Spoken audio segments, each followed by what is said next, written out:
2:27 p.m., 24th of June 2025. Mostly this is a as quick as I can make it.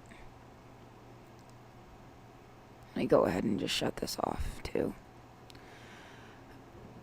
I tried to upload something and it didn't work.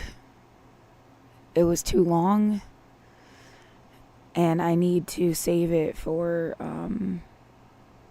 evidence reasons, so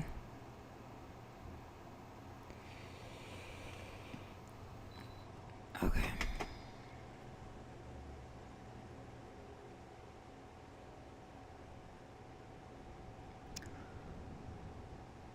What is still running?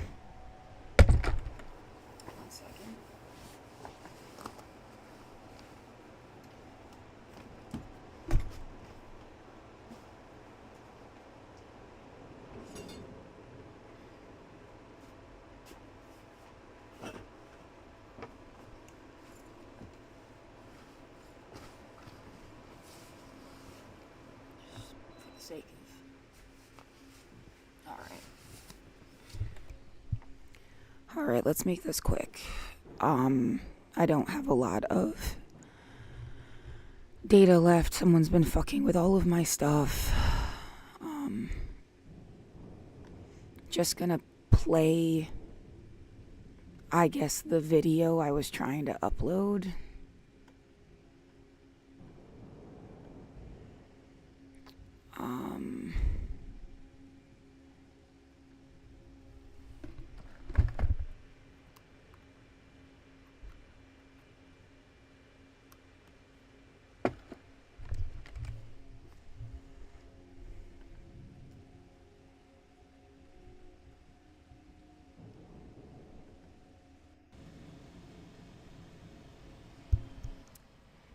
It is 7:11. So this is from last night, and I'm going to have to, skip through it a lot. 23rd of June, 2025. I should try to make this as short and sweet as possible. I'm trying to have enough data to last out the rest of the month. It's getting paid for by an organization right now. The internet, I mean. I'm not trying to deliberately go over. I use it as a security camera, so. I've been having a bad 5 years.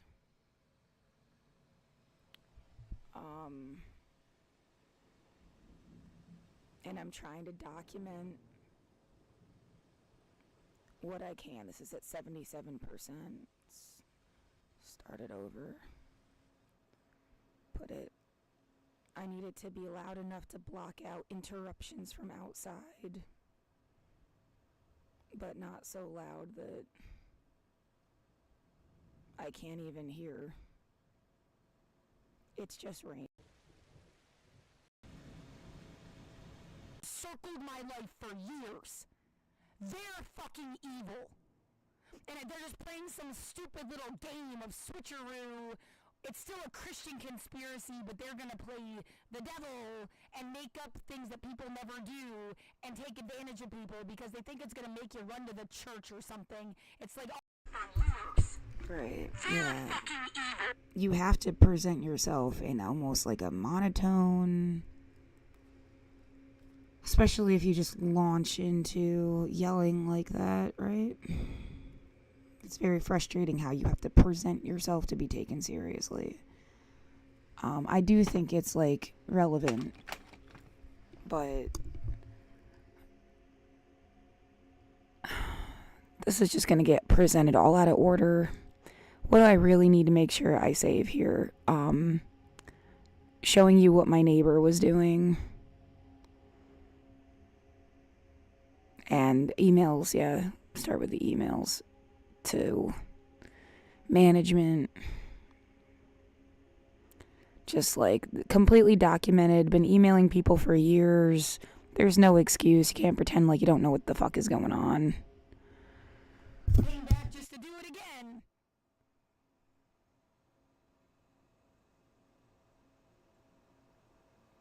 And then it would be on camera from the hallway. It seems like asking them to look at the camera is like, oh, they'll never do that, and they want to laugh me off. So I have to record myself in my room all the time? Yeah, I desperately need internet.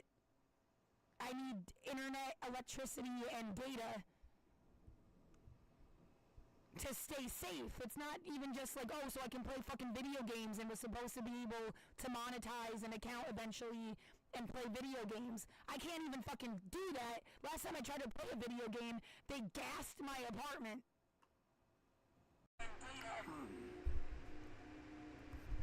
Yeah, just like a few minutes ago, the room smelled like something weird, maybe burning plastic. And it made me nauseous.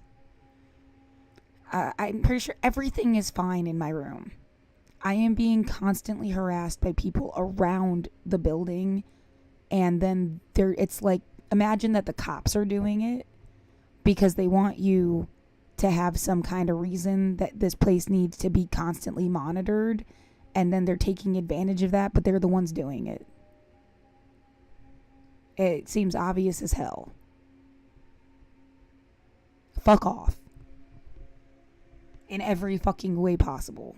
Just don't fuck with me. Like, go away. Go have sex with somebody. Go fucking get your thrill some different way. Get the fuck away from me. Fuck off.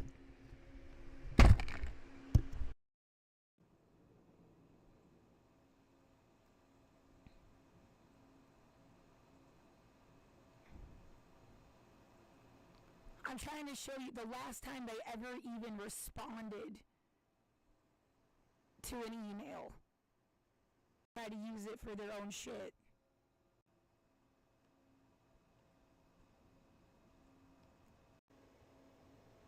I know you can't fucking hear me unless you like broke the wall down on the other side. Complain about this. That the phone recording got cut off.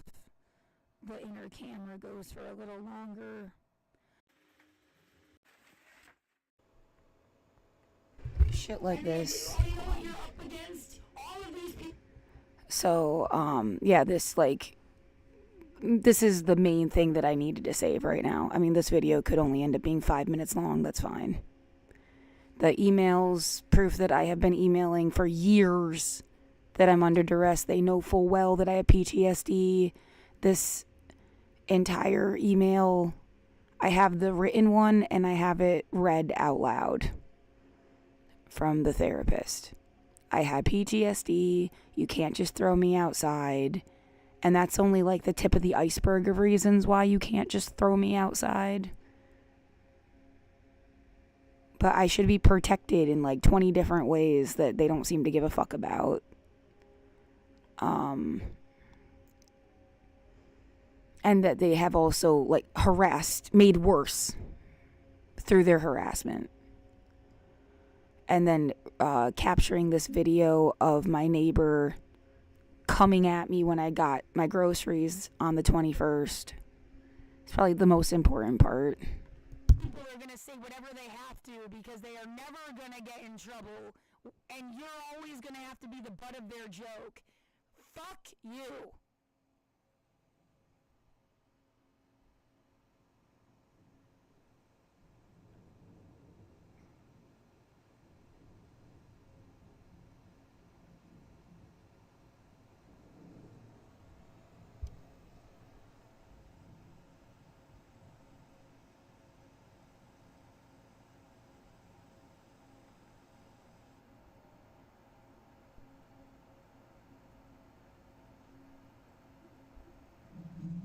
What can I do here? I want to play this side by side. Ugh. Yeah, I have to tell myself what to do right now. I don't feel good. Side by side with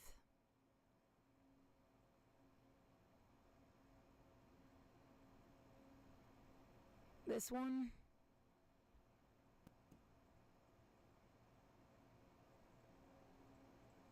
the sound is shit.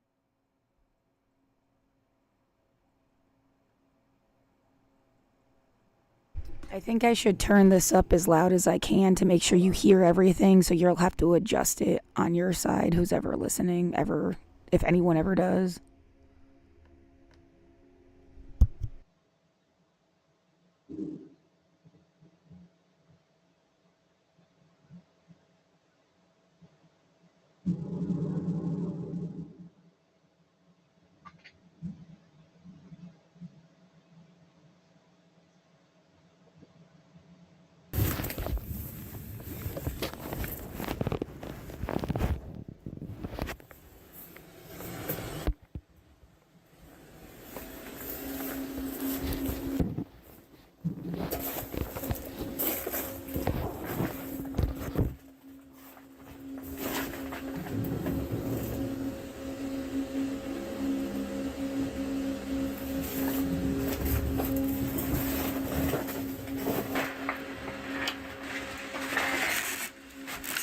God, fucking stop it, Gail!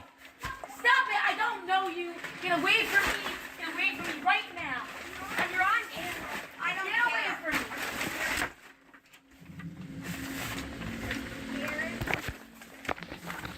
Fucking thing down, Get away from me!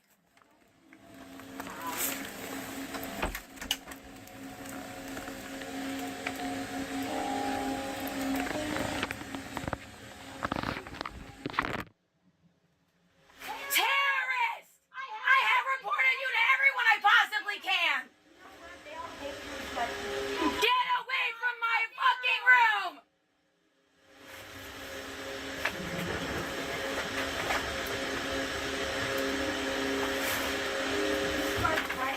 Get away from my goddamn room, Gail!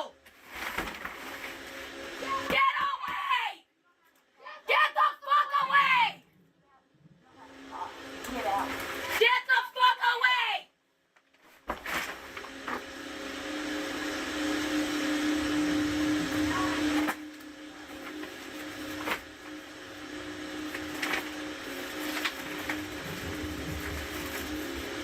You have fucked my life up for 5 years!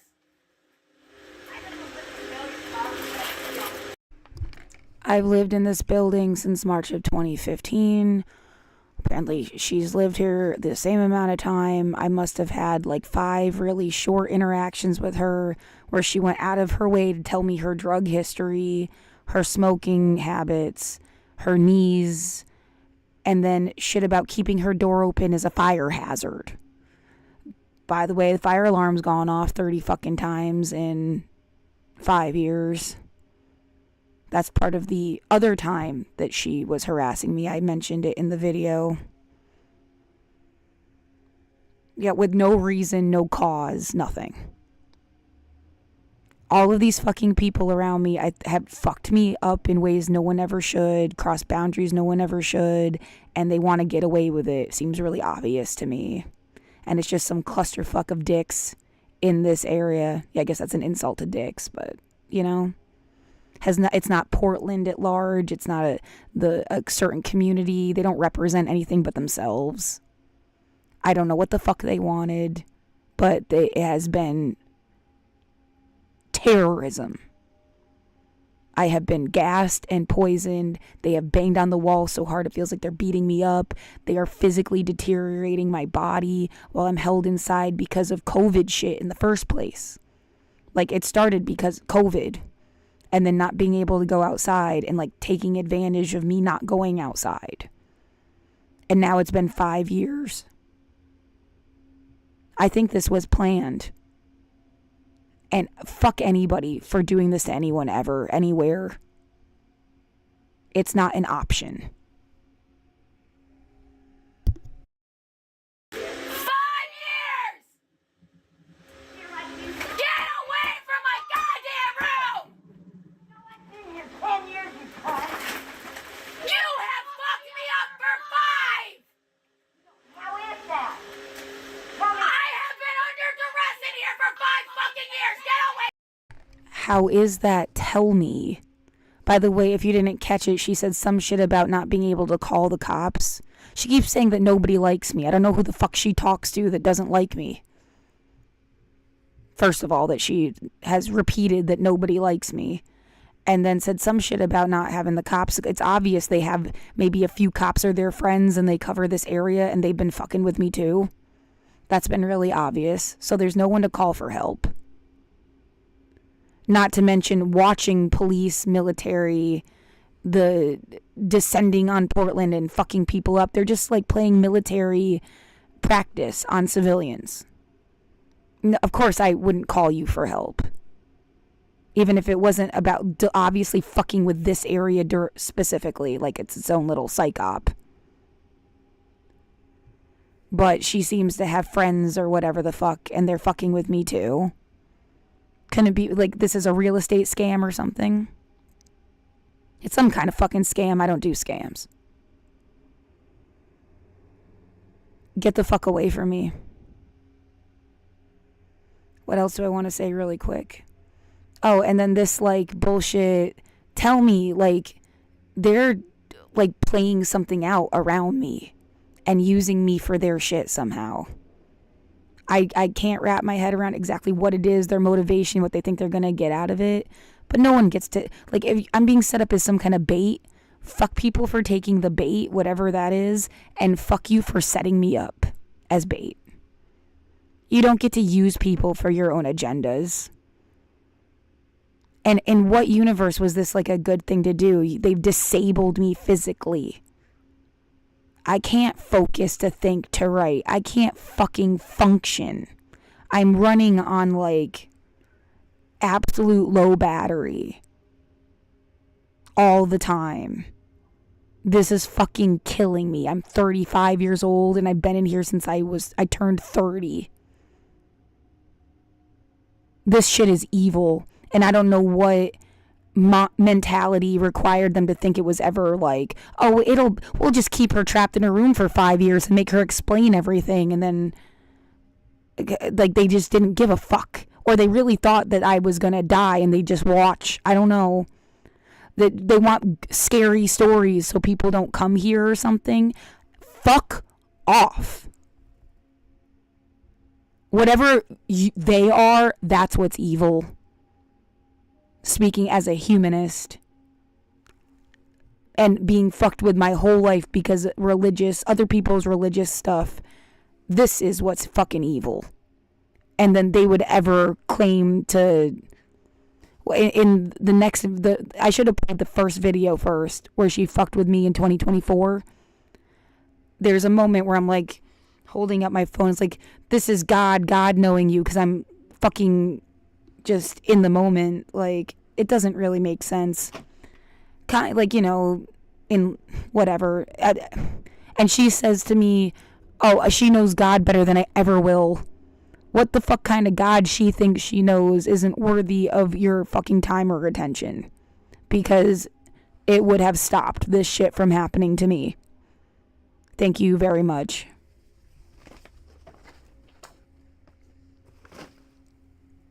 Anyway. From me!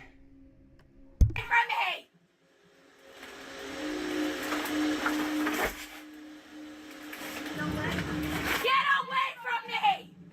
Get the fuck away from me, you terrorist!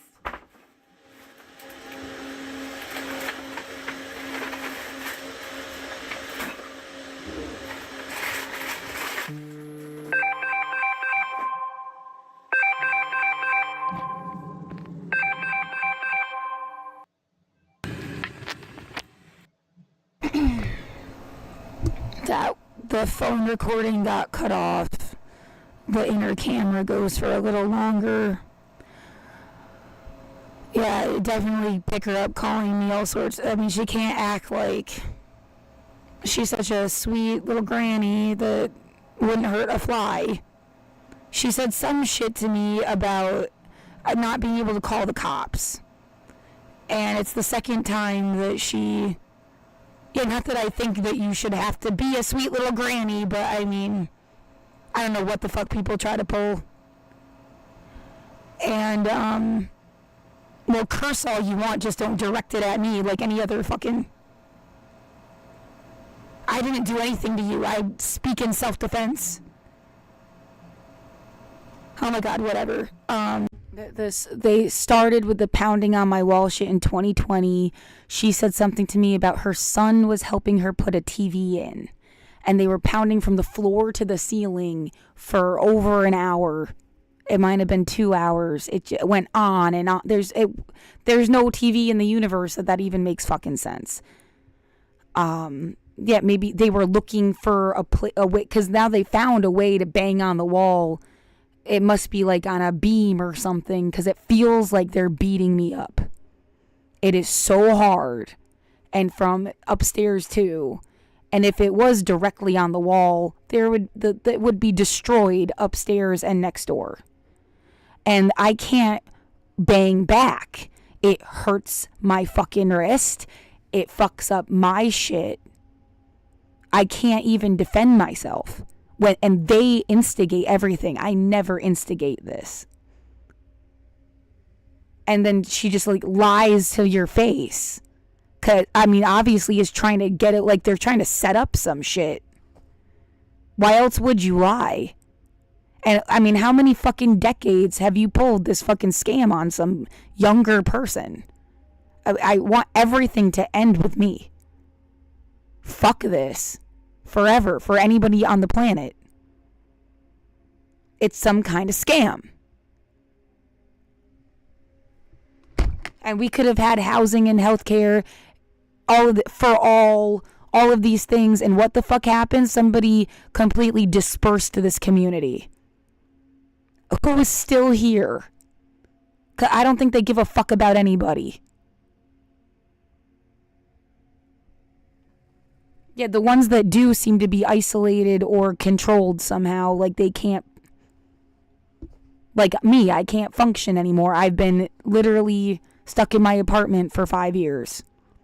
Maybe some people went out to the protests in 2020 and they like forced them out and they got in trouble and now they're like stuck in their homes or apartments somewhere too and we can't communicate with each other. You know how hard it is to keep the fucking internet on? I can't get a fucking income. And then someone expects to just make you all homeless. That kind of doesn't make sense either, because as soon as you get out of this circle and you could talk to anybody that's not in the same fucking circle, I don't know if that's actually part of the plan. Somebody thinks that they're going to get some shit out of all of this big, long, dramatic bullshit. And like, if you just told the truth and just stayed with the truth all the time, you would have gotten somewhere. You fake shit and it fucks everything up.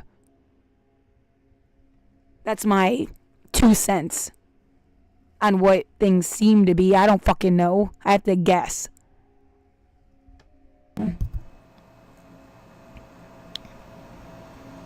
Oh, God, I can't think. So, yeah, the phone, obviously bringing my phone to the door is necessary, which I have had to do every time because of her. For shit like this. I kind of wish I had bought this ring door hole thing a little bit. It might have saved me trouble trying to get recordings of shit, but I thought it was kind of like an invasion of privacy.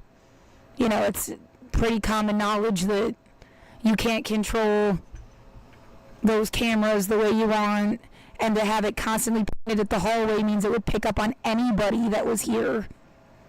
It's not their fault. The fucking building's supposed to hold 60-something people. I have met maybe 10 the whole time I've lived here. Like, maybe they were never filling the whole fucking building. I don't know. I wouldn't want to be trapped in one of the rooms that are more like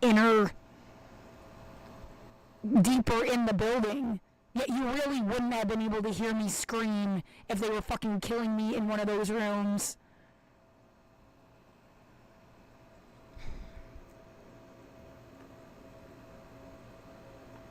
I'm not going fucking anywhere. I'm evidence. You don't get to do that.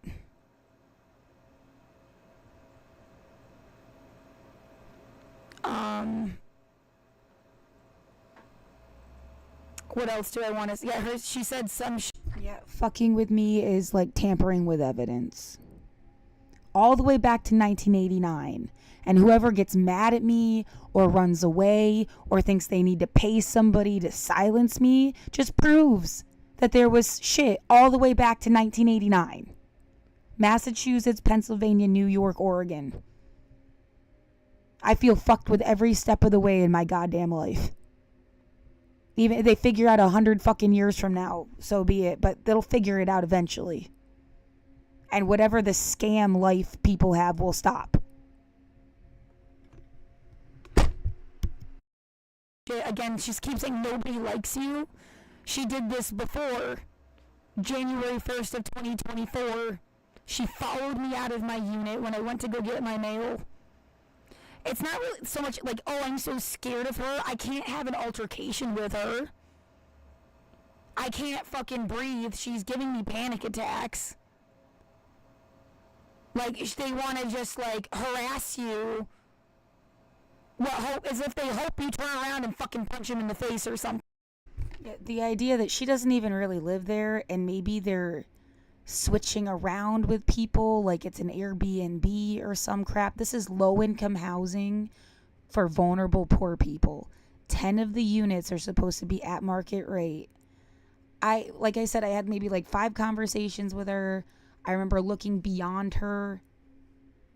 And she has 2 windows. I have 3. If you cut my room off where the 3rd window is, and based on, like, it looked like she just had like a little seating area. Like, she doesn't even live in there. It's not even the size of a full apartment. This, like, I think they designed this building to fuck with people. Every fucking, I don't know how much more I can, like, explain, and it's, you know, something's just so not right. And then if they're I don't know, renting it out, so she's like, they'll attack me and leave, and then somebody who has no clue what the fuck is they, I don't know. I also feel watched in my unit, like, even in the bathroom. Like, I have to take a shit. If you're watching me take a shit, it's on your face. And maybe, I hope that's the last thing you see before you fucking die. I can't stop going to take a shit because people are invading my privacy. I've lived in group housing my whole life and dorms. The idea someone could always walk into the bathroom when you're going to the bathroom. It sucks. But like, this is my private residence. I should have been at home here. And it's like they trapped me back, still the same shit since I was in 5th grade. So I don't know. Yeah, should I be like, well, good thing I grew up the way I did, because otherwise I would have killed myself by now with them doing this shit to me. Or been so put off I'd have gone crazy. But that's not right. This shouldn't happen to fucking anybody. It is not the expectation. Again, I hope it's the last thing you see before you fucking die, you gross motherfucker. Get out of my apartment. Get out of my room. Get out of my life. And I'm not going to do that. They're instigating. They're trying to provoke some shit. That's their get out of jail free card.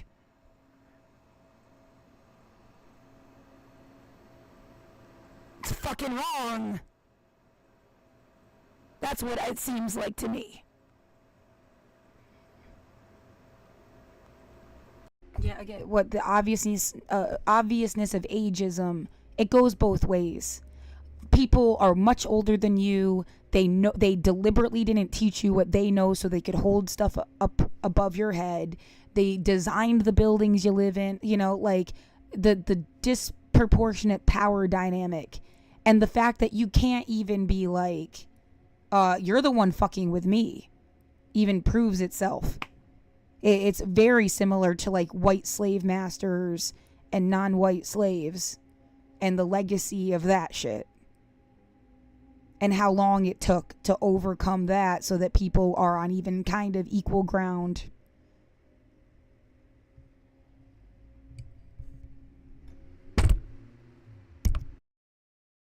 And that's why I say ageism works both ways. I'm not ageist. I was raised by my grandmother till she died in front of me when I was 9. I grew up watching I Love Lucy. You don't get to fucking act like I'm some, you know, I don't know what. I was born old.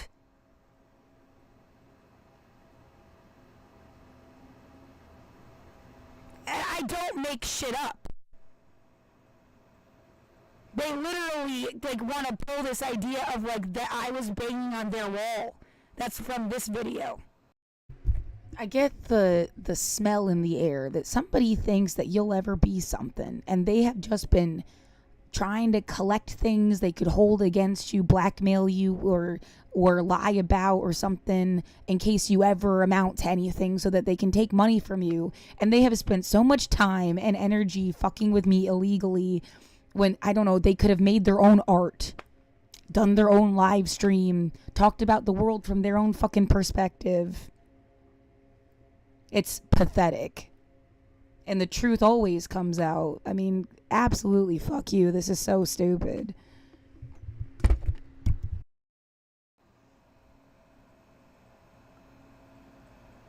There's got to be a scientific way to prove the bitch is lying. I don't do that. We've been talking about this shit since I was in high school. Like, polygraph tests are not admissible in court. Somebody got in trouble for saving their video games to a file folder that had people's social security numbers in it. The FBI had to come, and they said they gave them polygraph tests. We've been talking about this since I was like 16 years old. There needs it just raises a flag that you had like a heart palpitation or got nervous or something. It doesn't tell people what you were thinking. You could have been worried all of a sudden you left the stove on. But it would be nice if there's a way, without taking years out of somebody's life, that you could figure out if they're lying or not. If they're weaving around information and why they would be doing that. I mean, like, you can lie to Nazis. Nazis want to know where your friends are. I mean, go fuck yourself, fascists. But, you know, I mean, anybody with a basic education would understand that. But we're talking about just, like, telling the truth of reality. How can I know the person I'm talking about isn't a pathological liar, weaving shit around even just to be impressive? How can I, because, I mean, you're wasting my life with your made up shit so that you could seem like something you're not. And it didn't stop when people left high school. Clear is like seriously part of the problem here. This lady lies to my face in this video when she says stop banging on the wall. She knows that they're the ones doing this shit to me. And I mean, it would be nice if one scientific discovery, like how to prove that she's full of shit. I mean, that would help save the world a little bit. And it is something about being a good atheist. And I like, to me, it's like shoving it in your face that I have been a good atheist, that I am good without God. So yeah, I tell the truth. Die mad about it?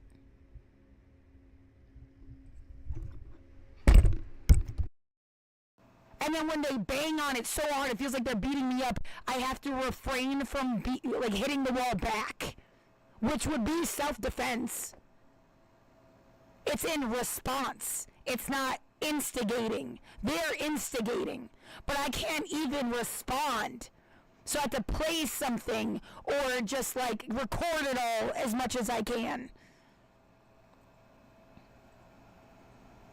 They hit it in such a way it feels like they're beating me up. It's obviously not just her. She's got like other people fucking, I mean, the room must be destroyed on the other side of the fucking wall.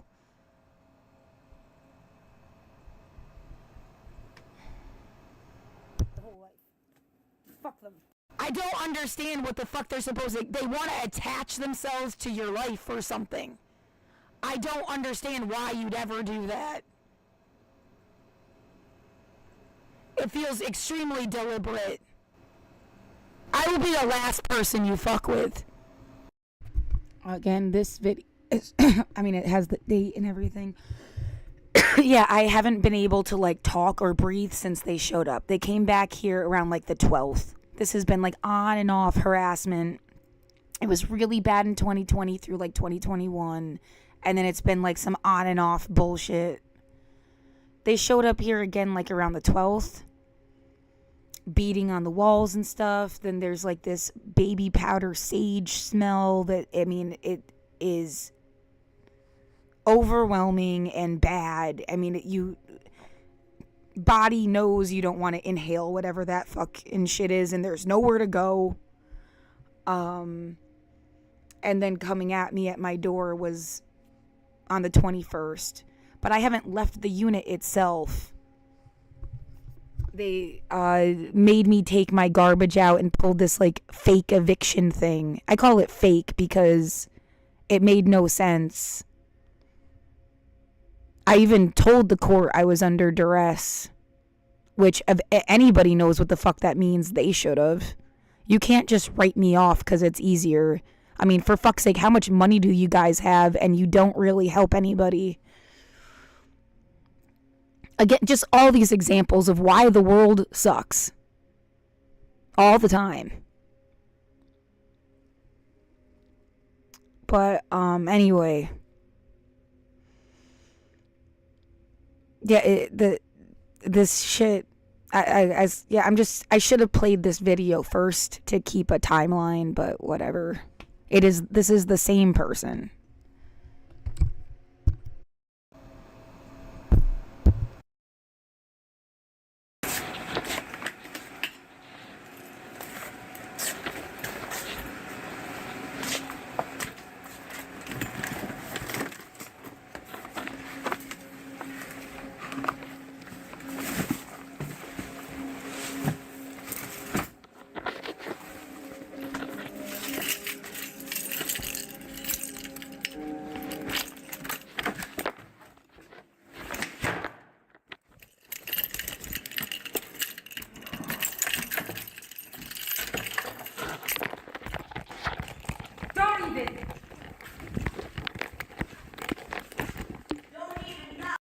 Oh yeah, she's sitting there with her door open. Like, I can't even leave my unit. She waits there to fuck with me. And if it not, they've used the apartment across the hallway too. There was a guy who I don't think lives here, pushed me into the wall downstairs and said, "No one's coming to save you." That was a separate incident. I mean, like, in every way, like, people don't want me to leave my fucking room. And they're on camera in the hallways.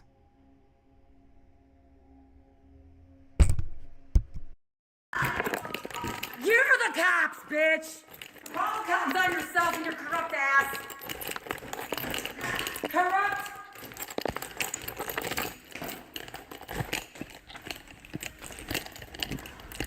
She should rot in hell. She knows. Yeah, again, you say a lot of shit when you're under duress that no one can hold you to because you're fucking. This is terrorism. Get the fuck away from me. I'm supposed to have perfect speech when you're fucking killing me?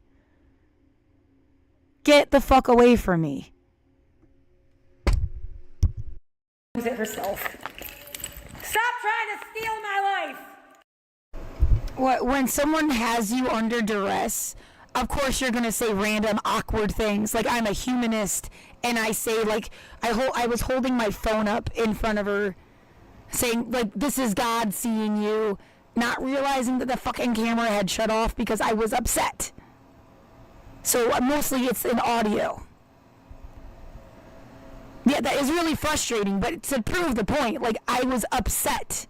You can't deliberately do that to somebody and then hold what they're saying against them. I am fucking terrified. It's a tactic. I don't fuck with people, so I feel well within my right to say fuck you to this. fucking mafia bitch. And all your fucking evil friends, you can all fucking rot. You're full of shit. Stop fucking with me. I don't even know you. I don't know you. I do not know you. Get away from me.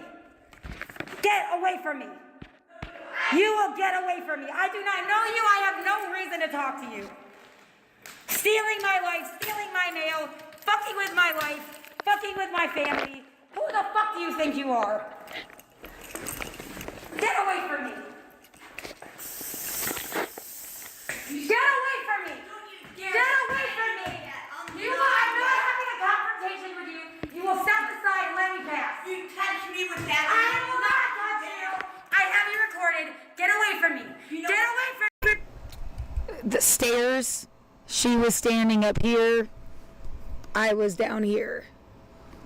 Of course, I never sprayed her with Lysol. Even I couldn't breathe and was falling over. Something happened to my back May 1st of 2022, and it like cinched in my back. And I remember falling over that way, holding the fucking Lysol. And then she starts calling me crazy, like as if I was gonna spray myself with the Lysol. Obviously not. I just like couldn't fucking breathe. But so you can, that was what this looked like. She was at the top of the stairs, and I'm practically at the bottom of the stairwell. She was deliberately trying to make me like have to like go by her or something. I don't understand again it's like the cops are all working together, they rip you off as much as they can, and then they try to get you to go to them for help. It's like keeps something in a circle. There's gotta be a way to talk to people outside of this fucking circle.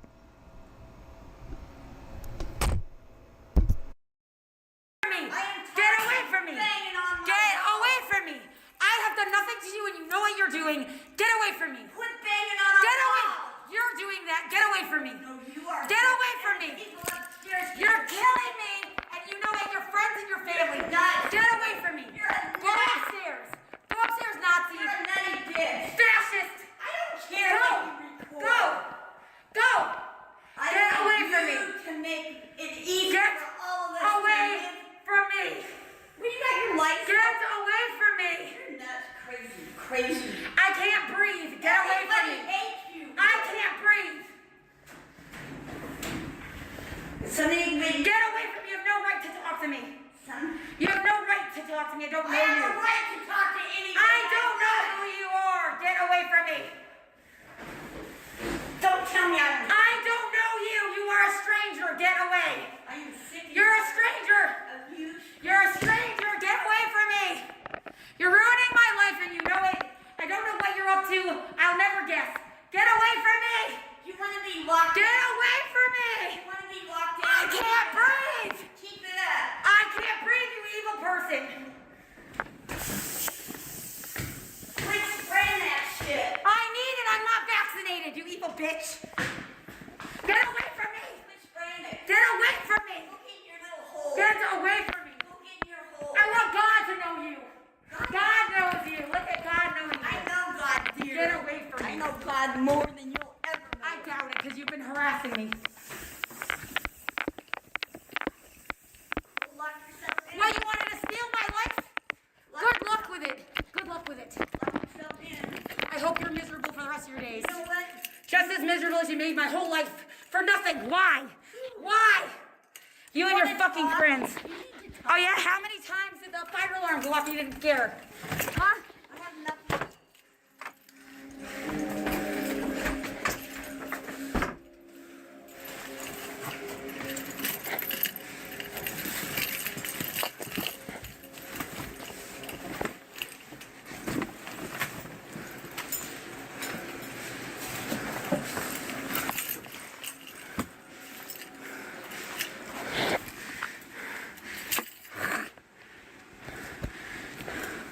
Monster.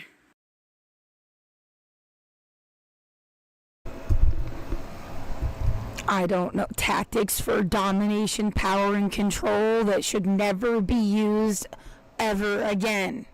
Make a fucking throne, inscribe it with every stupid evil fucking tactic, and block it off. And kids come to the museum and they learn all the things that only evil people would ever do. And it's like in there forever, written in stone.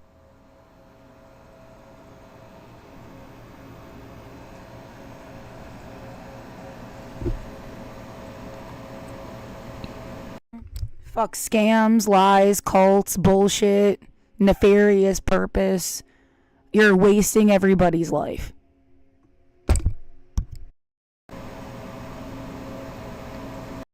Crimes against existence. Yeah, this shit, nobody likes you. Like, are we in, like, elementary school? No one cares about haters. Like, what the fuck? They'd just be haters. Why would I care? I just...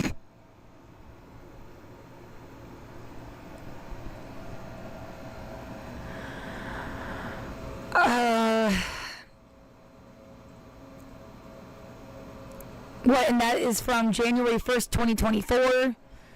I have repeatedly told management, at some point they made me sign under duress this bullshit agreement after they like fake tried to evict me or something. I mean, it was all bullshit every fucking step of the way.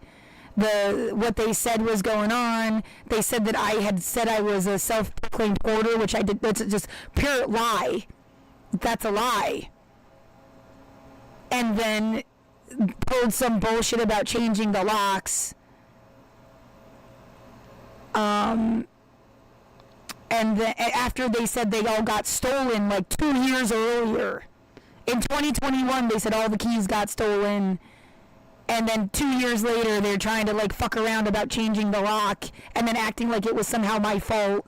It's just the abusive level of like, we were just trying to see what we could get away with.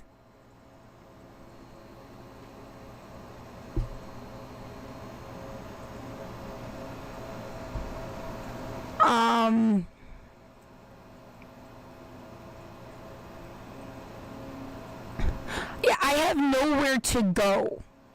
I'm not gonna find a place so they can follow me either.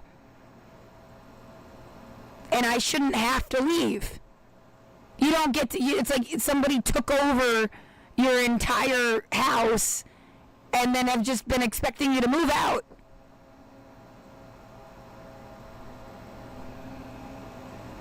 Only, you know, someone, it doesn't look the same because I don't have like a driveway. It's not a house, it's a box. I live in a studio apartment. So they have all these like maneuvers to pretend it's like shit you just need to deal with that you would have never had to deal with if you ever had and I could never afford a house. I am poor. I also don't know that it's not like, oh, here, fine, take this house. Oh my God, no. You have cameras in the hallway and you're supposed to be fucking monitoring shit. I'm not gonna go live and die in some house that probably has mold in it or some shit, who knows what, that I don't know how to take care of because I've never really lived in a house.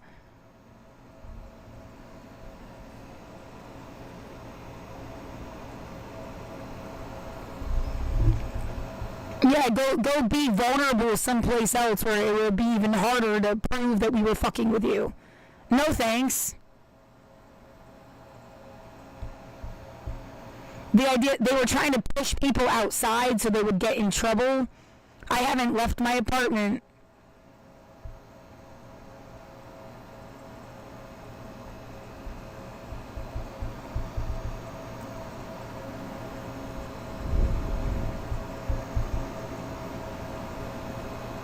This was warped.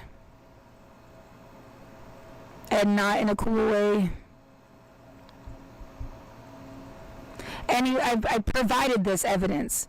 I had to sign this paper. They said they were going to investigate harassment, and then they said that they decided this was just a little... I don't know her. You can't have a dispute with, like, a total fucking stranger that's invading your privacy. That's not a dispute.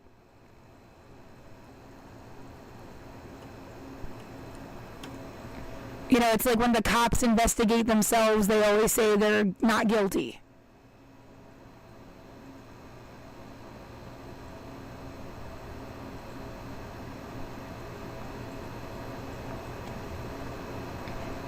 Yeah, I have learned a lot of things about like psych ops and shit since 2020. Things that for some people, they'll just make it, you know, they went off and had kids and live on some Disney suburb, and all they do is make nice memories. And you're over here having to do all this shit instead.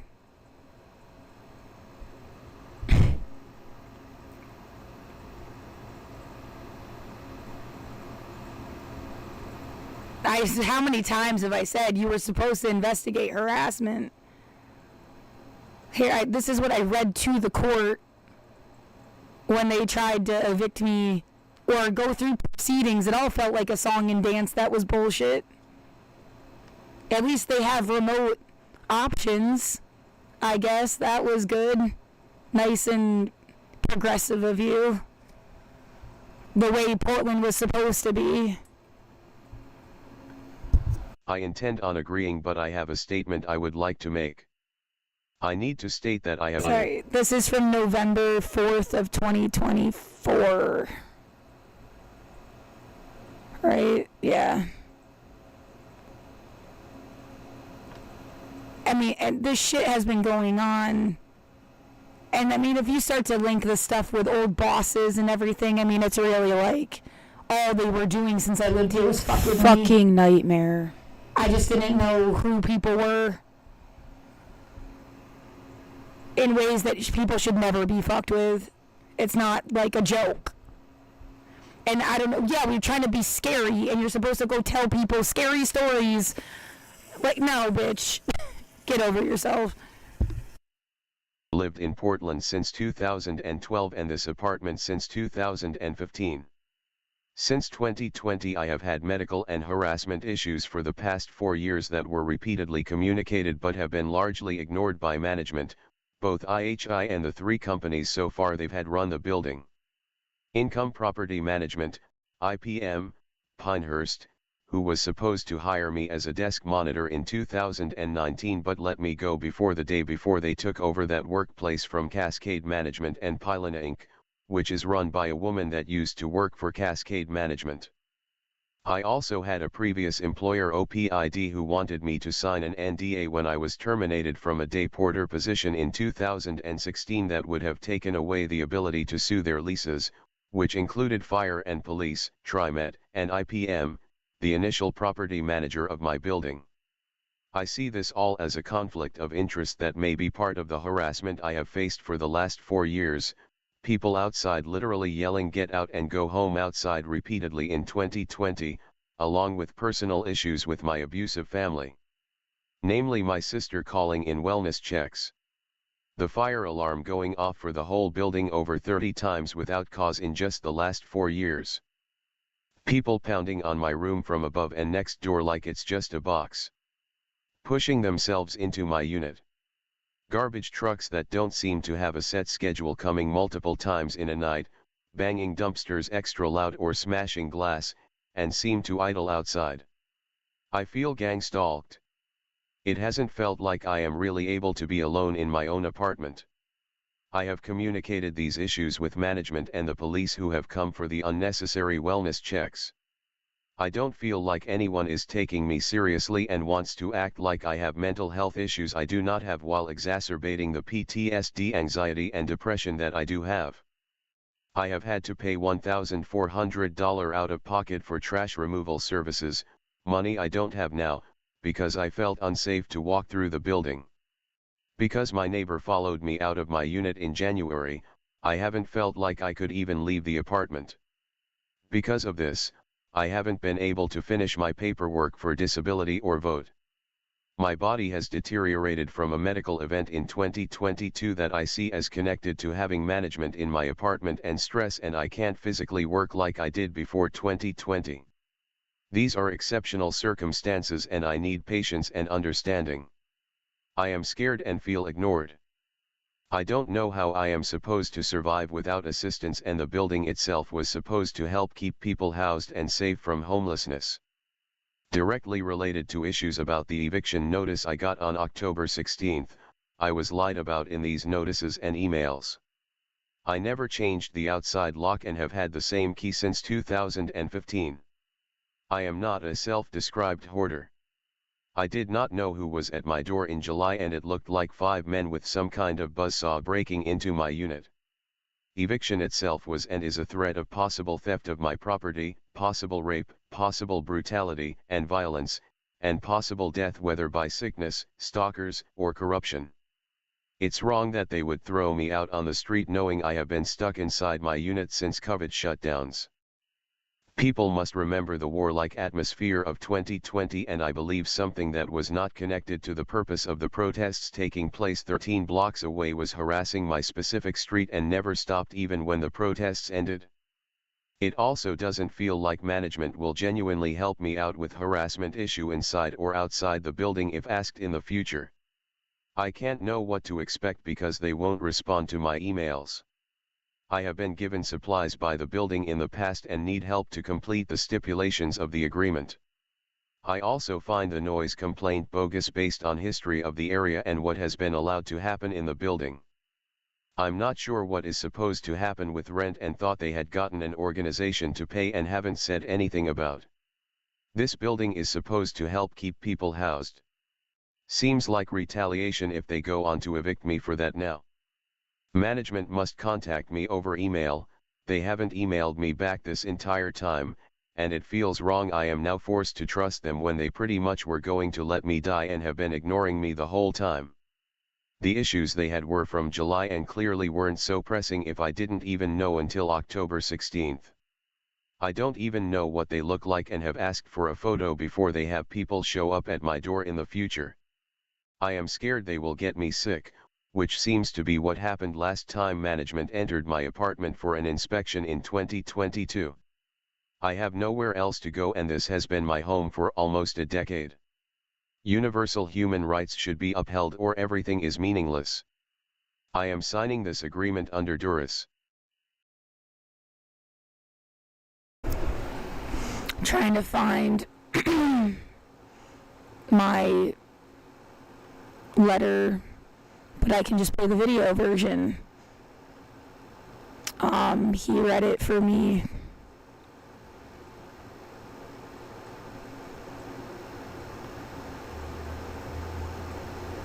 As well as giving me a letter. Hold on, I have to find it. Because it's in shorts. Yeah, here.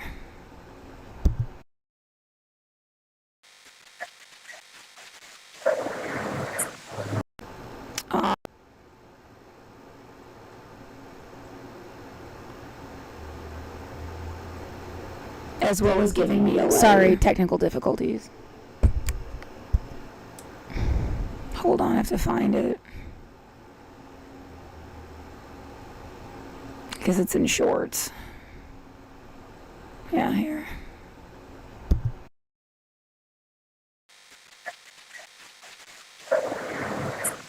Okay. Referencing Laura Gamari, date of birth 12/25/1989.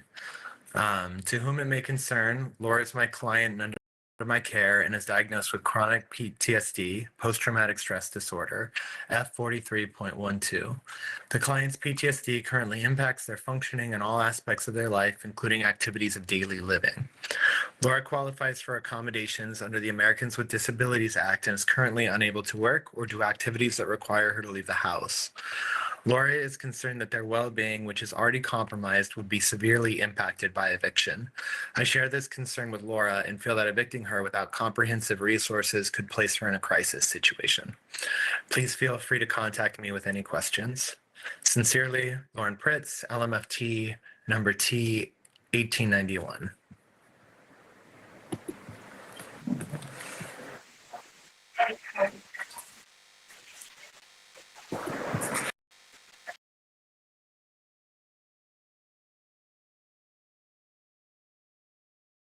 want to play it again. As well as giving me a letter. Hold on, I have to find it. Because it's in shorts. Yeah, here.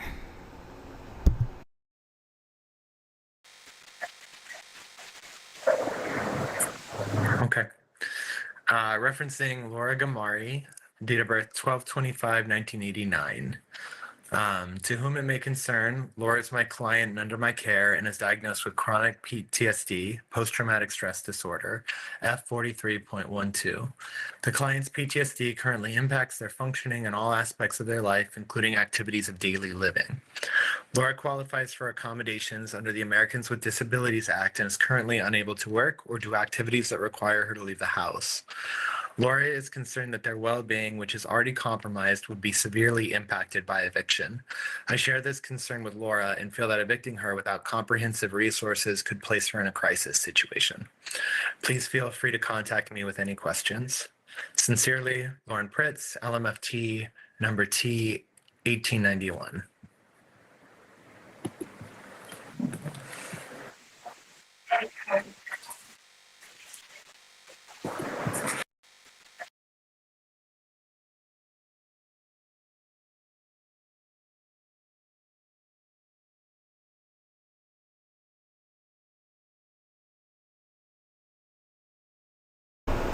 This is the same letter.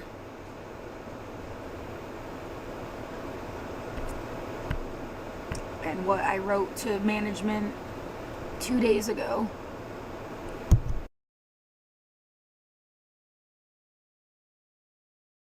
Conversation opened. 6 messages. All messages read. Search. Try Gemini. Under DURESS, check the cameras in the hallway. Gail Ferguson came at me 11 to 11:55 a.m. today, June 21, 2025. Neighbor Gail Ferguson just came at me when I opened my door for groceries saying, "Are you scared? Are you scared?" while I was bent over without my glasses, and is continuing to mess with my door.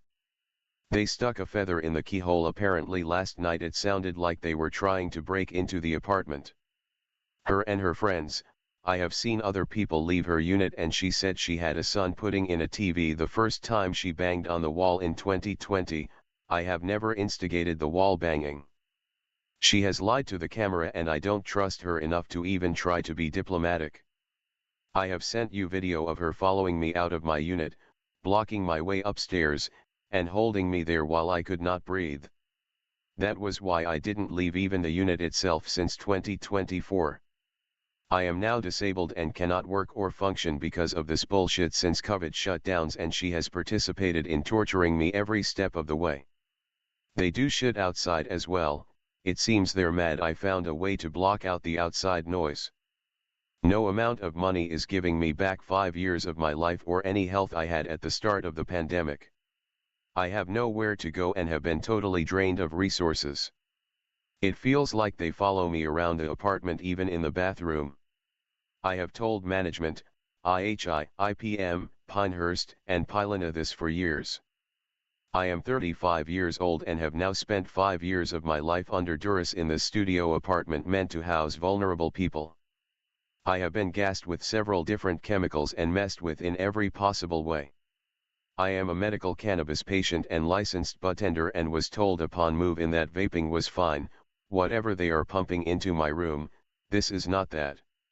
This is some gross unknown combination of smells that make me feel sick. I have not been able to afford medicine I need because the situation is making it impossible for me to work even remotely. I can't even sing anymore. My body has deteriorated. It is killing me. If all this is part of someone's idea of the war on drugs, then it is a war crime against people with disabilities. I am not here to be trained or used. I am not a cop. I am not a soldier. I am not a spy. I am not a slave. They seem to think this is funny. It has felt like I am being beaten up in my room when they pound on the walls. A group of people were yelling "Get out, go home" in 2020, and clearly people expected whoever wasn't in on the joke, if not me specifically, to just leave. I am well within my rights and have full reason and logic. No one should be bullied out of their home or their life. I have said they use people with sirens in the area to either appear to be police participating or actually are police and fire participating in torturing me. Either way, there is no authority here I am bound to respect, as the social contract has been broken since 2020, which I have said before. This feels like some kind of real estate scam. This building was meant to house and help vulnerable poor and disabled people. I have been poor my whole life and needed this to survive. People have hurt me every step of the way. This feels like a hate crime. She keeps saying everybody hates you, and this time said something about not having any cops to call for help. It feels like they want to act out an old gangster movie or something. Feels like the Fratellis from the Goonies. It is 11:54 a.m. and they are banging on my apartment. They have not let me be at home in my own home. This is the only home I have. This is wrong. I am trying to get everything in one email, but I am currently having a panic attack and I don't want to waste time checking this over. It is not a complete statement of all events since 2020. I do not instigate or provoke people, I do not mess with people, I am anti-war and I do not want an altercation with anyone. She seems to want me to fight her, I will not. No one should be entering or trying to enter my unit, especially not a neighbor, from above or the side or outside or otherwise. This is the only key I have to defend myself, write, record, and stream my protest. Messing with people's food, medicine, mail, and housing is a war crime and a crime against humanity. This has been domestic terrorism and social murder, and it has damaged me in every possible way. I am not leaving my unit because I don't want anything bad to happen, and I refuse to be used for someone else's awful agenda. I feel clearly targeted. I told management it felt like I was being gang-stalked during AST inspection. I refuse to deal with anyone popping up out of nowhere like she just did to me today. I will not be provoked into a fight so mean people can feel better about themselves. Scanning for viruses. I am not doing anything wrong or illogical, and if anyone had cared they would know that. I have said multiple times there seems to be a conflict of interest with jobs and bosses and connections to the building, as well. Specifically relating to OPID, IPM, and the Fire Police Retirement Office, as well as members on the IHO Board of Directors. This email I meant to say IHI. IHI. Universal human rights or everything is bullshit. Intersectional solidarity. For real love. L. Address not found. Your message wasn't delivered to Commissioner Ryan office at portlandagon.gov because the address couldn't be found, or is unable to receive mail. Please see the forwarded email. Thank you for talking to me.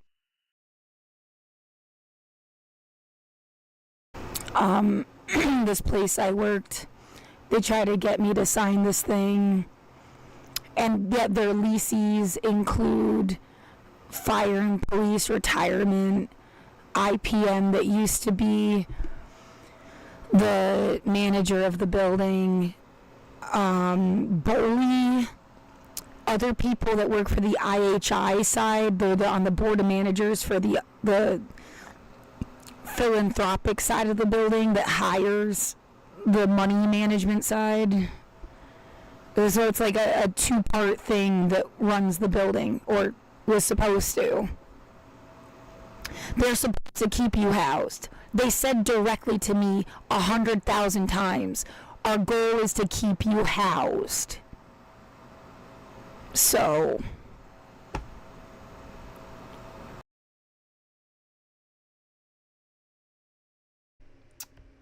this is the worst therapist I've ever had in my life, was through this organization. These guys helped me.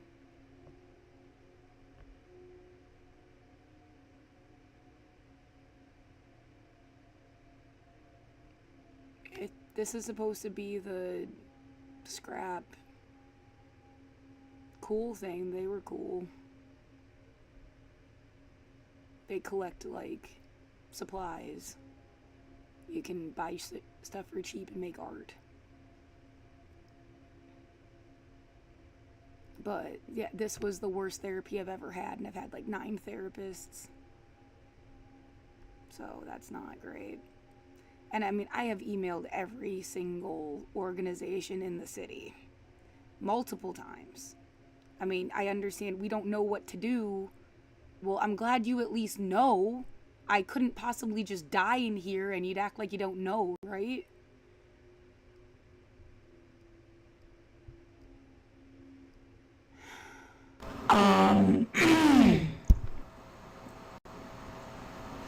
Yeah, right here. Leases. A past or future. I mean, they were really and then, I mean, if they knew that shit was gonna happen in 2020, they, you know, the idea that they did this shit ahead of time, and they were gonna try to fuck you up, and you wouldn't be. When I first moved in, I moved in 2015, so for the first 15, 16, 17, 18, 4 years, they gave food boxes, bus tickets. The one person put me on their phone plan because it was only $10 a month. I have paid them back and gotten off their plan as soon as I could. I hate it when people help you and it's like now there's some kind of hidden agenda or something. I hate that shit. Don't help people so that you can do shit with them. If that was the idea. That's not out of the kindness of your heart. That's exploitative. But I paid them back and have my own shit. Yet now I'm on Lifeline. But, you know, it's better than nothing. But with that said, like, they gave me cleaning supplies, food, and I think they could have done a lot more. They were supposed to sign me up for programs. Like, no one intended on me living here or something. Even the room itself feels like it wasn't even built to sustain. I think I talk about it in here and show pictures of the apartment when I first moved in. And there is a giant crack in the wall. It's a cement wall that wasn't there when I first moved in.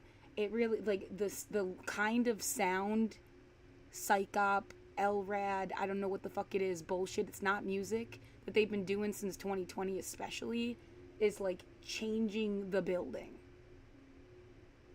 My stuff falls off of shelves. Especially in the banging, that's the banging on the wall. Things that have fallen off on my bookcase. But, like, the windows and this shit, I think is because of sound outside. I mean, it's absolutely ludicrous to be mad at me. It's like they blew up the street, like, and then they're mad that I'm watching shit on my computer. I'm sick of, it's hard to fight this constant feeling of, like, they're just trying to fuck you over so they can get away with stuff that they did to hurt you. And that's all anybody's gonna do forever, is just try to find a way to fuck you over because they fucked up. Like, they're doing it now. They know what they've done. They know what they've done on purpose. They have specific names and faces, identities. Those motherfuckers won't leave me alone. Like, they think they're gonna win a fucking contest or something. That's their dedication to the craft of being cruel. Be able to do anything about it. It's a terrifying notion. Should never happen. They think I'm ever gonna run into somebody's arms for comfort and safety. Bitch, if I was gonna do that, I would have done it 5 years ago, you fucking idiot. And then what, you're mad because I'm a girl, atheist, vegetarian, feminist, what is it? And, like, I had my own life. And, like, you won't let me live my own life. Anybody ever again is the best you can get out of this bullshit. And again, I did not sign that. They wanted to give me $1,040. Like a very specific odd number. This is talking about the place where I worked and the management company. When they said I couldn't even sue their lessees, it include fire and police retirement, the management company IPM that used to run the building, Boley, people that are on the, I'm looking it up. It used to have a list here that said like board of managers, which is kind of interesting. I can't. Asset management, staff, board of directors. Yeah, some of these guys work out of that building. Like, it's almost like it's a small town in a way that it shouldn't be. Yeah, and I think that they are using it like it's like a human recycling center. They are picking and choosing family, friends, and favorites, having them go in one direction and fucking over anybody else. Who knows who's dead? It seems like really fucking obvious. And then using military, even that siren going off. They're harassing me. That isn't just how the area sounds. You would have no idea unless you just believe me when I'm explaining to you that they've like shut my street down and have been just like fucking with it for years. It's like their own little personal fucking playground, and I'm just a doll in their dollhouse. Get the fuck away from me.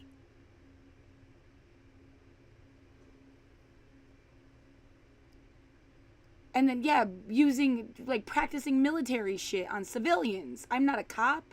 I'm not a soldier. I'm not a spy. I'm not a fucking slave. I'm a civilian. You can't just do that. And I'm never gonna be you. No matter how hard you try to, like, make me as miserable and fucked up in the head as you are. Stop doing that. Yeah, these fuckers are why you don't have universal human rights. Because they want to pull this shit instead of doing what's right. This had more money in it. They thought it was more fun. Whatever the fuck it is. I didn't sign it. So I'm well within my rights to talk about it whenever the fuck I want.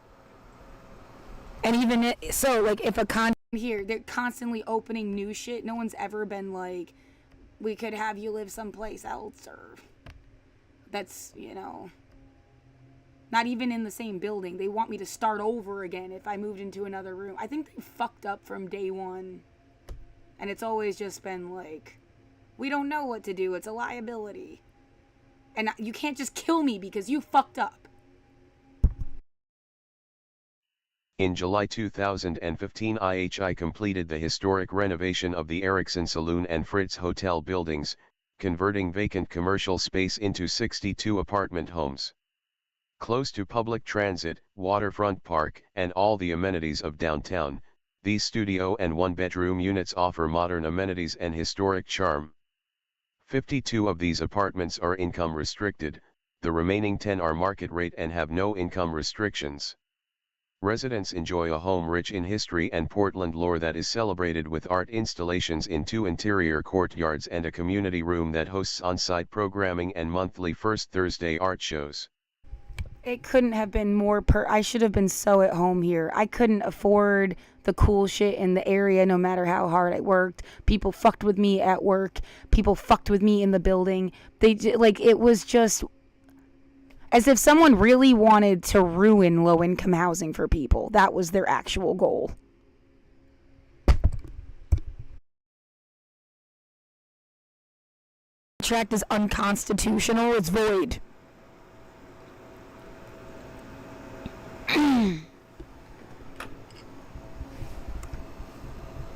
Say that again. If a contract is unconstitutional, it's void. Just good to know. What other evidence is really necessary to put together here for this? I mean, yeah, it's like I had a lot of shit I could talk about before 2020, before Portland. Starting in 2012, I had a whole life of shit that happened to me. So, somebody wants to make it about something else. As if it's like a cover for my childhood.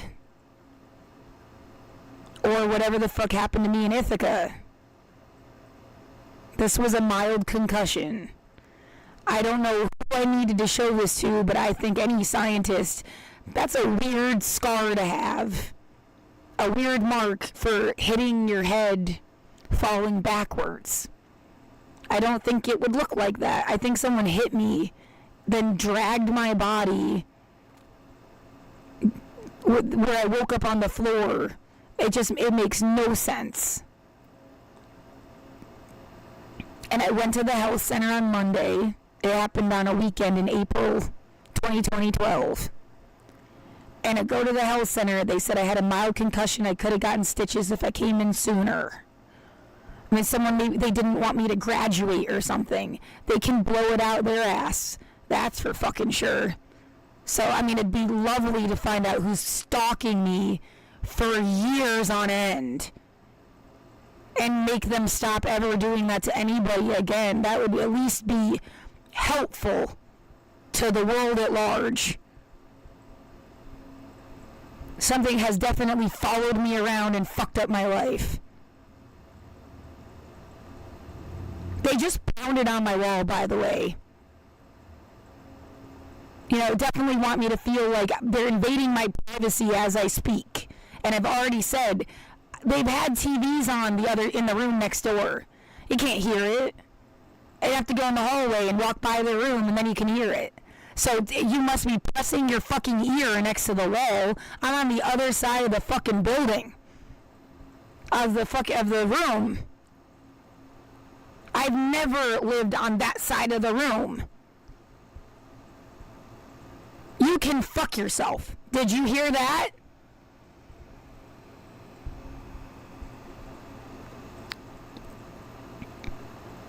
It's just some sick fucking game, and I'm so done with their bullshit. I'm gonna be the one with nowhere to go, and they're just gonna keep ripping people off. Clearly, they had somewhere else to go because they just fucking showed up here like last week. They haven't been banging on the wall for months. It stopped for a nice chunk of time. So they must have left. You can't just show up, come and go. I'm here all the fucking time. I don't even have vacation. Like, before I was trapped in my room from COVID and whatever this fucking psych-op is, I didn't go on vacation. I've been in Portland from 2012. The only time I left was 2013 for a fucking 5-year reunion. I not only got to go because someone paid for the fucking plane ticket. Everyone can blow whatever out their ass.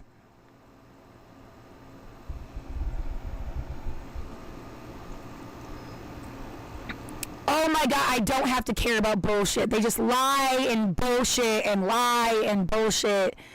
I don't even want to, I'm not going to entertain it. Fucking die.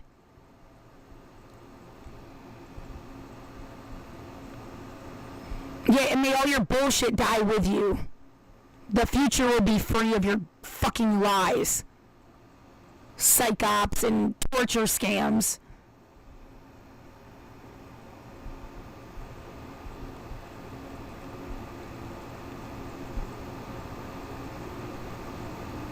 You don't know what the fuck, even this is really scary. Just randomly showed up on my body. It looks like a fucking smiley face. It's mostly healed now, but who knows what the fuck they're doing. I think it's a little too, weird to be random. They're trying to be fucking scary. You can't care about the boogeyman unless you knew a boogeyman story. You're not going to care about Santa unless you knew a Santa story. They're not real, so they have to make shit real. And, yeah, go fuck yourself already. No one needs to live like that. Housing, healthcare, education, and food. They learn science. They do art. They make things. They don't have to live in a bunch of lies so that somebody else can fucking get off. That's the future that they're ruining. My cat died. I like to say they're haunting the people, and if you feel haunted, you probably deserve it.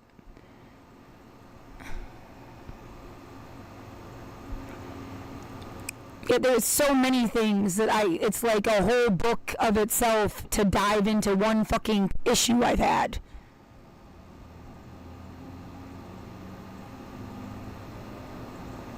And this constant, like, trying to prod you to keep entertaining them by, I don't know, it's, fuck this.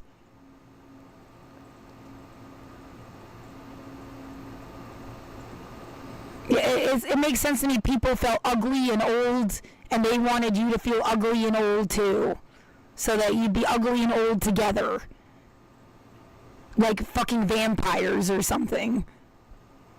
And instead of, like, you know, everybody's beautiful, why don't you just see it in yourself? I mean, they spend so much time hurting me, I don't give a fuck how they feel.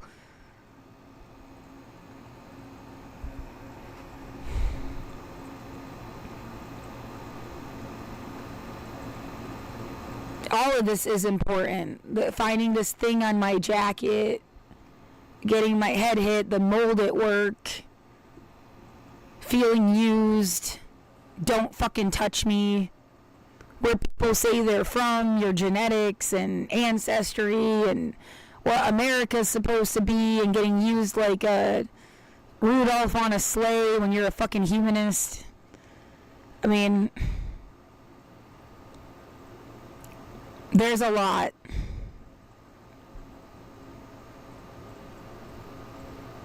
I don't know what the fuck is supposed to happen now. Again, that was the email from yesterday. And then they respond back with this absolutely like, I mean, it's insulting to my personhood how bullshit this was.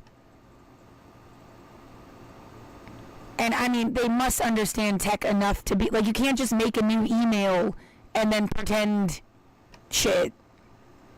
Was that the idea? Instead of responding to the email I sent where I told you to check the cameras? And then they didn't respond at all.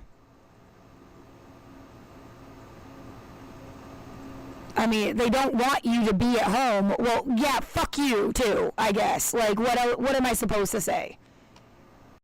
I want to interject here with, when my cat died, there was banging on the wall. There was bullshit outside, like they could see or something, or knew that my cat was dying and wanted to play it up.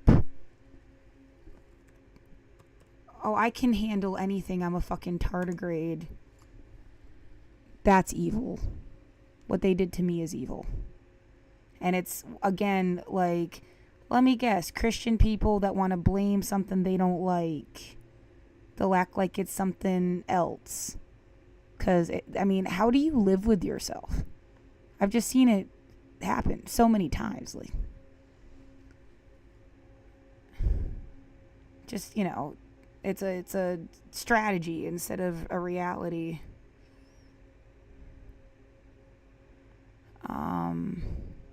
I'm looking for the purchase history.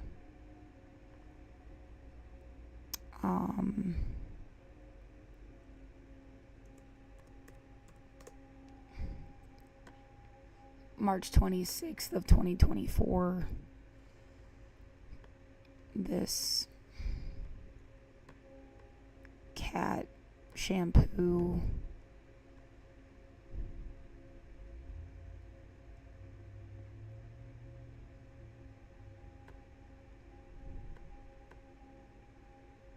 And then just read the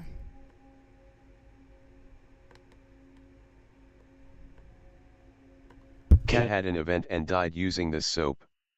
My cat had an event while using the soap and died shortly after. He was about 12, so an older cat, but was fine a week ago. Seemed disoriented and wasn't eating or defecating normally for a couple days. This was my last attempt to help him on my own before calling a vet. He bit me while I was bathing him, which he never does, had a spasm, and went limp. I thought he was still breathing for a while, but it got hard to hear and he died in my arms while I tried to give him chest compressions.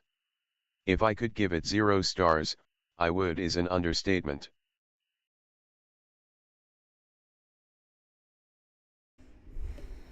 So, yeah, again, banging on the walls and outside. And then it would make sense to me, you know, someone's gold digging and trying to have power that humans don't have.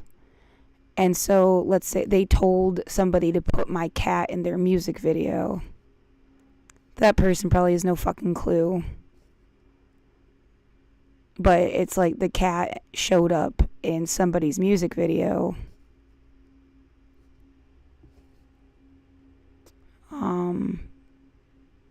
And they expected me to get mad at the artist. Because I guess that's what they did to my mom. I think I talk about this later in this video too. With the clown makeup thing. So I'll let myself bring it back up. Oh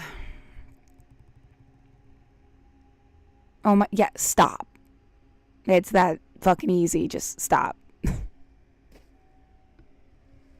If anybody really cares about you, they tell you the truth. They don't try to trick you.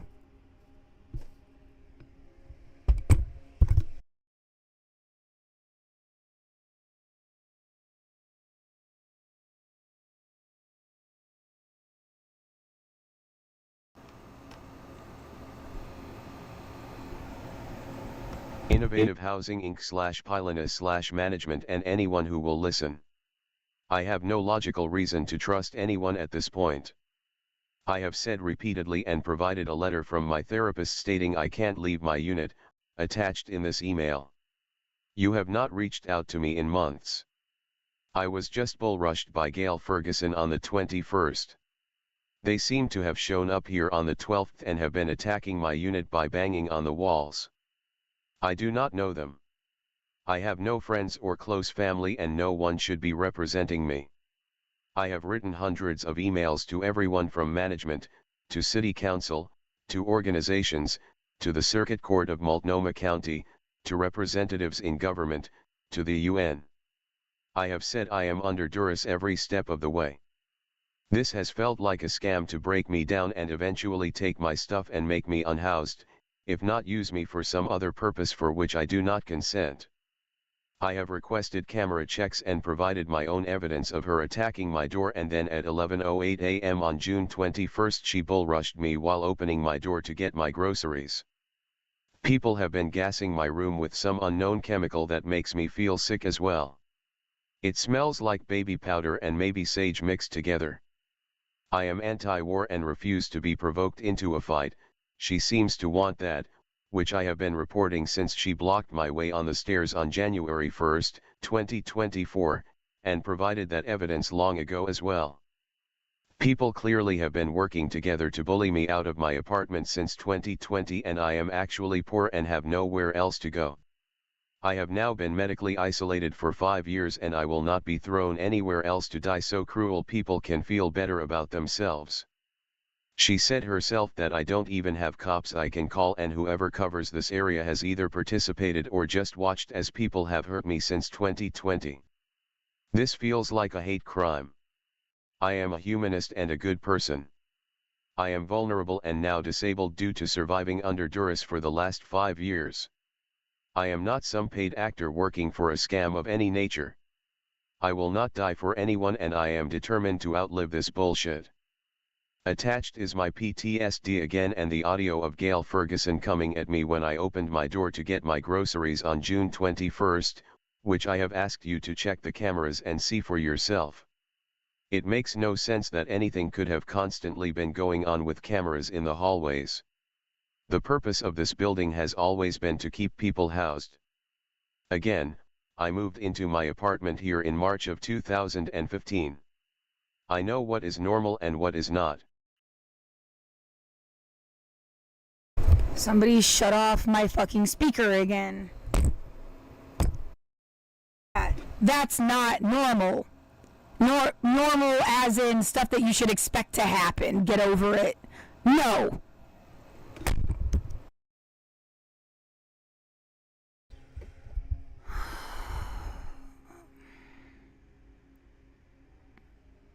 No, I forgot what I was gonna say. I wish you could scroll through this easier, so I can get to the parts that I want to summarize. There's always more shit I could say. There's always more shit I wanted to put a different way, or it's like an essay that I keep writing and writing every day. And then they add more events to it.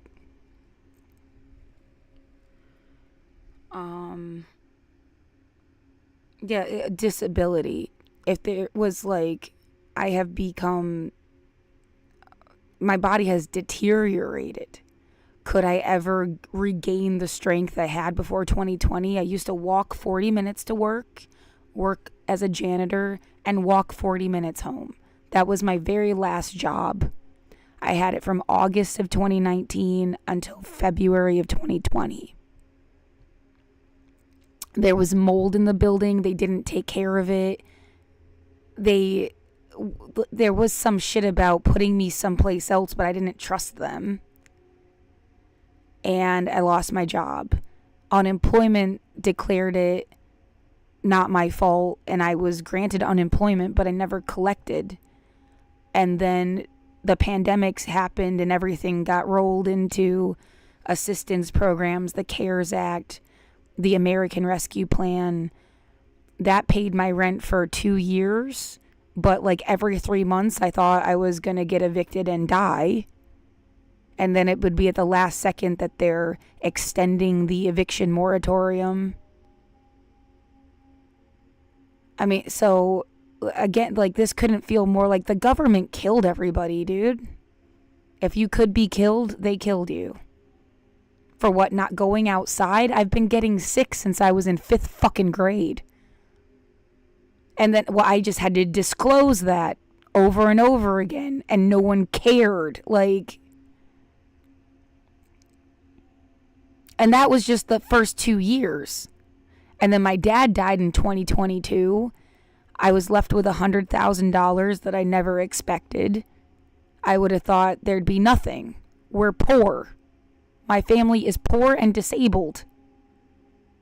I am well aware of the mental health world and its bullshit. I was like born into it. You're not going to pull the same shit on me. Yeah, there's things that should have been helpful. Sex, drugs, rock and roll, cheese pizza, therapy, the internet. And people weaponize it and hurt people with things that are good.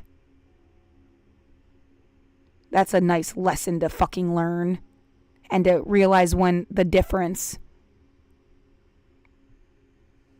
So, you know, yeah, therapy isn't bad. Corrupt people are bad.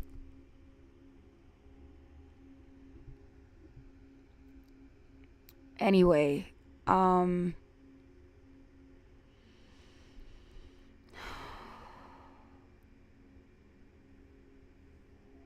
yeah, right. They did all of this too for you just to say that is like, oh my God, bullshit. So yeah, the first 2 years of the pandemic got paid by service programs. That my dad died. That carried me through. I donated $10,000 to charity. I got like a third of it back because I ran out of money and had to beg everybody for the money back.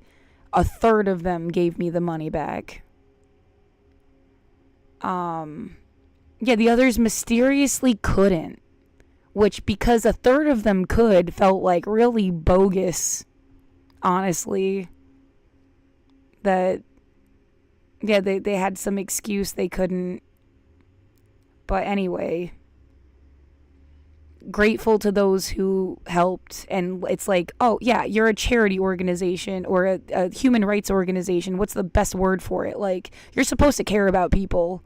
It really showed me that they did, because they helped me in return when I needed it. My computer itself wouldn't even work right now if someone hadn't bought the fucking, I needed a new power cord for it. Got me toilet paper. Reddit has a period pantry. I mean, like, I have been barely surviving. Sirens outside. That's not normal, guys. They shut this area down and it's not real anymore. This is sound effects instead of a real place.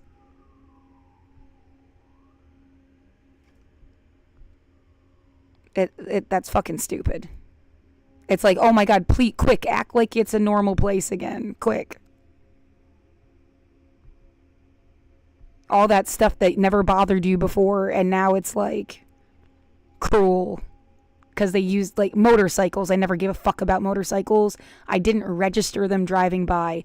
They did it so many times, so viciously, on purpose. I fucking hate motorcycles now. I won't even date somebody if I find out they have a fucking motorcycle in the future. Like, that will just be an automatic no thanks. I don't care. Like, deal breaker. Because of this shit. Maybe that's what somebody wanted. I don't fucking know. Wanted you to feel that way. Yeah, they're trying to make you be somebody's girlfriend. Like, build a bitch. Fucking die already. I will just be alone before I am somebody's custom ordered bride. In any fucking capacity. That's not love. That's sad. Big no thanks. And it's like they're just really mad about it. They couldn't be more. That's human trafficking, dumbass. Anyway. Yeah, I guess I'll just continue with my essay here. It isn't 15 hours long. I fell asleep about 7 hours in, and then my electricity was shut off again. This is the second time just in like the past week. They're fucking around. All the same stuff, all the same, running all the same, nothing different. In fact, because of that incident in the hallway, my room was actually cleaner. Because, I mean, I can't go through the building to take my trash out. I can't go get my mail because of this bitch. And so it was kind of like, I didn't think about it ahead of time or something. It just happened. But she fucked with me, and I want them to check the goddamn camera. And so I took all my garbage that I have to sit in here with because I'm scared of them. Or I'm not scared of, I don't want the variable of what they're going to try to pull. I'm not fucking dealing with it. Like, and it's like they're mad because they can't fuck with me in certain ways because I stay in my room. Yeah, they're scared to tell the truth. So who's a bigger coward? And so, yeah, I put my trash in the hallway. And I feel really justified. No, I would not normally do that. Then they piled it on my door. Like, closed me into my room with the garbage. Which would also be on camera. I mean, all them banging on the door, sticking a feather in the keyhole, her rushing at me. All of that's on camera at the same time.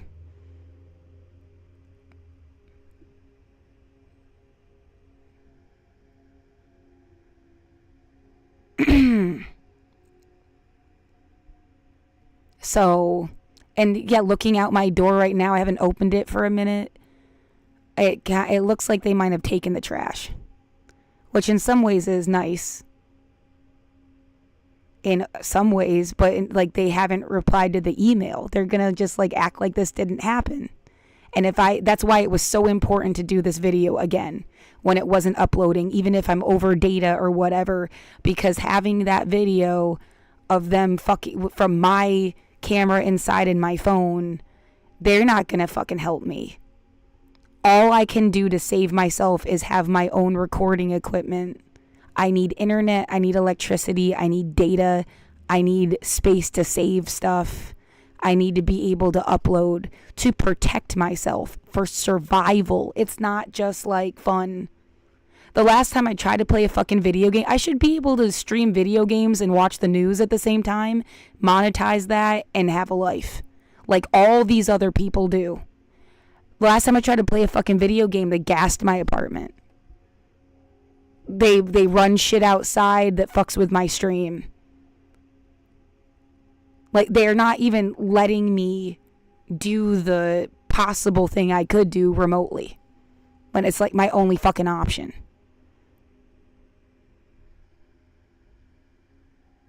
So yeah, I'm scared to walk through the building. I can't go get my mail. I can't take out my fucking garbage. I'm not waiting for her. Next time she'll have a knife and pop out, or one of her fucking friends. Like somebody pushed me into a wall. I'm not going to have this escalate. I'll just stay in my fucking unit. And I'll do my protest every day. I mean, I've been talking about human rights stuff in different ways my entire life. And then also analyzing pop culture from like a psychological perspective my entire life. So I'm just going to keep doing my thing and sci-fi stories, whatever I can get out. I'm not trying to have them rip me off. I'll wait for the future that will be smarter and we'll find out the truth about all things. And I'm going to outlive the bullshit. And that's like all I can fucking do. But yet this is screwed up. I think I made the point I'm trying to make. Yeah, I can't focus. I don't feel good. I can't afford cannabis. It's my medicine. I'm a licensed bud tender. I'm a licensed medical patient. I'm as legit as a person could fucking be. And I can't get the medicine of my choice. I have PTSD, depression, anxiety. Yeah, it's like depression, anxiety, just in the PTSD, you know, it's like all a big wrapped together thing. And I wasn't diagnosed until college. They could have diagnosed me with PTSD. I think it's like 6 months after there's the event, and then it's like it's still fucking with you. Like 6 months later, that's when they could have first diagnosed me. My gram died in front of me. And then when I went to MHS, my house father would jump out and scare me for fun and make me scream all the time as a joke. And this happened like within a year between my gram died in March of 1999. I started to go MHS August of 2000. No one gave a fuck until college. And then they put me on Effexor XR, 75 milligrams. And I was on that for 2.5 years. Was it more like 3? Whatever. I moved to Portland, Oregon, and I got into the medical cannabis. And I'm legit. I am documented. I am licensed. I've been a bud tender. That was like my favorite job. Everything got fucked up for me every step of the way. I feel like someone is following me to my work and fucking with people, and then they don't like me. Customers, co-workers, even bosses. Something has been... And if they could just turn around...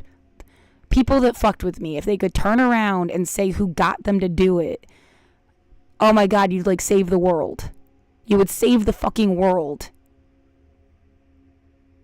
And like, I'm not trying to be mad at you. You're just like a pawn. I want to find out who the king was that got everybody to do shit. And the same thing goes with COVID. I feel like people that, do not bang on my fucking life. Whatever, bitch. Yeah, like I'm ever gonna stop doing it's just interruptive. But the fucking, they're banging on my fucking apartment. Stop! Go find something to do with yourself.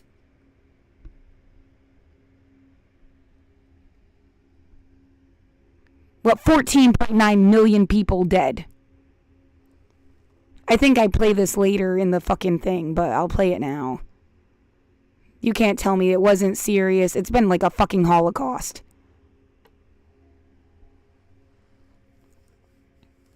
And then they just took advantage of me being inside.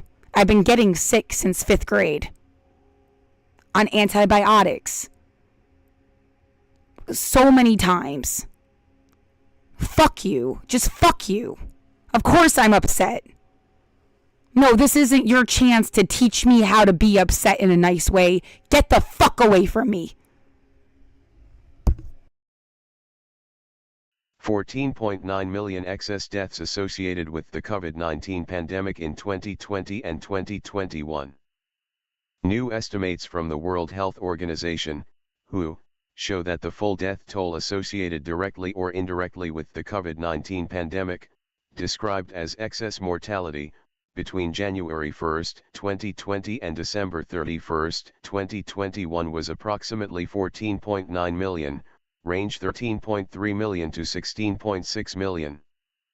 These sobering data not only point to the impact of the pandemic but also to the need for all countries to invest in more resilient health systems that can sustain essential health services during crises, including stronger health information systems, said Dr. Tedros Adhanom Ghebreyesus, WHO Director General, who is committed to working with all countries to strengthen their health information systems to generate better data for better decisions and better outcomes. Excess mortality is calculated as the difference between the number of deaths that have occurred and the number that would be expected in the absence of the pandemic based on data from earlier years. No matter who you were, race, class, sex, gender, age, ability, national origin, there was information that would make you scared that your group might be targeted or dying.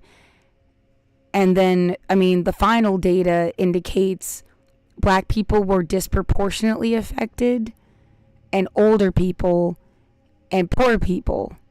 And again, I say, the elderly, the old, the disabled, the poor, and dissidents.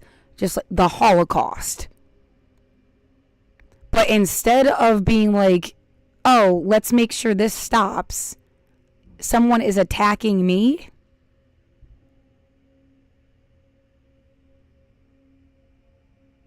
Make that make sense. Yeah, no one can wave a religious flag ever again and all they do is kill people. Whatever way you want to fucking slice it, this is wrong.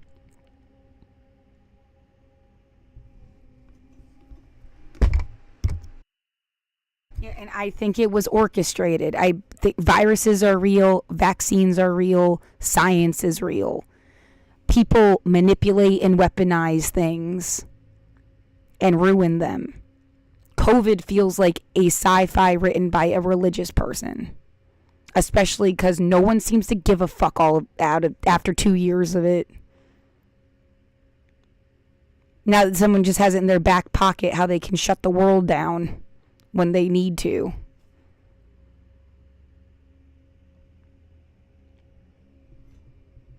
Again, if someone really cares about you, they tell you the truth. Period. If they don't really care about you, they have no business controlling your life. You're not expendable. You were not born to be fucked with by anybody.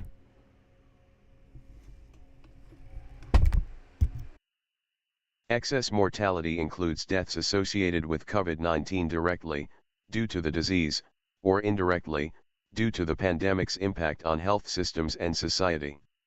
Deaths linked indirectly to COVID-19 are attributable to other health conditions for which people were unable to access prevention and treatment because health systems were overburdened by the pandemic.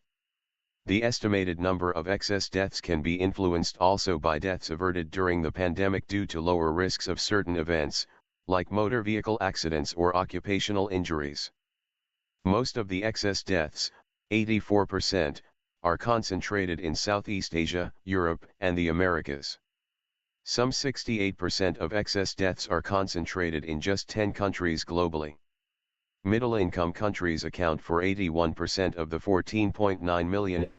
Just so they say most of the deaths are concentrated in those countries, and I think there was no reporting on the global south. They would know to take that into account, so that's weird. I should say limited reporting.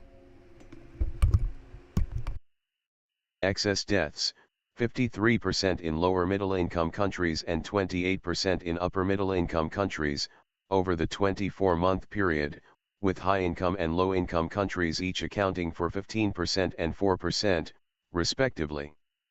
The estimates for a 24-month period, 2020 and 2021, include a breakdown of excess mortality by age and sex. They confirm that the global death toll was higher for men than for women, 57% male, 43% female, and higher among older adults. The absolute count of the excess deaths is affected by the population size. The number of excess deaths per 100,000 gives a more objective picture of the pandemic than reported COVID-19 mortality data. What some things I got an executive functioning brain, disproportion affected groups. Yeah, AI is not always right, but it's close enough to count most of the time. Sometimes you just have to know when something doesn't look right and double check. But this goes with like I was looking for this answer because I heard this was what it checks with what I was told. Measurement of excess mortality is certain racial and ethnic groups, including Black, Latinx, and American Indian individuals, experienced disproportionately higher rates of hospitalization and death due to COVID-19 compared to white individuals. These disparities persisted throughout the pandemic, with some evidence suggesting that they widened during surges caused by new variants, according to KFF. Growing data show Black and Latino Americans bear the brunt. Several factors likely contributed to these disparities, including social determinants of health like wealth, employment, housing, and access to health care, says the National Institutes of Health, NIH. These pre-existing inequalities created vulnerabilities that were exacerbated by the pandemic. For example, some individuals may have had limited access to testing, treatment, or preventative measures like vaccination. Additionally, some racial and ethnic groups may have been more likely to experience job loss or housing instability due to the pandemic, further increasing their risk. So I want to show you that. I want to show you total deaths from COVID map, total cumulative. So it's just like limited testing. There's not even any information.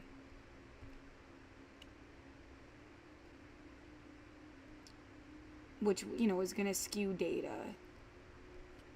And then, yeah, Portland protests 2020.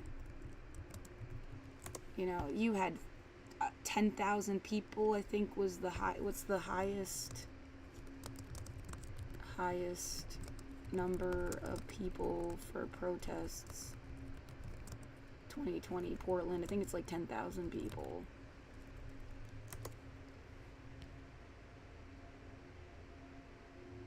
$26 million total participants.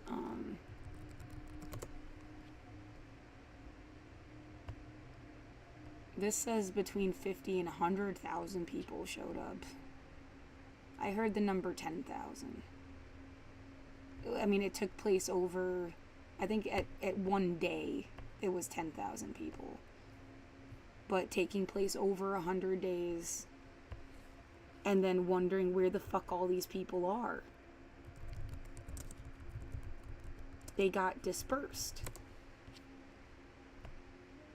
I'm calling this the used division. The people that got their asses handed to them. Like, they're just practice dummies for the military. All of this fucking tear gas is cancer. And yeah, absolutely doused with it. Like they were making fucking movies and they wanted to be theatrical. They thought it was funny. Maybe they just don't fucking care because they think that they're gonna die early so everyone can die early too. I don't know. There must be some sick logic to this. Well, it's not logic, it's some sick calculation. Yeah, fucking with Measure 110, displacing a community that would have voted for it, sabotaging it so it couldn't possibly work out.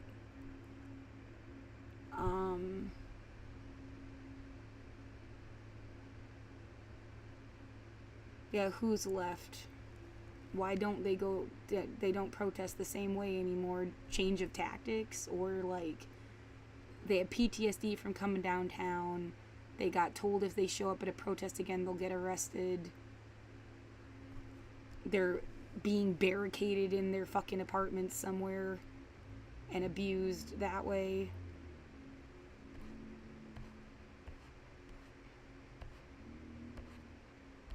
This fucked up.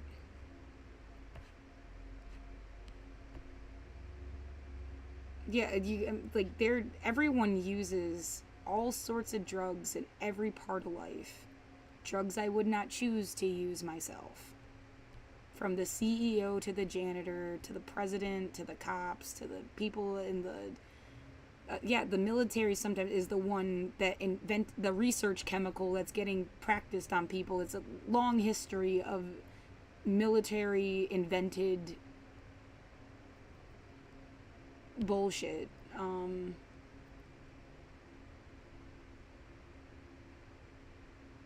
And when they got you on something that makes you feel good and they're the only way you can get it, they control you. You need dopamine to function. It is a human biology. It's not your fault. It's not like you should go raw dogging through life so that you won't be controlled. They'll control you because you need this to function. They'll control you some way else. It doesn't have to be in a chemical that you ingest. Food, sex, love, anything that you enjoy, music. It's all like part of the dopamine system. It's part of being alive. And they're just hijacking that and fucking killing people when they feel like it.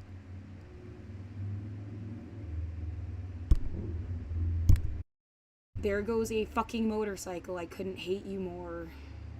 Oh, making people like stupid shit because like their brains are broken. Yeah, that's another problem I don't want to have.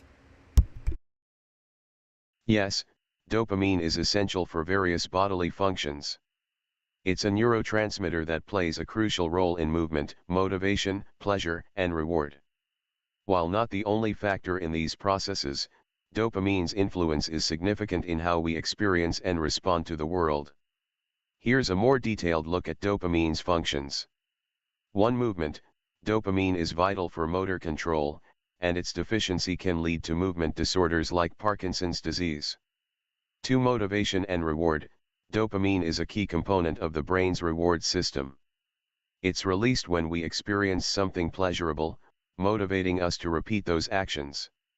This system helps us learn and adapt by associating certain behaviors with positive outcomes. 3. Executive functions. Dopamine is involved in cognitive processes like planning, decision-making, and working memory, which are part of executive functions.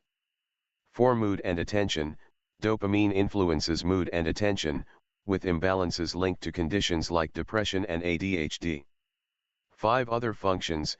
Dopamine also plays a role in sleep, stress response, lactation, and blood flow regulation.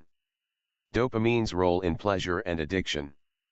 Reward system. No, they say you're addicted to food, you're addicted to air. I mean, like, without it, you're going to have a severe reaction that will make it difficult to function. You're addicted to water. Like, okay, they have just played this up for money, profit, power, control, brownie points from God or something in their own heads. That's what's evil. Please go back to the 80s and stay there if you want to play this war on drugs shit. Because what you did to me and everybody else is a war crime. Dopamine is released in the brain's reward pathways when we engage in pleasurable activities, reinforcing those behaviors. Addiction. Substances and activities that are addictive can hijack the dopamine system, leading to compulsive behavior as the brain seeks to replicate the dopamine rush. In short, dopamine is not just a feel-good chemical, but a fundamental neurotransmitter that underpins many of our essential functions, both physical and mental.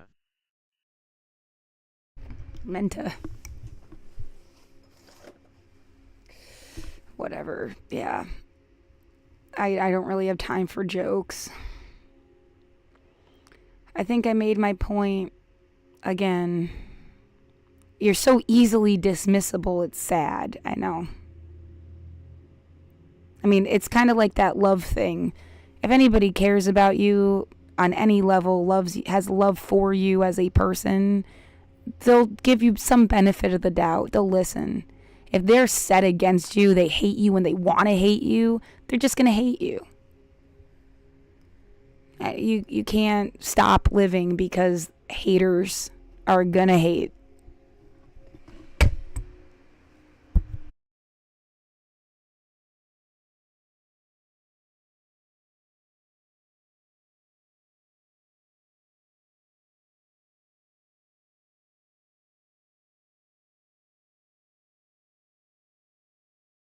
Innovative Housing Inc.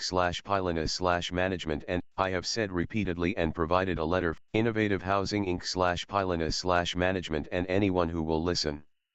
I have no logical reason to trust anyone at this point. I have said repeatedly, I do not know them. This feels like a hate crime. I am a humanist, she said herself that.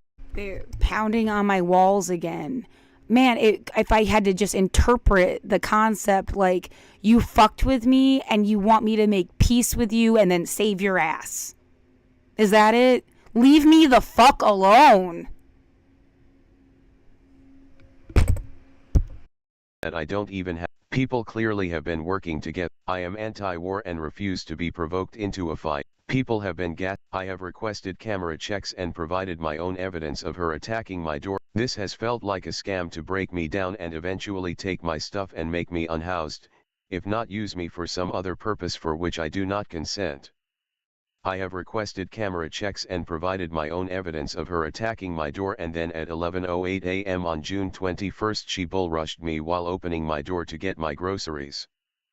People have been gassing my room with some unknown chemical that makes me feel sick as well. It smells like baby powder and maybe sage mixed together. I am anti-war and refuse to be provoked into a fight. She seems to want that, which I have been reporting since she blocked my way on the stairs on January 1st, 2024, and provided that evidence long ago as well. People clearly have been working together to bully me out of my apartment since 2020, and I am actually poor and have nowhere else to go. I have now been medically isolated for 5 years and I will not be thrown anywhere else to die so cruel people can feel better about themselves. She said herself that I don't even have cops I can call, and whoever covers this area has either participated or just watched as people have hurt me since 2020. This feels like a hate crime. I am a humanist and a good person. I am vulnerable and now disabled due to surviving under DURESS for the last 5 years. I am not some paid actor working for a scam of any nature. I will not die for anyone and I am determined to outlive this bullshit. Attached is my PTSD again and the audio of Gail Ferguson coming at me when I opened my door to get my groceries on June 21st, which I have asked you to check the cameras and see for yourself. It makes no sense that anything could have constantly been going on with cameras in the hallways. The purpose of this building has always been to keep people housed. Again, I moved into my apartment here in March of 2015. I know what is normal and what is not. Please do not mess with me or let other people harass me to death. My life is a protest. Some people will just want to get their way to feel like they won something, and it doesn't even matter anymore. They just get into like this stupid competitive brain. It's awful. I don't like what else. I can imagine all sorts of things in psychologies that people could be having, and sometimes that kind of helps, but it feels like they're just playing. They don't give a fuck, and I think it's funny. whatever the fuck it is. They don't give a fuck and they think it's funny. If it was for a really better purpose, that would have been obvious by now, and they wouldn't have to carry on for so long, and they wouldn't be like literally destroying you and taking off years of your life to like prove their little point. It's not a way, you don't do this to people.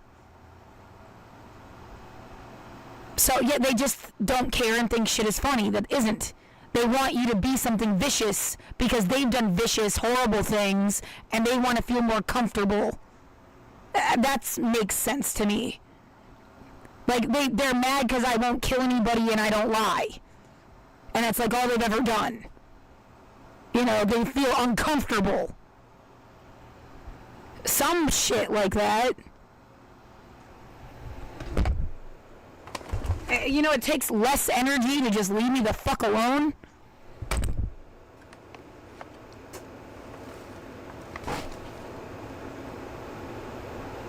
Or the idea, they're worried about some shit and then they're trying to like simulate it to make you worried about it too, but it's like bullshit. Like being scared of the boogeyman.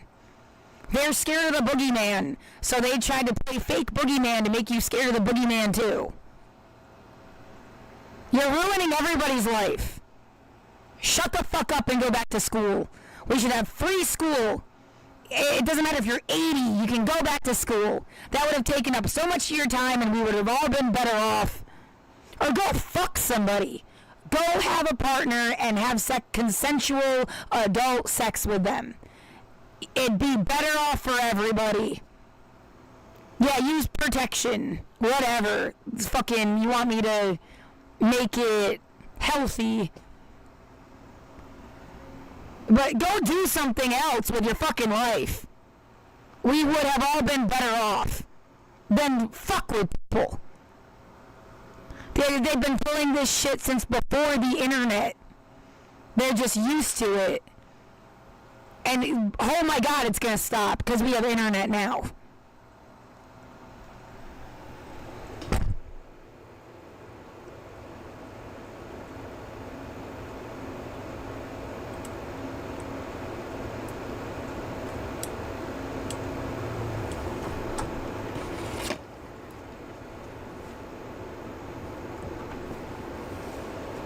I again, like, what could you possibly think is the idea here? Why won't they just stop? Leave me the fuck alone. What is in it for you? You're some ugly brain with ugly notions. Could be the only people that would get off on this. Fuck off. And then constantly putting you in a state like, well, because we felt this way, so we're going to hurt you the way we were hurt. Get the fuck away from me. I have had more empathy than anybody fucking deserved. You just want my attention. Go learn history. What the fuck? Yeah, maybe people hated you your whole life because you're an asshole.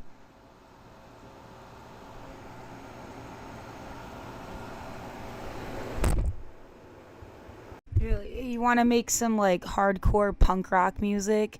Take an event from history and memorialize the dead. There's unlimited stories that could really use your musical capabilities.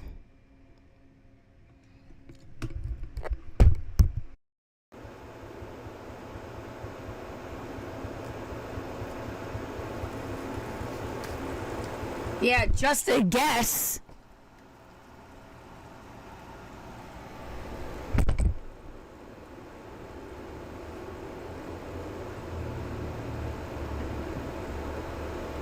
It would be smarter for people to learn how to think on two levels: demographics, statistics, historically speaking, and then individual basis for everybody. That makes sense. I don't think that's what they're trying to do, but it would have helped all along the way, I guess. Then they can't pretend, like, for example, they can't say the Portland community was killing me. These fucking people don't represent the Portland community. They're their own little clique. Whatever the fuck it is.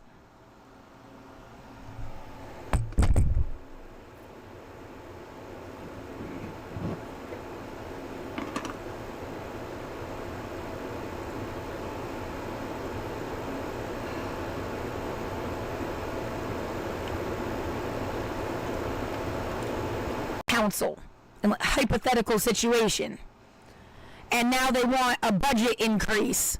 I mean, you're definitely gonna approve that shit, right?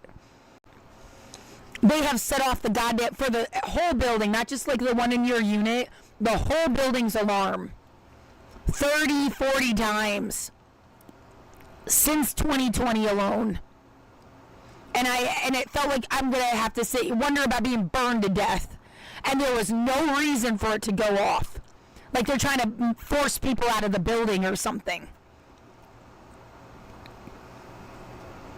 And now if the fire department is making you scared you'd burn to death, and then you ever work for city council, in a hypothetical situation, and now they want a budget increase. I mean, you're definitely going to approve that shit, right? Because they scared the shit out of you with the concept of burning to death for 5 fucking years.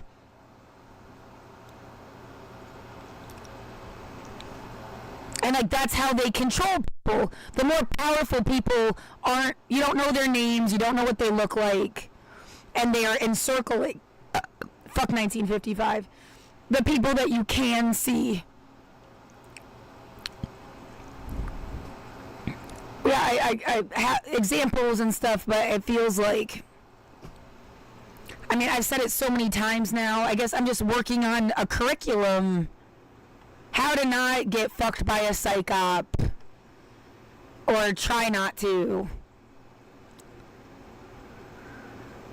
But yeah, the sculpture is something, when I get a visual image to attached to a concept, I remember it better. Who cares what you learned if you don't remember it 20 years later? Yeah, you can always use the original if for some reason the concept is the same, kinda. Well, not really. This is more about people are in bed together. I have no idea who these people are supposed to be. This is really the concept. That they're like famous people. And you can latch onto them and say that they're fucking with you, and then it makes you look crazy. Like, they don't know who the fuck you are. They're busy living their goddamn lives. They wouldn't risk their careers to go harass somebody in their own home. They'd at least have minions they sent out to do it. If anything, it wouldn't be them directly. That would make sense. But by doing, now you got somebody to latch on to and say that they're the problem, because you can see them. And again, the more powerful people, you don't know their names. They're wrapped around all of this shit. Yeah, puppet masters versus puppets, if you will.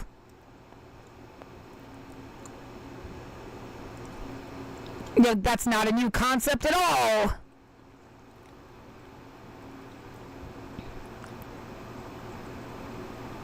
I don't know what, yeah, the idea that I need to present this information in a certain order.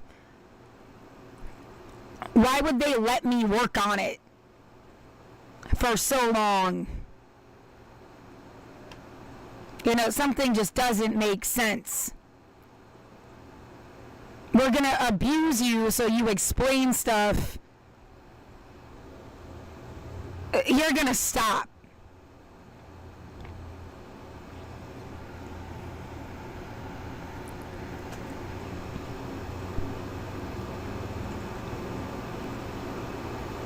And then acting like, no, you need to like, we're trying to make you like a Barbie, and you need, I don't need to do fucking anything, freak. Get off of me.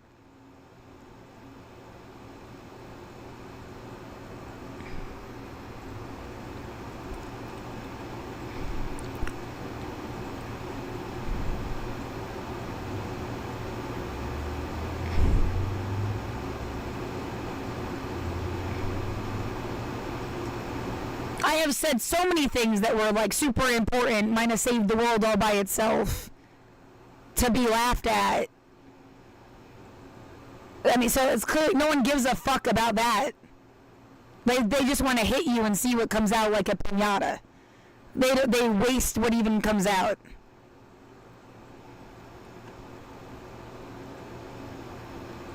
And yeah, I have a lifetime of shit that happened to me that shouldn't happen to people. The idea I should just launch into my own personal bullshit now. I don't know. Take another hour and a half to explain my life. And then, because they're just ripping me off. I'm sure my own biological family is in on it. As well as people that have no business being anywhere near me.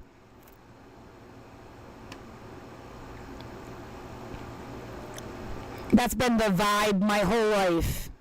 These people didn't really care about me the way you're supposed to.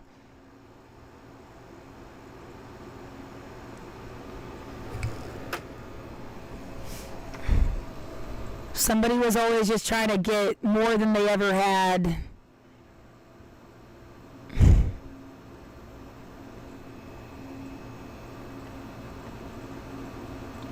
The wrong way.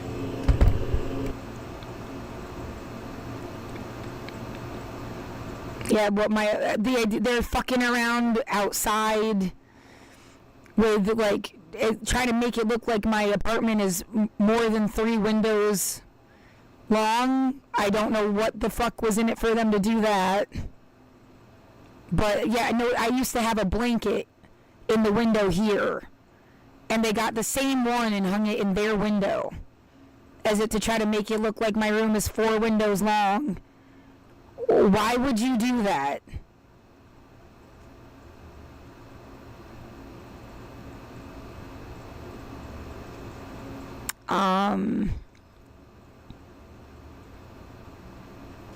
This is what the wall looked like when I first moved in. And it clearly has like a giant crack down the concrete. But, I mean, if they want to scare the shit out of me, they did.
But the only thing I could manage to accomplish is to make it so someone else won't be put in the same position. I guess that's worth it.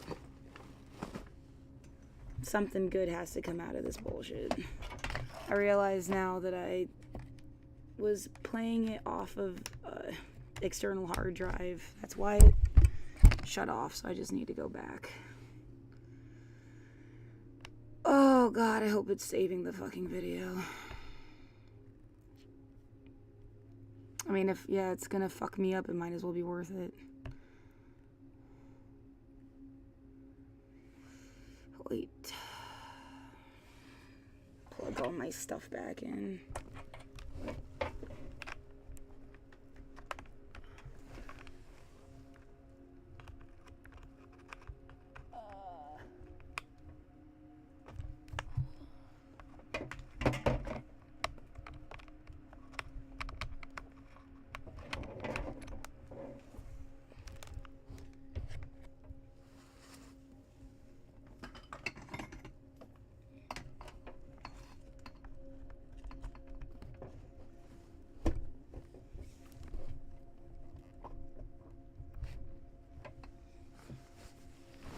Patience.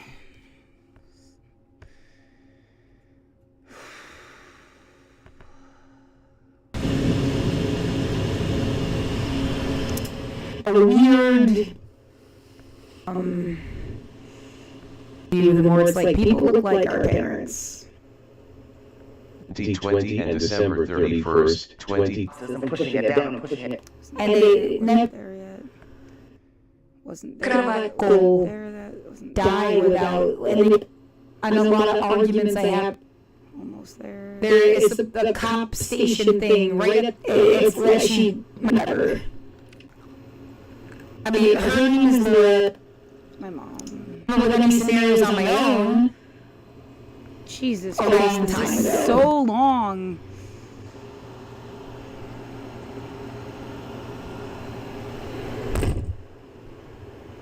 Fuck.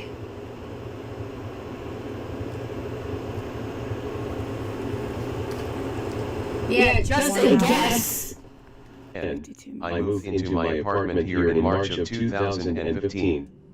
I know what is normal and what is not. Please do not mess with me or let other people harass me to death. My life is a protest. Some bullshit about glory. Why don't you all go speak for yourselves? And I moved into my apartment. Nature. I will. Don't care anything. Oh, then, you know, it takes less energy to just leave me the fuck alone. 2. Go. And you can latch onto them and say that they're fucking with you, and then it makes you look crazy. Like, they don't know who the fuck you are. They're busy living their goddamn lives. They wouldn't risk their careers to go harass somebody in their own home.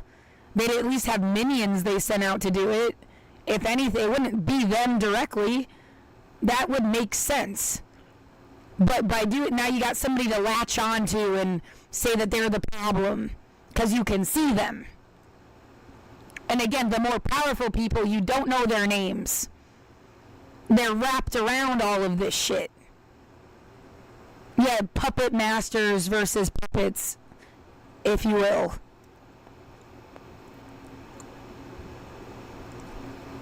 No, that's not a new concept at all.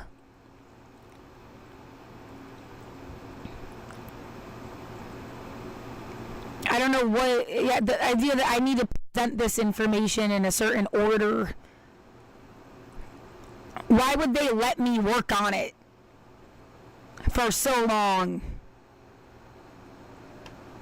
You know, something just doesn't make sense. We're gonna abuse you so you explain stuff. You're gonna stop.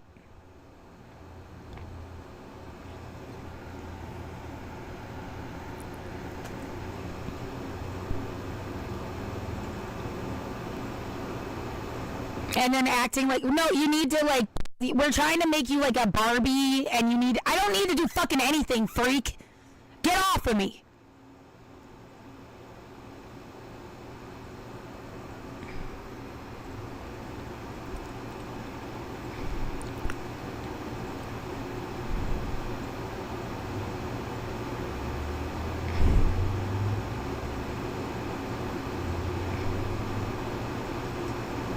I have said so many things that were like super important, might have saved the world all by itself, to be laughed at. I mean, so it's clear no one gives a fuck about that. They just want to hit you and see what comes out like a piñata.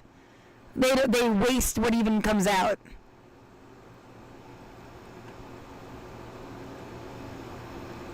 And yeah, I have a lifetime of shit that happened to me that shouldn't happen to people. The idea I should just launch into my own personal bullshit now. I don't know. Take another hour and a half to explain my life. And then, because they're just ripping me off. I'm sure my own biological family is in on it. As well as people that have no business being anywhere near me.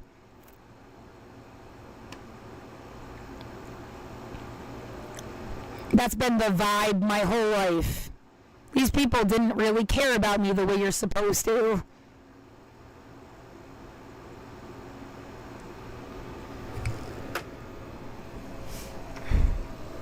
Somebody was always just trying to get more than they ever had.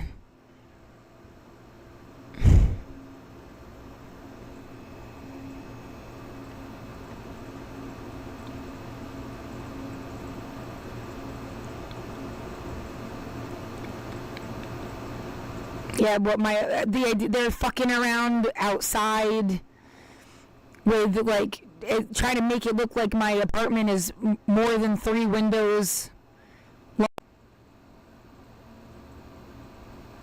When I first got my cat,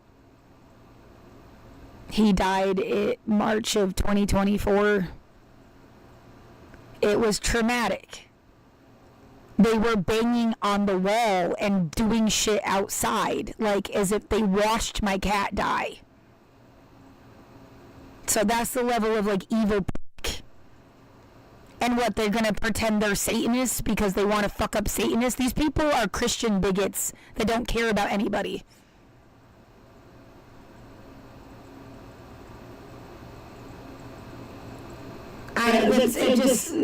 Maybe Christian nihilist is a better term.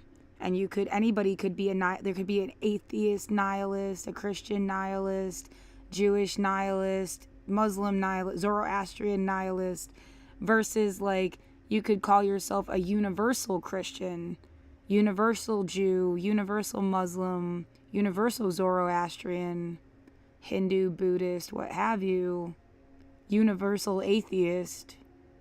It's kind of like a humanist, but just some common new language to indicate people that care about universal human rights and have a secular mindset that we can all sit at a table together and have good intention. They want everyone to live as long as possible, versus a nihilist mindset where, yeah, they'll wave a flag for whatever reason.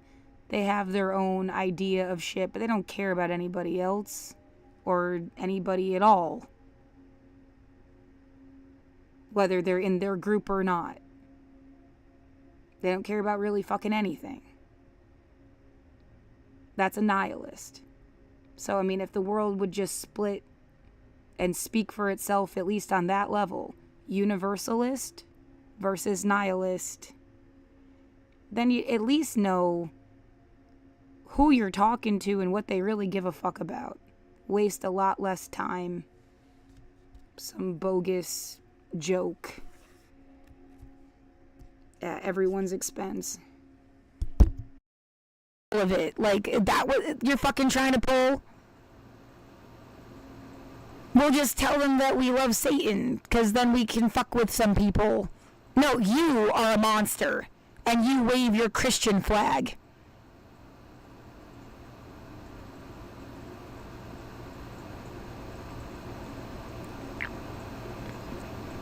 Pictures at work a long time ago. These are from like 2013.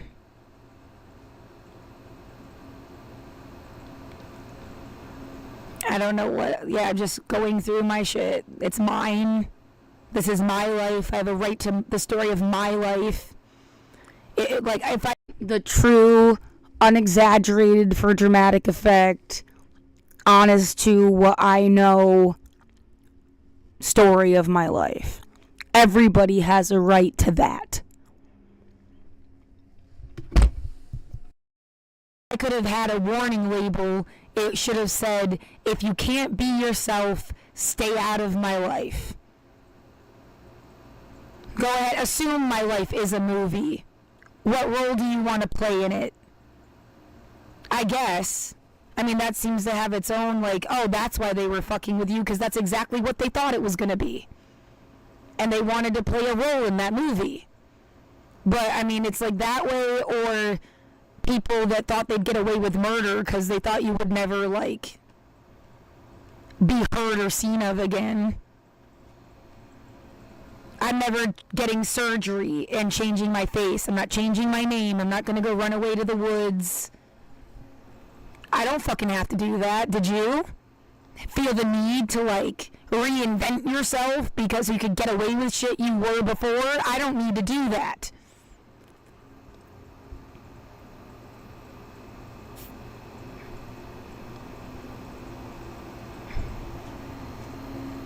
I need to pee.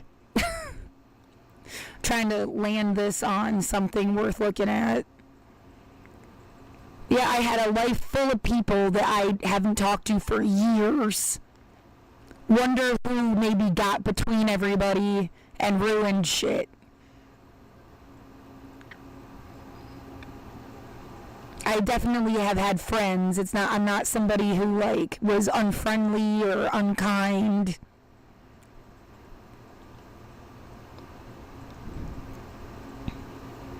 But, I mean, 10 years goes by. Do you even know somebody anymore? And then the idea is that you never knew them in the first place. They were always fucking with you. Depends on who I'm talking about.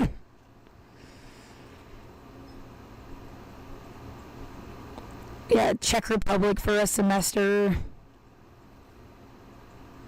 Meanwhile, a lot of people I know have traveled the world. I got a tattoo in Czechia. It's a quote from fucking Fight Club. I mean, and way before I ever thought I was going to move to Portland. So if you want to go that route, there's so many reasons that, like, I belong here. Fucking dick. I have to pee.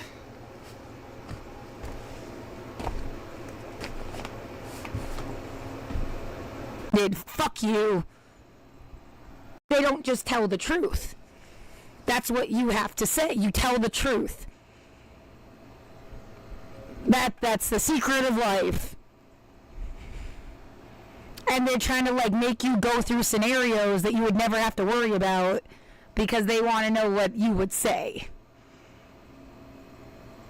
Oh my God, fuck yourself. And then it kind of ruins my life and my imagination space to write, where I should be able to think of any characters and come up with any scenarios on my own. It's not for your misuse. I can't do fucking anything. Yeah, my gram having me watch the movie Misery when I was like 7. I mean, were you just trying to let me know people would do this to me? Why didn't you, like, say that?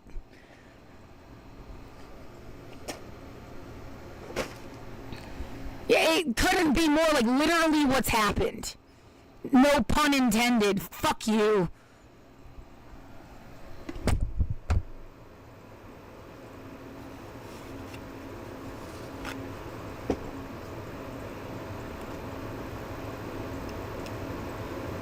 If anyone fucks with my body, I hope the world explodes.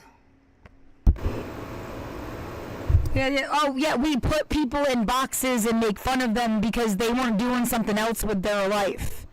Because you're doing so much. What, this is a cocoa perk for you? Why does this make you feel better? That can't be. Oh, yeah, right. The tip-off from Chuck himself was his new book.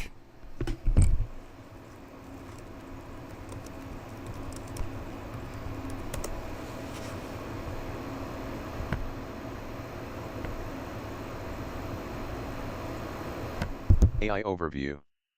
Shock Induction is a novel by Chuck Palahniuk, focusing on a high school where top students are disappearing, seemingly through suicide, but a darker truth is revealed involving a secretive organization called Greener Pastures that recruits high achievers for a lifetime of servitude to the wealthy. The story explores themes of choice, control, and the price of success, set within a world where the elite exploit talented individuals. This video provides an overview of the novel Shock Induction and its themes. 1. The premise. Palahniuk's novel centers on a high school where students are vanishing, with their deaths initially attributed to suicide. 2. Greener Pastures. A shadowy organization called Greener Pastures is revealed to be at the heart of the disappearances. This organization monitors and recruits high-achieving. Well, just to be very clear, I've had a friend that overdosed. I don't have anything to do with whatever they were doing. That's, freedom of association, bitch. I didn't even see them for a year. To make that very clear. But they overdosed and died in 2017. And yeah, the world has been less fun without them. It was more fun. It was more interesting. It was a cooler, better place when they existed. Period. We don't have to date. It's not like... It was just better with them in it. The world lost something when they lost that guy.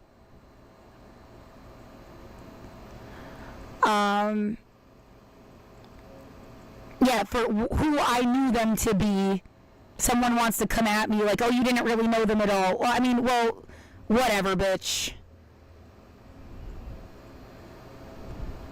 Everybody's got some fucking extra crap that, whatever. The person I knew was somebody worth being. Sucks if you ended up with a different version of them. I didn't know that person.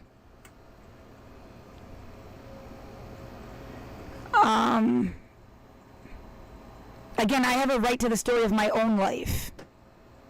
And the truth of my own life. You don't get to say like, oh, you knew this person for 5 minutes, so now you don't get to tell the story of your life. No. Fuck off.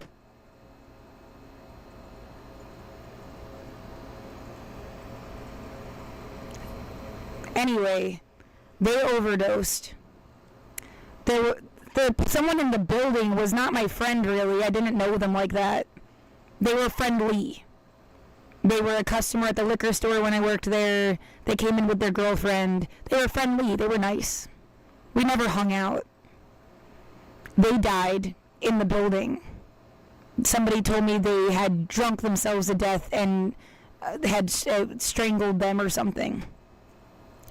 Wrapping something around their neck and then drinking till they passed out and it hung them. I can't find their obituary anywhere.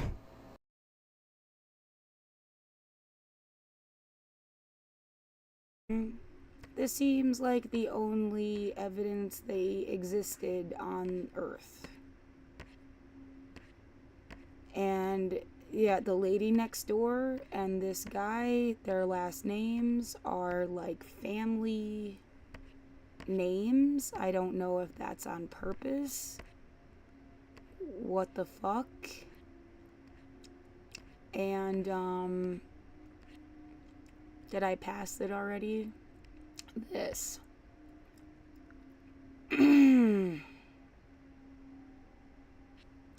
Is awkward. Somebody had me buy him a beer. And we had a picture together as well, and they deleted it. I'm not butthurt about it, but it feels weird, man, and not the cool kind. An explanation would be nice. I didn't come here to fuck with you. It's like a little too much of a coincidence. But yeah, again, the guy I'm talking about that died in the building, this is like the only picture of him. I'll find it in a minute.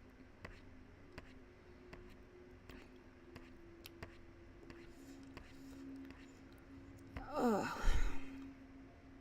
There's no obituary, there's nothing besides this one picture.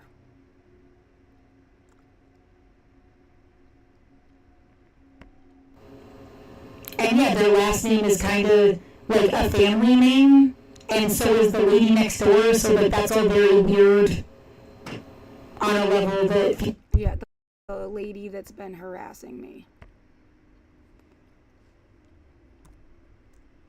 I don't know if they're related to me. They don't even, there is an Amanda that has openly said, yeah, she acknowledges that we're like related. I've never met her. She moved from Massachusetts to Oregon. She won't respond to my messages. I've asked her a bunch of times, do you know this person? She doesn't reply. So I don't know if someone is stalking me because they think that they have like, I mean, you would never have a right to stalk me. Doesn't matter if you were distantly related. I don't know what the fuck. I don't know. My family was pretty much 4 people. My gram who died, my dad who died, and my mom and my sister. No one else can even say they were around. Yeah, how do I put this? Like, I hung out with my cat more than I ever knew my own family. More hours spent with my cat than anyone. And then I spent more time with my dad than my mom or my sister. And he died in 2022.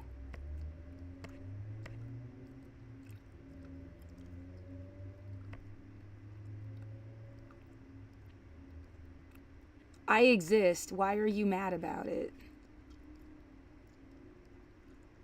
I don't fuck with people, so there's no one had a good reason to fuck with me. Yeah, I'm also poor. There's like, and that's not a good reason to fuck with somebody, but even like from some gold digger standpoint, there's nothing to be had here. I must be a trap for idiots because there's like, I couldn't be more officially poor. I am a Milton Hershey School alumni. You have to be poor to go there. It's a free boarding school for poor kids. Like, go scrub a toilet and choke on a chocolate bar. Oh my god, I'm so sick of being scared of people. This world sucks. Like, It was like deliberate, like someone was playing a game with who lived in the apartment building. This is a low-income apartment building. Again, it's not a hospital, it's not a hotel, it's not something else. It's a low-income apartment building.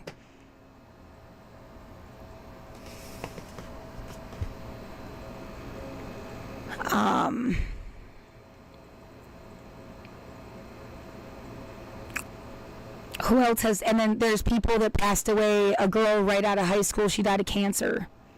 A boy, another, they were all really nice people. I didn't really know them. What I knew of them was nice. You know, levels of closeness. We were not close, but they were nice. It's sad that they died. And they died of cancer. That's a few different people. Or have said that they have cancer. There's one little turd fuck who seems to like to cause chaos everywhere that they go, and I think that their friend poisoned me in Portland. Apparently, I just found out last night they have cancer, which makes you go, oh, God. Well, maybe they're better off now. That's awful, but maybe it woke them up to stop being like a little chaos demon.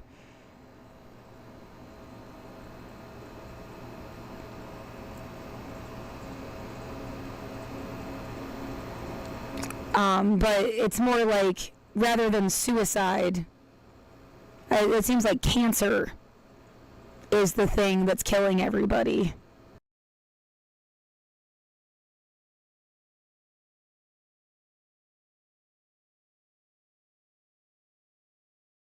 Cancer care. MSA understands the emotional and financial toll that a cancer diagnosis can bring. In 2011, we established the Cancer Care Program. The purpose is to provide grants to alumni in need of financial assistance due to the repercussions of a diagnosis, treatment, and care of the patient suffering from cancer in all of its forms. Donate to the Cancer Care Fund. The funds received can be used however the recipient desires. It could be for groceries, utilities, mortgage payments, rent, a vehicle, medications, or even a vacation with their family. The bottom line is, cancer overwhelms, and stress is a cancer patient's worst enemy. We want to alleviate some of that stress. The applicant can be an alumnus, their spouse, or a minor child living at home. They must voluntarily disclose their cancer-related information for consideration by the committee.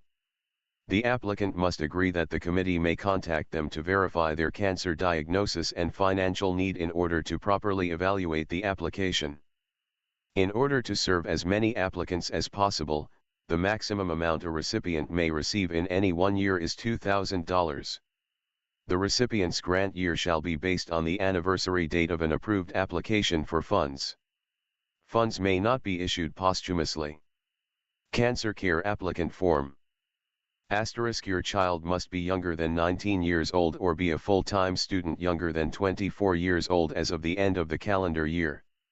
There's no age limit if your child is permanently and totally disabled or meets the qualifying relative test. Your child is permanently and totally disabled if both of the following apply.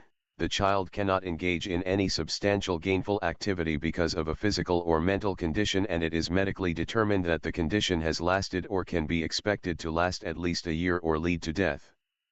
I certify that I have been diagnosed with cancer and currently am in active treatment. I understand that I am voluntarily disclosing my cancer-related information in addition to completing the required medical and financial forms. I understand the committee may contact me and/or my healthcare team to verify my cancer diagnosis and finance. I acknowledge that the information disclosed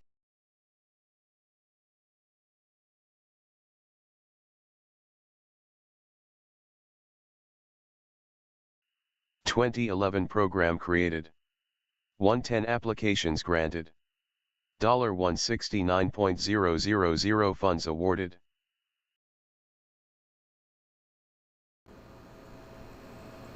And yeah, this shouldn't be about me or my life. There's just, it feels like getting tipped off. Hey, the people are doing this shit. And what my job is to make it stop forever then. Obviously. Oh, I don't know what you would have thought I would do different. You must not have known me.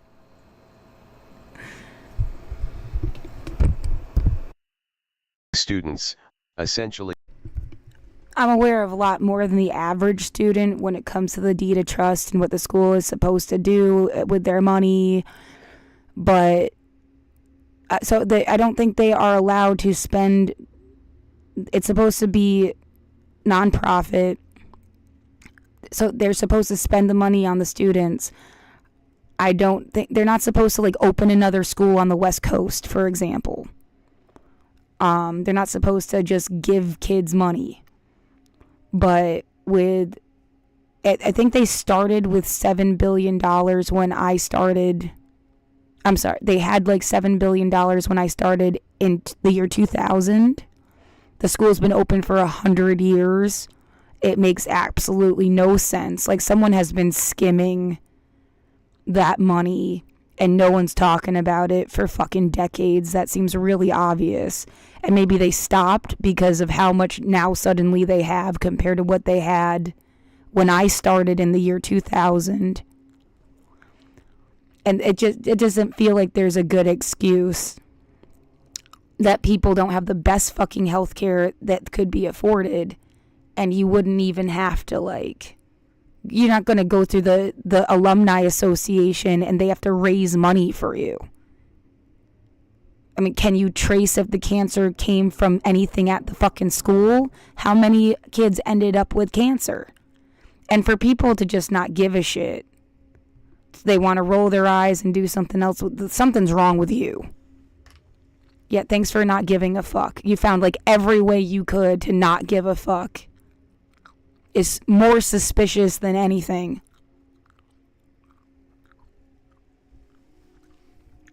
No, it's not a piggy bank. You can't just get money from them. But you take care of the kids that you said you'd take care of in the first place. And taking care of something is not killing the patient to cure the problem.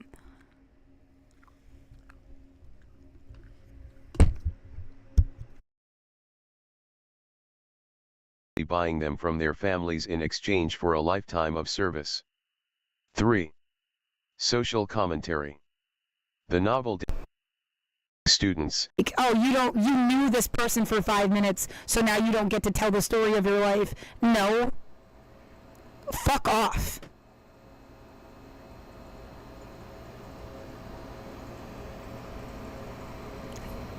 Anyway, they overdosed. Someone in the building was not my friend, really. I didn't know them like that.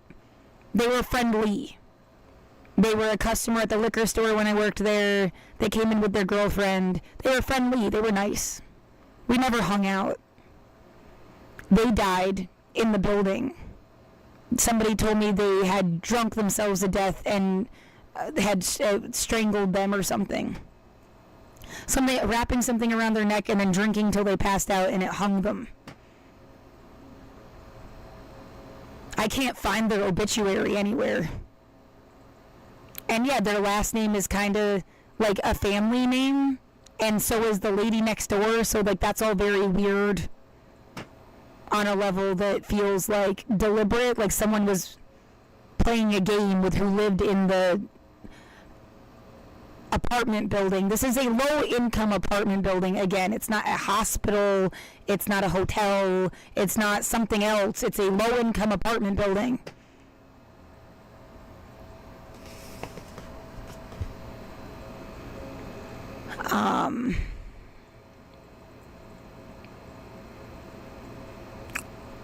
Who else has, and then there's people that passed away. A girl right out of high school, she died of cancer.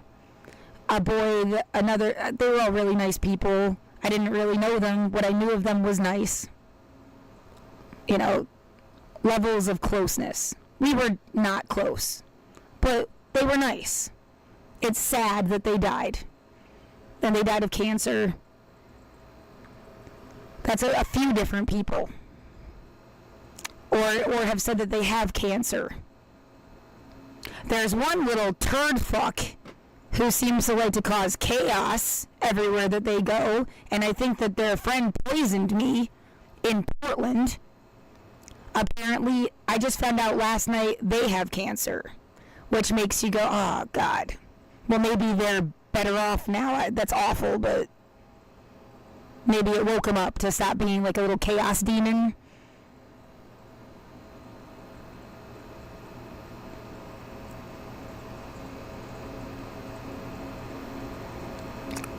But it's more like, rather than suicide, it seems like cancer is the thing that's killing everybody. And yeah, this shouldn't be about me or my life. I just remembered too, there was another Maggie, some girl that came to Portland and randomly, I think I met her through the liquor store. I worked as a cashier.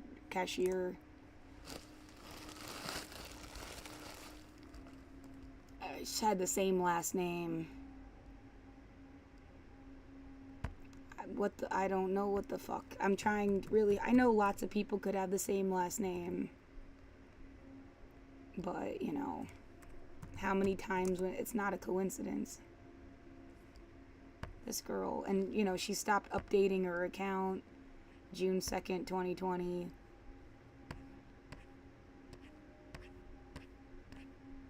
Yeah, some like serious stalker problem. Shit that should not make it to the next decade. Whatever the fuck that is.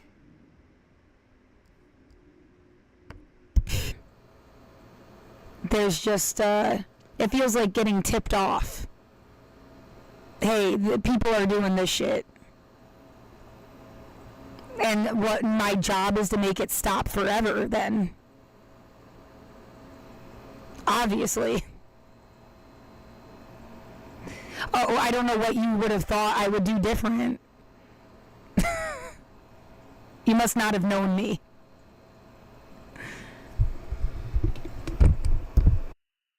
Students, essentially buying them from their families in exchange for a lifetime of service. 3. Social commentary. The novel delves into social commentary, particularly regarding the exploitation of talent by the ultra-rich and the pressures faced by high-achieving individuals. 4. Themes. The story. Yeah, again, not to toot my own horn, it's just like relevant fact. I was 11th in my class. I graduated high school with a 3.8 GPA, distinguished honor roll, visionary award winner. I got really good grades on my SATs, though I don't remember what the fuck it was. I was in AP English, art, and history, I think.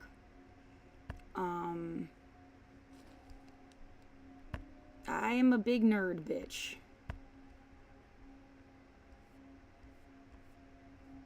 So yeah, I was one of the best and brightest. One year, they put that shit in the newspaper. So, this scares the crap out of me. But like, thanks for the tip. He explores themes of choice and the illusion of choice, control, and the potential consequences of ambition and success in a society where wealth and power dictate the terms. 5. Palahniuk's style. The book is described as having a dark, satirical tone, reminiscent of Palahniuk's earlier work like Fight Club, but with a focus on a more cerebral and thought-provoking narrative according to Goodreads. This video discusses the writing style and themes of shock induction. I won't play the video, but I'm sure it's worth listening to. I think the point has been made.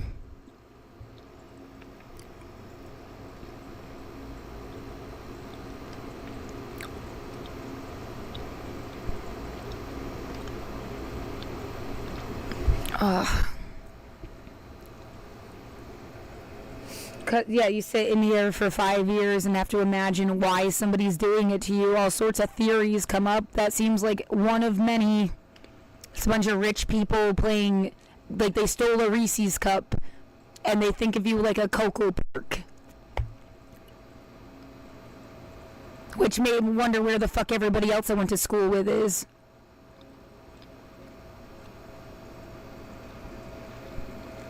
We're all poor. Is the point. I went to a free boarding school for poor kids. It's not a joke or imagined. It's a real thing. It's been open for 100 years. Wonder where all the kids ended up. And it's like, the thing's been open for 100 years and no one could have given less of a shit. Like...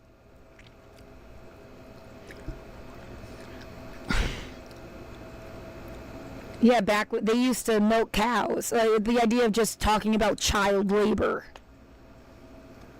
Or you have to earn your education, or... Yeah, no one seems to care, weirdly. I hate sometimes I'm scared that COVID, was orchestrated and everyone else is dead. That's why you didn't get to meet people you should have been friends with. They're all gone. And then they're just playing with these kids that grew up. It's personal. A portfolio shared in search of resonance. More of an archive than necessarily my best work. Sunday, May 27, 2007. A letter. Dear Pastor W, Mr. V, Mr. W, and readers of the age. It is out of the sincerest respect and deepest appreciation of Milton Hershey School, having provided me with both academic and social education which I could not have received at home, that I am discontinuing my The Age emails. Earlier today I received the following message from Pastor W in response to one of my The Age emails. Laura, you will stop this inappropriate use of your email privilege right now.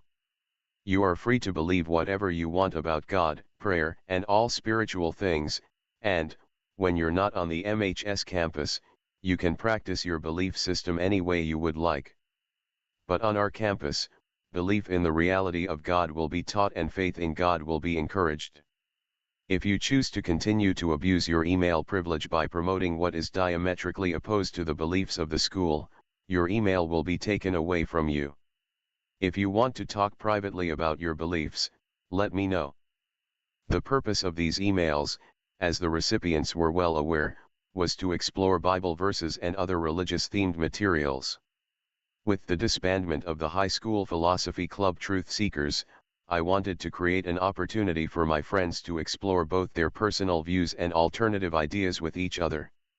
The students involved come from various faiths and each has a different religious history. I used email because it was the easiest and most direct form of communication for busy students. Even the most faithful Christian teenager, as responses to my The Age emails have proven, will have questions and concerns about their own faith. These could lead their thoughts toward another system of beliefs or even atheism, the belief that God does not exist. Should these questioning students be shunned? Isolated? Outrightly ignored? Should these students be denied the opportunity for unbiased discussion/debate on the subject with their peers? Many times, I have found that my comments, should another person find them faulty, have done nothing but strengthen their resolve in their own faith. I highly doubt that the goal of MHS is to lead students to faith through uneducated blindness and fear. The views of the school and my own may be polar opposites, but I am confident that the intentions of both are of the purest quality. Despite the undeniable reality that MHS solely supports Christian beliefs, I still hope to create a peaceful awareness of alternative views, even those that I do not share. Simply, we are each passionate about what we feel is right, and we take the responsibility of communicating that truth personally. The greatest asset a school can bestow upon its students is the opportunity to develop a true sense of self. All the memorized math equations in the world cannot compare with the confidence and success that comes with knowing who you are, what you stand for, and why. The consequences of silencing these students will be far more devastating than exposing them to what is a diametrically opposed belief. Labels, conversation, MHS, pop culture, questioning, religion, rules. Tuesday, May 22, 2007. Know where you stand. Religion at Milton Hershey School. An editorial by Laura L. Gamery. Last year, I told some girls in my student home what I believed in. They forced me into the living room and were trying to explain to me why I should believe what they believe, Christianity. They literally called my religion stupid and turned my serious beliefs into a joke. Wiccan. The school doesn't really seem to care about other people's faith. The school will not provide transportation to Jewish students for temple so that they can expand their religious faith. The school only serves to the Christian community. I feel that, for our student body, diversity of faith is important. Christian. My old house parents made me place a Bible on my headboard, so I placed a copy of The Hitchhiker's Guide to the Galaxy. I received 10 days of detention. They made me take down song lyrics I had on my tack board, Don McLean's American Pie, where the lyrics went, "No angel born in hell / could break that Satan's spell."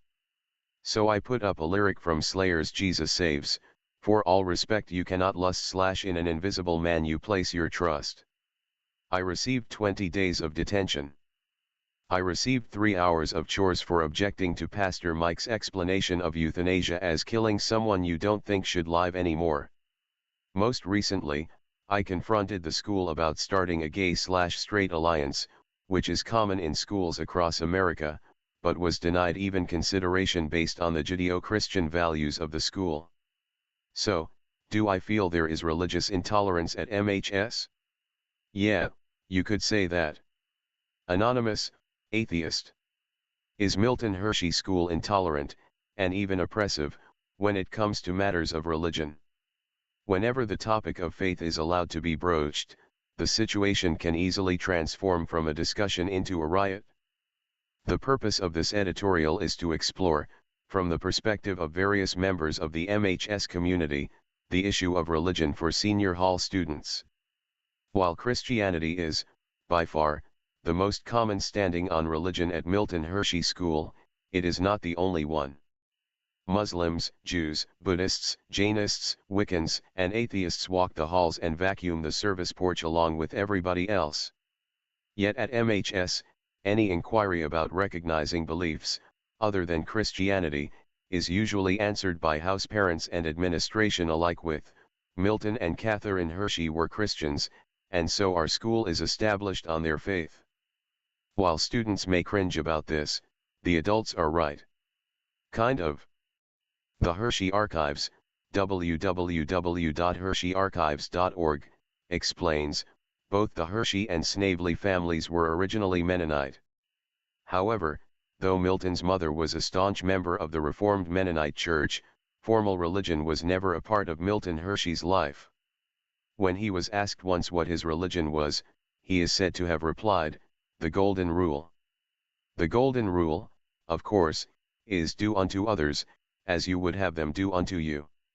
So important was this rule to Milton Hershey, that it hangs in every student home on campus. ReligiousTolerance.org, www.religioustolerance.org, lists 21 world religions that have a version of the Golden Rule in their faith. With that in mind, did Milton Hershey want his school to teach one religion, or the tolerance of others' choices? An answer may be found, written in Hershey's own words, in the very document that established MHS, the Deed of Trust. Article 17 of the Deed of Trust, which is on the MHS intranet, http URL states, "The school shall be non-sectarian, but the moral and religious training of the scholars shall be properly looked after and cared for by the managers. No favoritism shall be shown, by the managers to any particular sect or creed. Each scholar shall be taught to speak the truth at all times, and each and every scholar shall be thoroughly trained to habits of economy and industry." But, what is non-sectarian? A literal definition from Merriam-Webster Dictionary defines non-sectarian as, not affiliated with or restricted to a particular religious group. So, shouldn't that mean that students are free to practice or believe anything they are inclined to? According to the Statement of Religion, Policy 5.04, this can be found by searching the word religion on the MHS intranet. The answer is no. The policy states that it is our interpretation that non-sectarian, within the context of 1909 and the writing of the trust and, in keeping with our heritage, we will not permit exclusion of students of other denominations, sects, or creeds. It is a right in the United States to hold to a particular belief system, according to the U.S. Constitution. The same is true at Deed of Trust, means to be non-denominational within the Judeo-Christian heritage. The school has, indeed, made attempts to accommodate more worldly views in our community. Students are not screened for their religious affiliation upon enrollment, and there have not been any reported cases of a student being terminated based on their religious affiliation. Judeo-Christian does not mean Christianity, but actually having historical roots in both Judaism and Christianity. In fact, Policy 5.04 continues to declare, "We also believe that it is essential to demonstrate respect for others' beliefs and traditions as stated in the Deed Milton Hershey School, as long as that belief system does not cause physical or emotional harm to the student or others. Therefore, to the extent that we are reasonably able, we will continue to be supportive of the religious needs of all students." The issue is not truly that Milton Hershey School is intolerant of non-Christian beliefs, but that there is little follow-through or support for more open-minded and tolerant action. Under the L administration, the school attempted to be more ecumenical. Chaplain S. would quote from the Torah and Quran along with the Bible in chapel, as well as touch on Hindu prayers and Buddhist rituals. In 2003, Chaplain S. left and was replaced by Pastor W. The effort to have the Torah and the Quran next to the Bible in student homes has been made, though seldom enforced by house parents. A world religions class is available for the 10th and 12th grades. Yet, students have reviewed this class as highly biased and a class where you'll learn the name of a religion, why it's wrong, and how to convert its followers to Christianity. See expressed, even though my religion, Jehovah's Witness, is under the Christian umbrella, my beliefs were still discriminated against and joked about in the class. S said, I have not yet attended world religions class, but I've been informed that it is a stereotypical representation of each religion and is extremely demeaning to other religions except Christianity. As the opening statements to this editorial suggest, discrete, scarring and tragically unnecessary forms of intolerance and intervention occur behind closed doors. An anonymous student recalled, I've been in student homes where the house parents encouraged the others to talk to me about God. I kind of believed in God at the time, but Christianity just seemed twisted to me. Well, they would start reading Bible passages out loud whenever I was in the room, or tell me they would pray for me, or that I was going to hell. I felt pressured to conform and the house parents demanded that I bow my head and close my eyes whenever we prayed. I tried very hard to appease them and at least be respectful, but I never received that respect back from them. It's a mind game, really, but no one really understands or cares until it happens to them. The worst of it is, this was only 5th grade. Why is that okay? Whether the school is right or wrong about their stance on religion, it's not up to us to decide. All we, as students, can do is stick to our own personal beliefs and practice tolerance with everybody else. Do unto others as you would have them do unto you, the golden rule, it is at the heart of tolerance. Luke 6:37 Judge not, and ye shall not be judged, condemn not, and ye shall not be condemned, forgive, and ye shall be forgiven. 2023, c. http URL. Deed of Trust. Labels, Conversation, MHS, Nonfiction, Questioning, Religion. Oh my god, so many fucking notes. I was 17, 2007.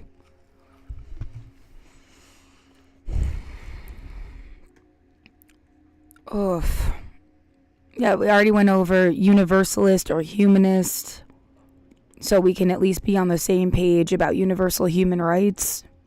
No matter what government flag, philosophy, or authority you're saying you live under. The thing with the changeover of the chaplain to the pastor, I remember the Buddhist prayer bowls, and that's like the last thing they ever did.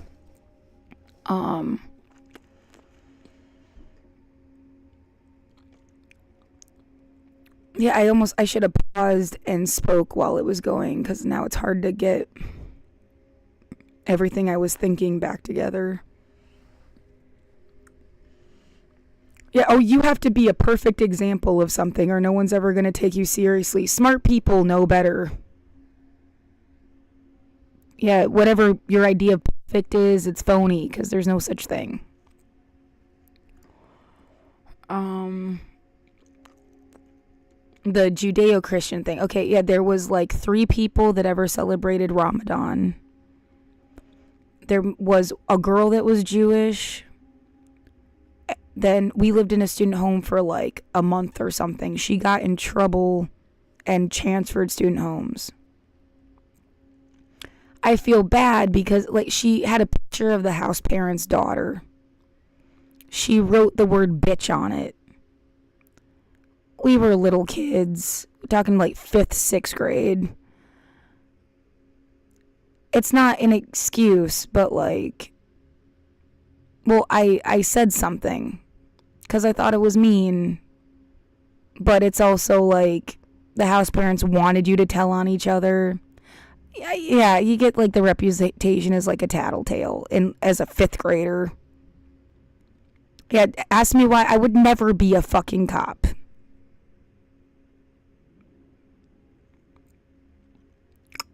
Anyway, because I'm not going to be that kid from 5th grade my whole life.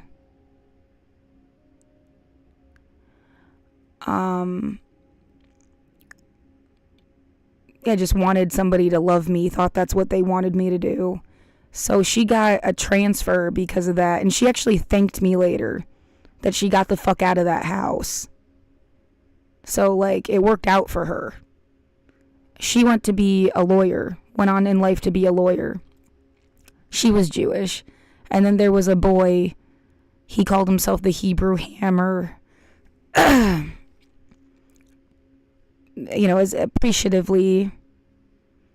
And that was it. And that's been it, like, my whole life. My dad's family is supposed to be Jewish. I'm 50%, like, took 2 DNA tests. I'm fucking Jewish. I like being Jewish. And all this other shit. But I never had a bat mitzvah. I never went to temple. I never learned Hebrew or Yiddish. It's like, didn't exist. Yet this whole, the Israel, Gaza, Palestine was never talked about. There was one girl in Portland, whoever brought up the subject. We went to go see The Theory of Everything on my birthday in like 2014, whenever it came out. And she like evaporated. I must have known her for like a month. And I've never seen or heard of her again. She used to do the comedy circuit. I'd go to her comedy shows like that, and she disappeared. And she's the only person that's ever brought it up. You know, now we talk about it every single day.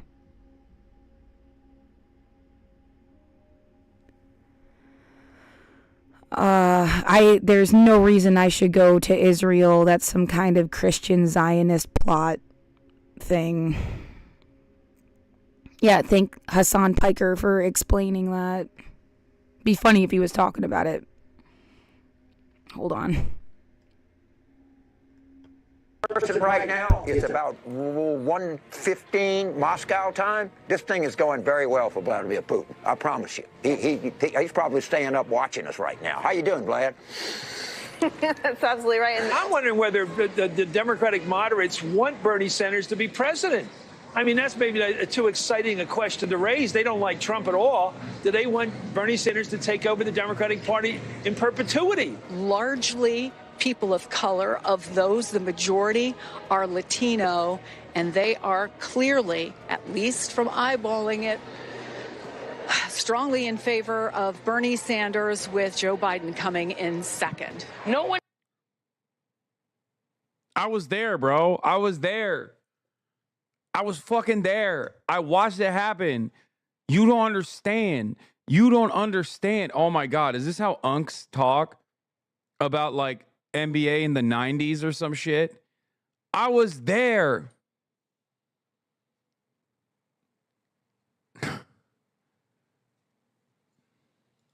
You don't know how good Tim Duncan is. You don't know. You don't know how good Tim Duncan is.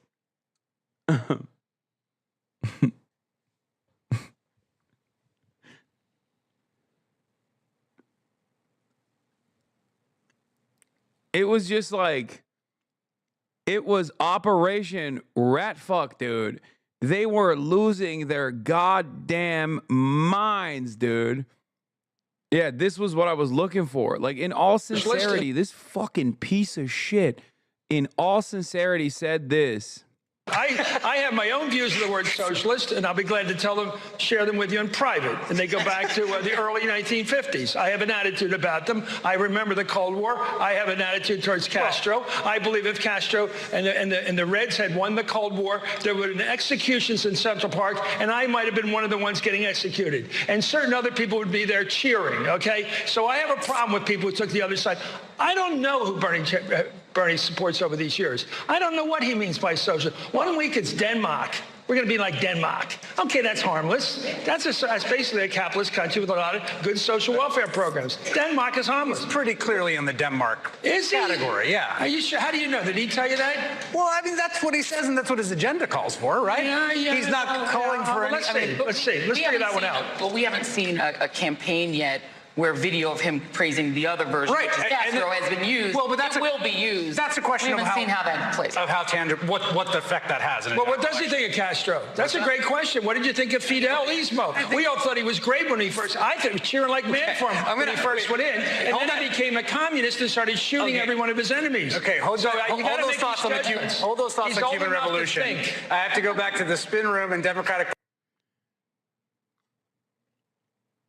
This primary in your coverage is how I became a fan and what radicalized me. I'll never forget how Warren and others rat fuck Bernie. Yeah. Obama made the boss call. God. No one else is as hungry, angry, enraged, and determined as Sanders voters. Democrats need to sober up and figure out what the hell they're going to do about that. I'm reading last night about the fall of France in the summer of 1940, and the general, Renault, calls up Churchill and says, "It's over." And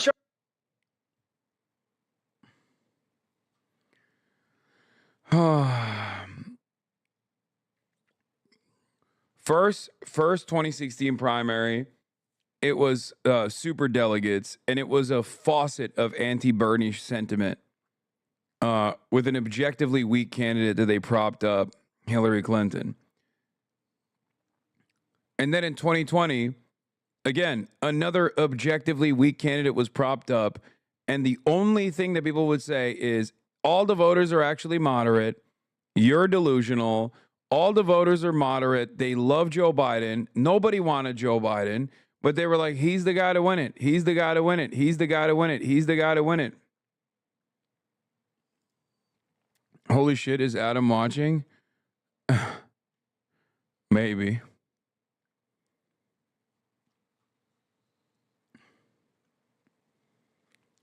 Like, remember, electability is bullshit.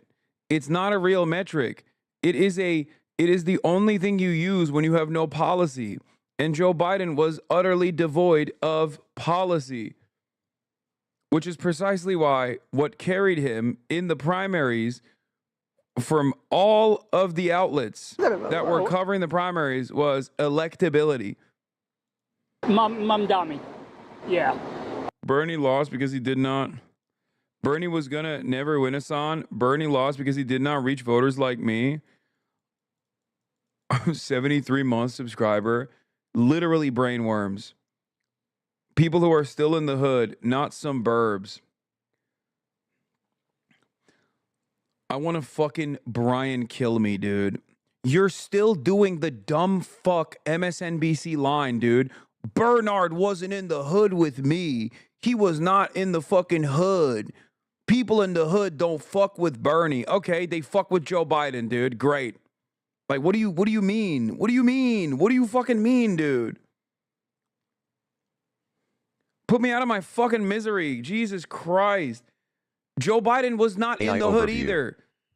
One Medicare for all, Sanders' signature proposal was a single-payer, government-run healthcare system that would replace private insurance, covering all Americans with comprehensive benefits and eliminating deductibles, co-payments, and premiums for most services. 2. This plan aimed to treat healthcare as a human right, streamlining the system to negotiate lower prescription drug prices and reduce administrative waste. 1. Free public college. Sanders advocated for eliminating tuition and fees at public colleges and universities, funded by taxes on Wall Street transactions. 2. This initiative aimed to address student loan debt and ensure that everyone, regardless of income, has access to higher education. 3. It would also have included provisions to support low-income students and minority-serving institutions. 1. Increased taxes on the wealthy and corporations. Sanders proposed raising taxes on the wealthy and corporations to fund social programs and reduce income inequality. 2. This included measures like a wealth tax on those with a net worth over $32 million and an increase in the corporate tax rate. 3. Green New Deal. Sanders supported a comprehensive plan to transition to 100% renewable energy by 2030, which would have created millions of jobs in the green economy. 4. Worker empowerment. Sanders advocated for policies like a $15 minimum wage, strengthening unions, and expanding worker ownership in corporations. 5. He also aimed to establish a federal job guarantee and ensure a living wage for all workers. 1. Criminal justice reform. Sanders' proposals included banning private prisons, ending mandatory minimums, eliminating cash bail, and ending the federal prohibition on marijuana. 2. Immigration reform. His plans encompassed a path to citizenship for undocumented immigrants, restructuring of immigration agencies, and ending deportations and family separations. 3. Foreign policy. Sanders generally favored diplomacy and international cooperation over military intervention, advocating for reduced military spending and withdrawal of troops from countries like Afghanistan and Syria. 1. It's important to note that the potential impacts of these policies are subject to debate and various economic analyses have. 2. The actual implementation of the Yeah, his entire platform was pretty much Article 25 and 26 of the Universal Declaration of Human Rights. I wish he had impressed upon that, like, heavy, told people that or something. It is absurd that it's been 77 years and it's not enforced. And, yeah, what, we have to wait out till 2040 till you just do the right thing? It's been so obvious. We did not learn this in school. I had to learn this on my own. P.S. But the foundation of my education falls in line. The whole point was to give you food, clothing, housing, medical care, whether it was, yeah, I have complaints, but it was the purpose, the idea behind the whole, this place where I grew up. I mean, this is what people need to function. You give it to everybody.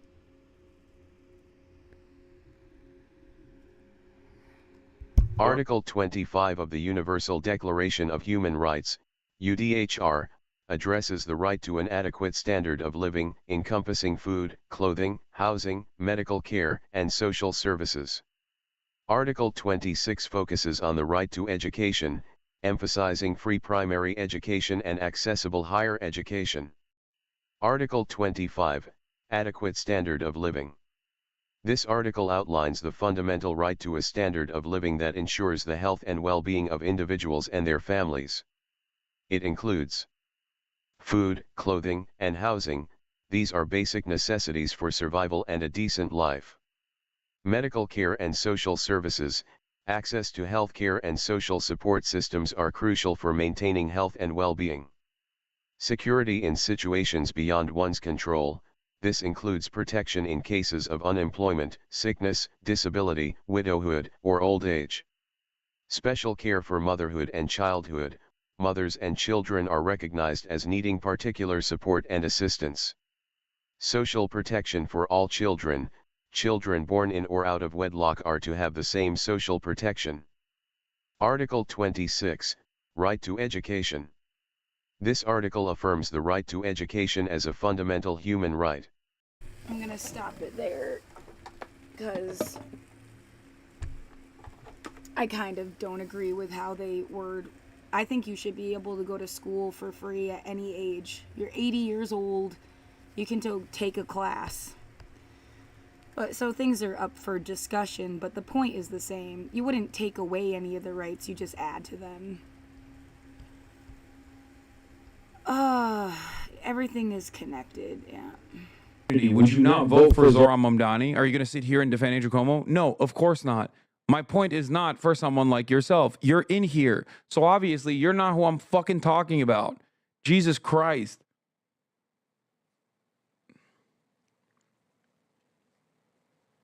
I did? Okay, there you go. Well, not Andrew Cuomo, I hope. Holy shit. No, you voted for Zoran if you're in New York, right? My point is,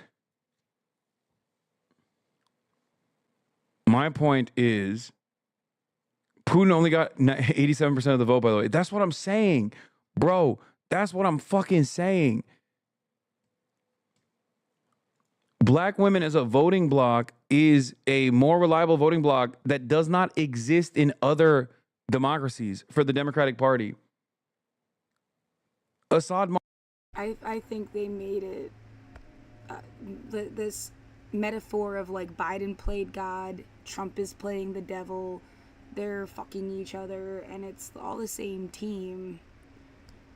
You're in a Bandersnatch movie, and every time you pick Trump shit, you get a bad ending. You pick the other side, who's ever going to occupy that office, and you get a good ending, or a better one, like a lunch you can eat versus a rotten lunch. But it's not what I ordered. And I don't care. It doesn't have to be Bernie Sanders. Copy his policies.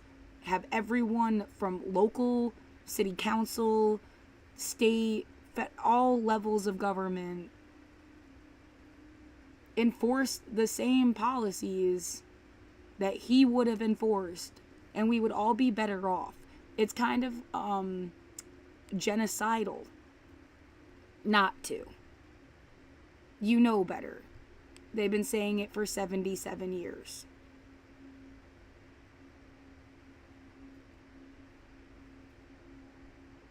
So, yeah, I thought maybe he would be talking about Israel-Palestine. The point, again, there's all sorts of things we did not cover in school. At any part of my education, MHS or college.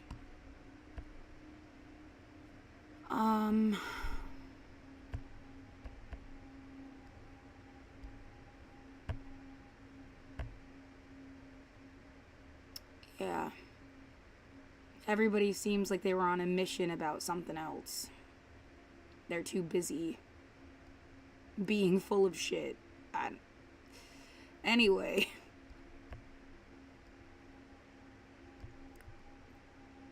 Yeah. Trying to convert people, for example. That's wrong. Learn the boundary. You stop even trying to do that.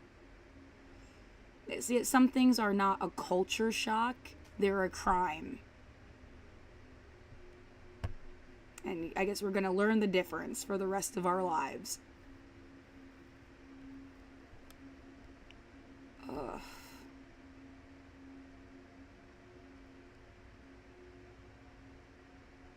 Yeah, where do I just keep playing this thing? I ended up talking for like hours after this. I don't know. It might get really like everything's connected, but pick up where I left off. Up in kind of like a bubble.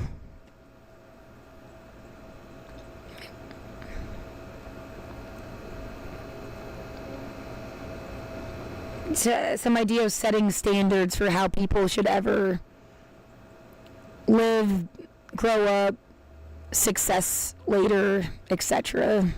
I'm supposed to break the cycle of poverty. And then the idea someone deliberately held me in a position so that I would look like a failure, because they wanted that story, is also really demented.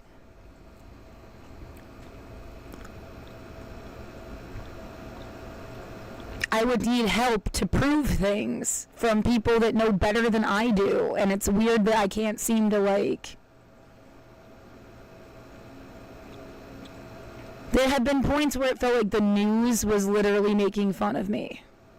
So like they were aware enough.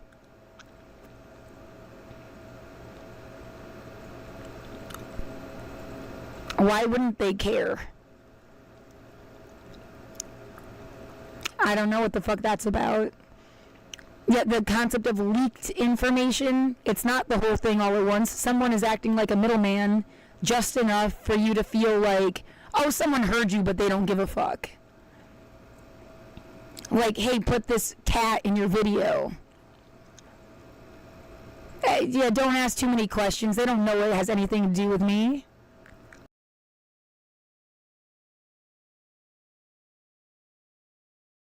Right, wanted to say the board of managers thing. Ask every single one that has ever been on the board of managers. What exactly did you do to impact the daily lives of the students? And if they say nothing, why were you getting paid? Why were you on the board of managers if you did nothing? You must have impacted something. And then how could you have not realized how many kids were fucking miserable? Or shit that happened to me in the health sector of the school. Mental health and physical health. You're just completely oblivious. And, you know, that's year after year. The school has been open since 1909. I don't think it had a board of directors till after Milton Hershey died, but I'm not sure about that. You know, somebody took that shit over, and it's probably gone through several different mentalities. I remember them telling us stories about Amish people working there, and a kid was sent to the basement in one of my student homes. It was supposed to have happened in that student home, that they were sent to the basement as a punishment, and they came down to check on him in the morning. They wouldn't wake up, so they beat them and then realized they were dead. I have a feeling they beat the kid to death and then just acted like that's not what happened. And yeah, again, like, oh, nobody could care less. Really suspicious.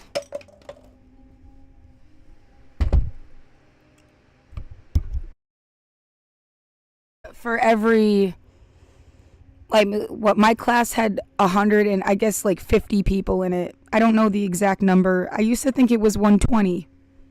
I've been saying 120 for a really long time. But there's like a poster of all of us, and I counted it, and I think it's more like 150. And there was still like a whole classroom worth of kids, 20, 30 people, just from the year 2000 until 2008 that didn't graduate. Who knows where the fuck they ended up? They were in and out.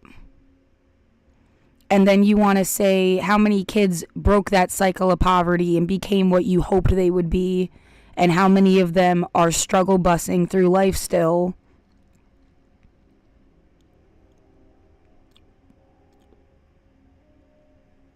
Again, like, I don't want some excuse to get in people's business that want to be left alone, but how could you not give a fuck? And there's way more kids that didn't seem to go anywhere than kids that, you know, made it.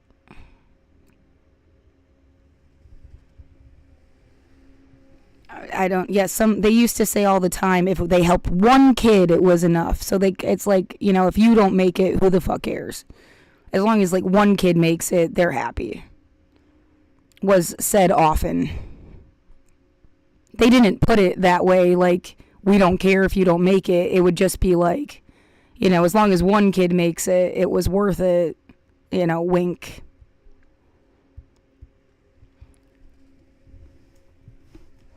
Yeah, anyway, I was always at odds from day one because I was an atheist. Feels like the story of my life. Just so that you feel like somebody knows, but they don't care.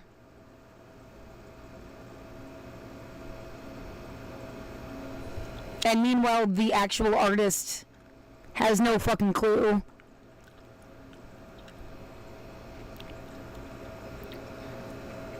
Yeah, somebody just wants lawfare. They want to play some bullshit game with people's lives instead of just being real. It's a waste of existence doing that shit.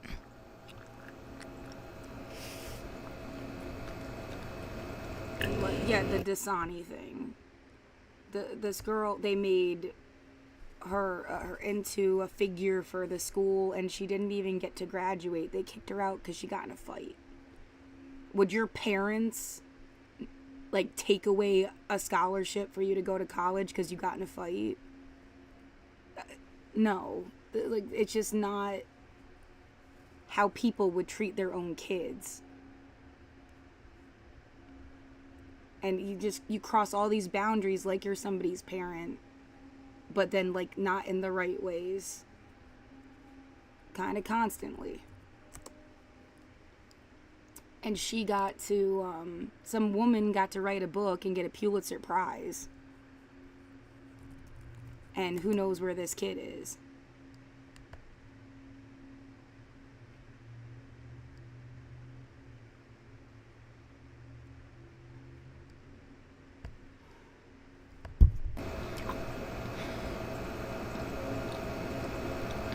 Right, yeah, gold diggers dig a grave. I'm a truth seeker. Everything I'm doing is to find the truth. I'm not weaving shit around to get something out of it. I don't want to die. It's like they wanted you to want to die, and then they were gonna like you were expendable or something. Isn't? Yeah, by they I mean like my generation. You know, it may be generations since the 60s. Could you make it useful that you're like so depressed? Is really sick. Awful. Well, now I'm gonna outlive your bullshit no matter what, so I don't know, fuck you twice.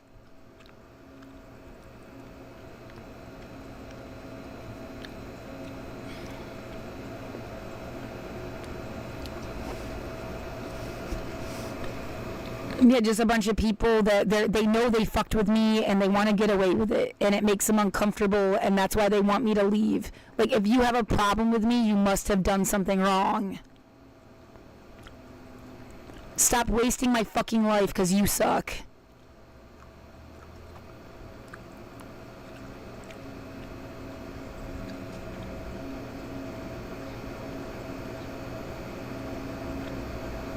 I could say please, but oh my god, making you be nice about it is fucking ridiculous.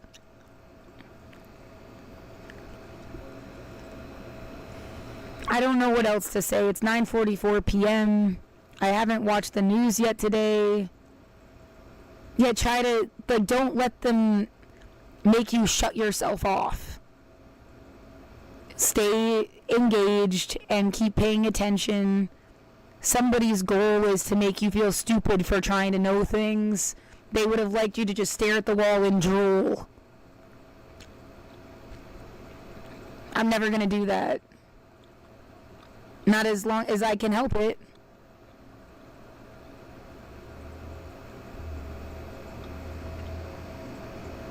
You're just wanting you to feel like you can't live in your apartment or whatever constantly. Meanwhile, because you want to be able to read them for filth, and you do it by knowing what the fuck their deal is, you know, and like, they come and go and live in a mansion or something. Go back to your fucking mansion, bitch. You're doing nothing here but being greedy. Well, I'm trying to like survive in a way that a lot of people, my room is the size of their closet. I'm well aware. Whatever, though. At least I have a room. And all they try to do is like take it from me, and at this point I'm disabled. What kind of life is this? I should be out engaging in the community, having friends, being in love, making art, having inventions, going to poetry slams, going to concerts, until I'm in my 70s, 80s, 90s. I mean, like, why the fuck not? And someone was like, oh no, we want you to fucking, like, have a bad time and seem like Nancy Reagan for some fucking reason.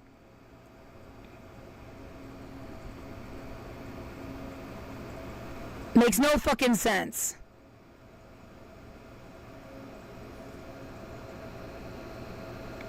Well, that's like one guess. They were trying to make me be up like it's a joke to take like a punky kid and then make him like ultra conservative or something. Like they did that to my mom. I mean, I'm speaking from it's my mom. She spent a life doing drugs and following bands, having like a groupie thing.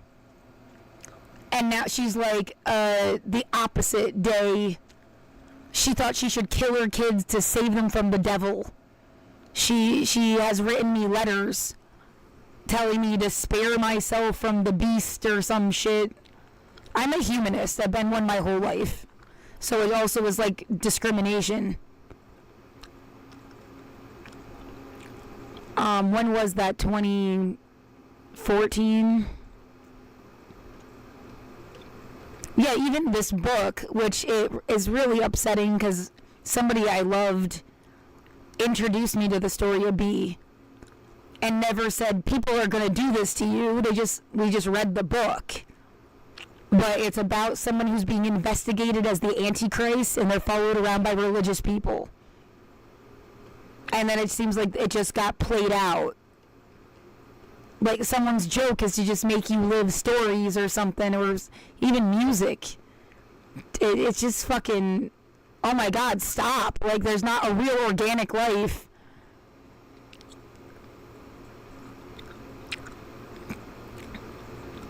It was 2013. Yeah, and this is here for evidence.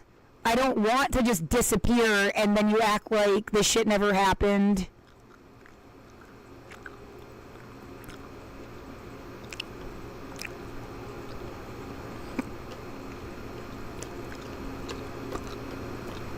People told me to move to Portland in like 2006. I didn't know anything about the place. There was a casual suggestion that I tucked in to the back of my mind, and then when it came up again later, it was like, yeah, let's do that. My friends said to move here when I was like 16. They're smart, so it's not like they set me as bait or a trap or some other awful thing that they knew about and I didn't, right? That would be monstrous, and it would make... Who told them to tell me to move here? Because they're just kids.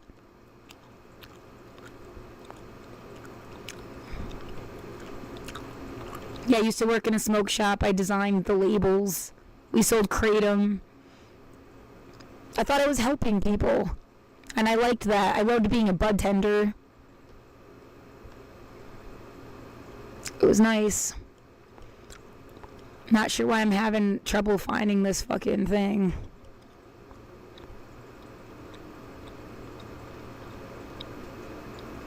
I have thousands of posts. This is just a sliver, tip of the iceberg. What, are you scared that you fucked with me and I wrote about it? Like, oh no. Why else would you care?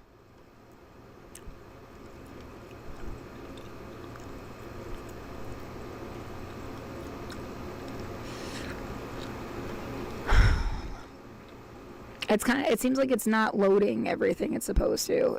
My mother called me a communist.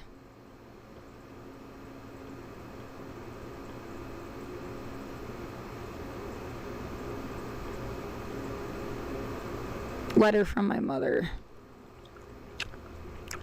Yeah, so she wrote this to me in 2014 when I was 24. Laura, I don't want to upset you with matters of religion. I know how you feel, but I suspect the Antichrist may be on the scene soon, and if you don't take the mark of the beast you can't buy or sell, and if you do you will go to hell, and if you don't they may kill you as well, and that, dear daughter, is what I have to tell. X heart Smiley. Mom. Smiley, smiley. Yeah, her name is also Laura. So it's almost like...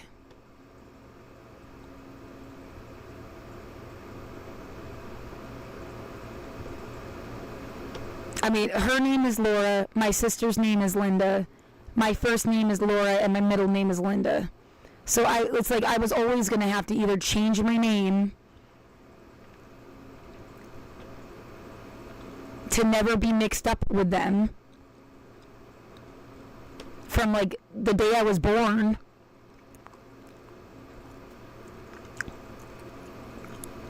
or I mean deal with them fucking with me and my life.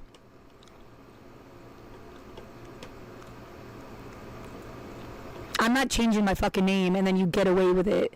'Cause they said that they had a therapist that went through, this was years ago, maybe I can show you. They said they had a therapist that went through my blog and had printed it out, and then they denied it later. So I mean, when I feel like my own family has been waiting to like rip me off.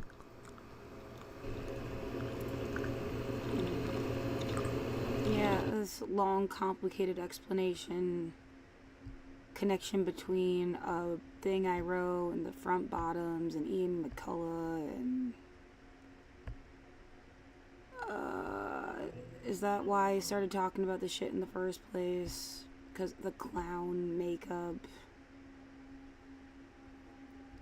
It's like, this was the biggest, coolest deal to people that weren't trying to get universal human rights. They were trying to get famous. Fucking God.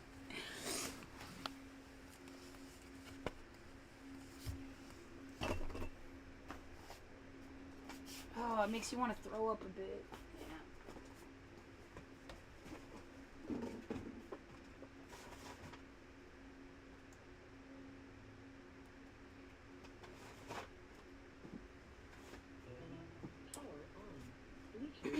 And what? Yeah, somebody shut my speaker off. Go away.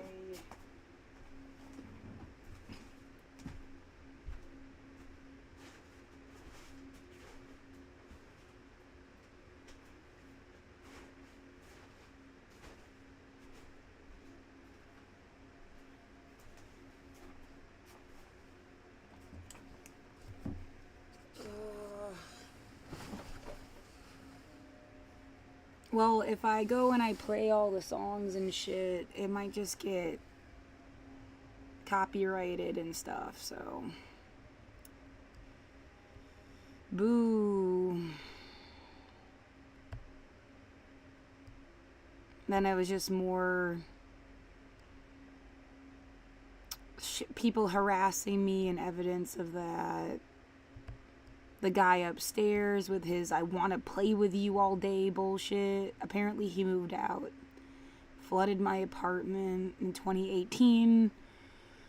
I also ended up in the hospital in the beginning of 2018, my apartment got flooded. The end of 2018, I ended up in the fucking hospital with costochondritis.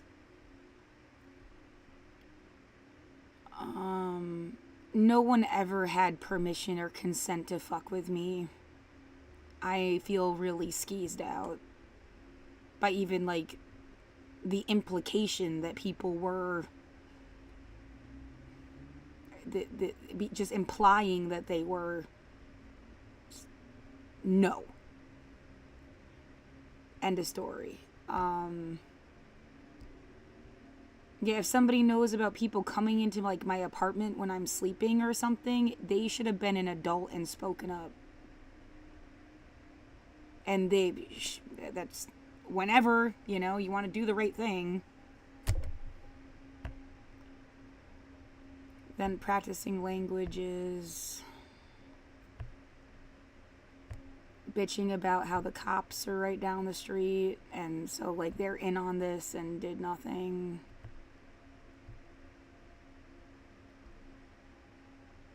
Here, I'll play it from here.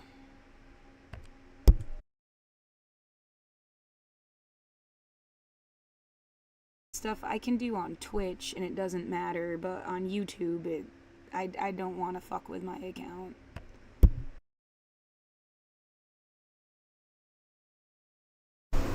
Oh God, my eyes can't focus over my gram, my mom's mom, not my dad's parents.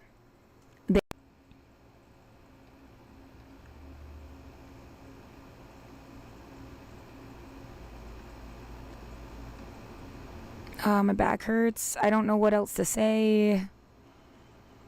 You want to, like, at least get the most important things out that are really immediate. I keep, like, you can take this back to 1989, Berkshire Mental Health. If anybody's like, who should I fucking get mad at?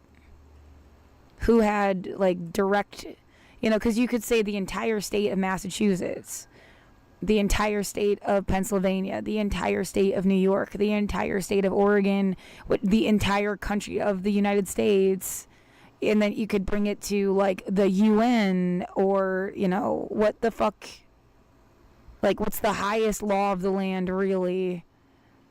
And you could potentially go that far, I guess, but I think, like, you take first Berkshire Mental Health had some direct control over my mom's mom, not my dad's parents. They had a totally different life. He used to say he thought they were mentally ill, but they could pay their bills. So they just get called eccentric and live, like, a big interesting life and travel the world. They're dead now. I never even got to know them, really.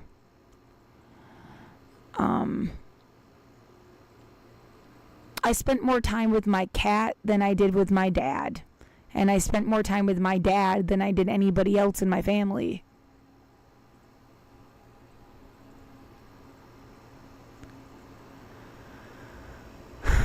Yeah, I think even my gram, because that's really only, like, I was cognizant since I was 4. So she only really had 4 years of my life. That's just the facts. So Berkshire Mental Health. And then I went to C.T. Plunkett Elementary. Its name has changed now. And, this is, the years, like 1989 until the year 2000. And then 2000 till 2008 is Milton Hershey School. You can't even really say the town of Hershey or the state of Pennsylvania because you're so stuck on campus and it's like its own world. So that's 2000 until 2008. I worked in the archives and my job went to shit in 2009. But I graduated in 2008. And then Ithaca College, again, it's like barely spent time in the town. So this is 2000 until 2008 until 2012. And under them, I spent time at Masaryk in the Czech Republic. I spent a semester there. And I got a CELTA in that program. But, like, technically that's under Ithaca. It's, like, all connected. And then I graduated and immediately came here. I mean, there was no gap. It was I turned in my last thing and then we moved to Portland. And that's been since 2012. I lived at milepost 5 when I first got here.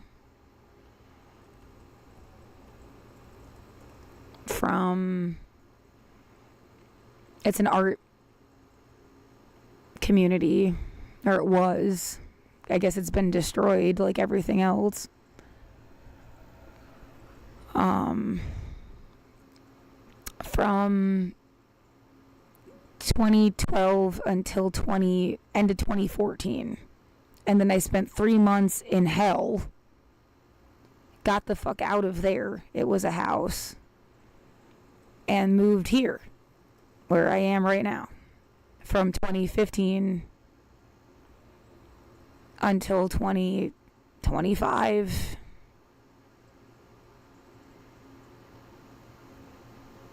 And I have nowhere else to go. I'm not going to just go run away to the woods. I don't know what stupid idea people think.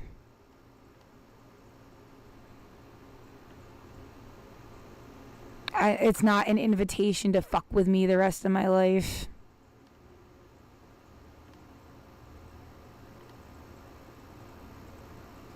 It feels fucked up.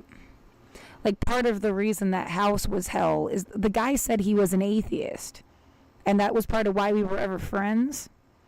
And then I moved in and he, like, had a mental break or something and was suddenly, like, New Age Christian, talking about Heaven's Gate and King Arthur, and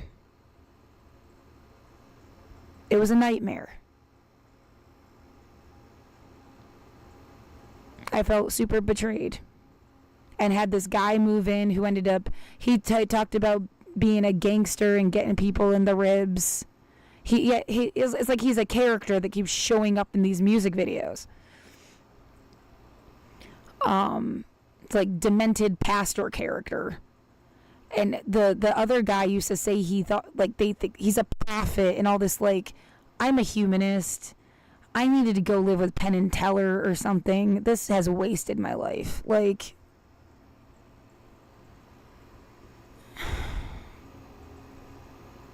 in a really devastating way. Well, they debunk bullshit, you know, that's up my alley.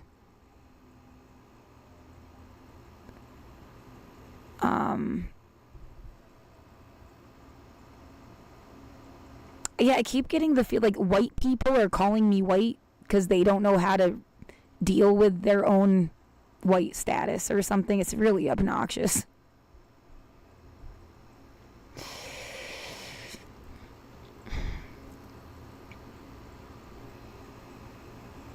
It's fucking weird.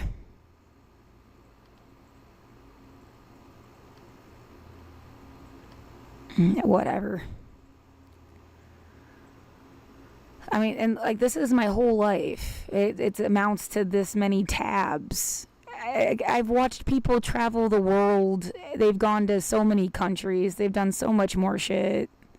People have opened schools. They're lawyers. They're doctors. They're teachers. You know, they've got shit to do. They work for the news. They make movies, or they wrote books that got made into a movie. They have, like, a real life. Someone let them live it for some reason that I'm being, like, blocked.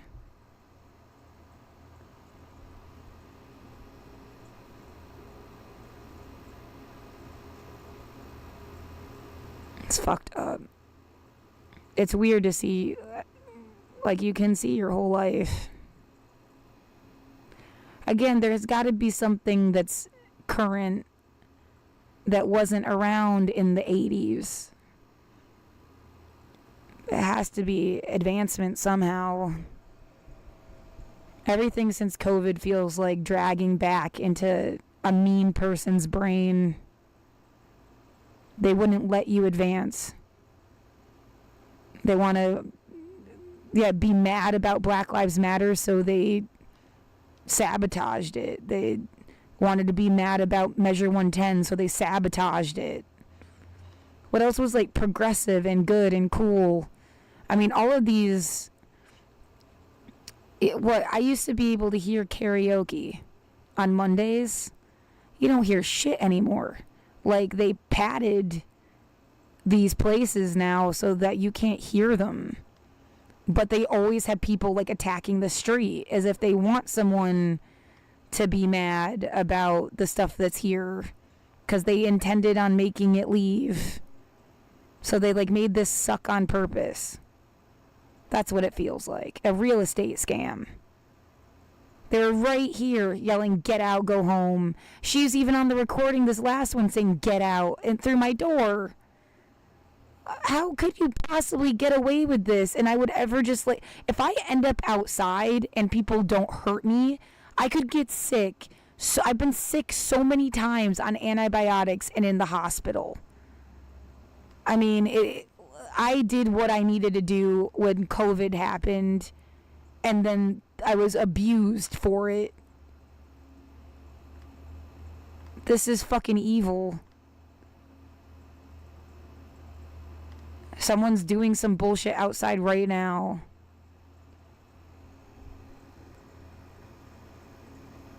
Like, it's manslaughter if I end up outside.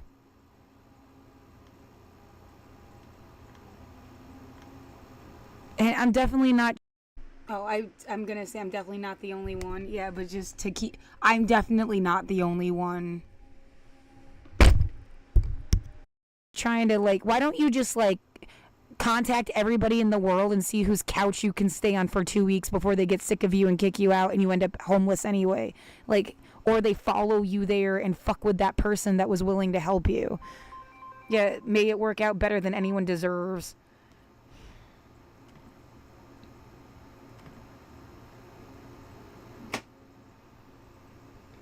Like, what? Someone wants me to think they control my life and I don't play nice with them specifically. Oh, go blow it out your ass. I don't know how you got away with fucking with me. Or anybody else from Milton Hershey School. There are archives saving our situation. Like, it's like we must be the most documented kids on the planet. Again, I don't appreciate being set up as bait, but at least that makes more sense than anybody's really gonna get away. Yeah, there's something I should play, maybe. This girl talking about them hiring private security companies that were killing people and telling them to leave Oregon. Haymarket Books.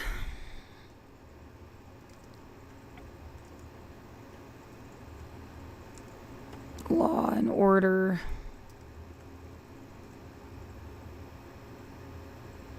You know, there's other people on this planet than who's ever fucking with me. I just can't seem to get connected to them.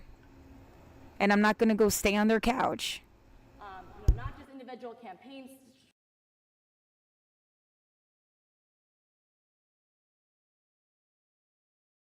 Strategy, not just sloganeering. We need an or through moments of political confusion. As an organizing strategy, not an afterthought, but the core basis for everything else that we do. Next thing that needs to happen, and I didn't mention this the last thing, but one of the things that's happened since 2020 is the rise of violent threats against frontline warriors, particularly black women. So what needs to happen next?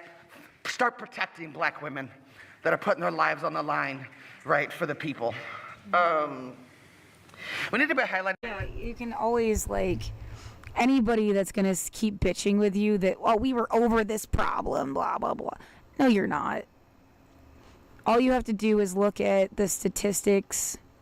I mean, there's a million things you could look at, but the statistics of who is currently in Congress, the age, race, and religious composition of who is in Congress right now tells you, like, everything. Race, this is what it looks like. That's fucking bullshit. You know, when they say the black population was 13%, that means, like, there are, 3 black people for every 100 fucking white people. Don't tell me that shit is, we're over it and it's better. And yeah, I'm related to the Brewsters. I feel like the only people more American than me are Native Americans. There should be a permanent seat here for Native Americans and ancestors of the enslaved. Yeah, you could say people that were put in internment camps too. But that should be like a permanent council or something of the oppressed. And they never, like, is empty and, oh, we just couldn't find somebody.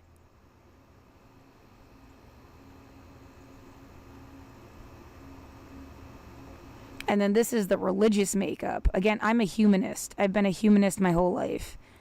So it's 13 out of every 100. I'm bad at math, sorry.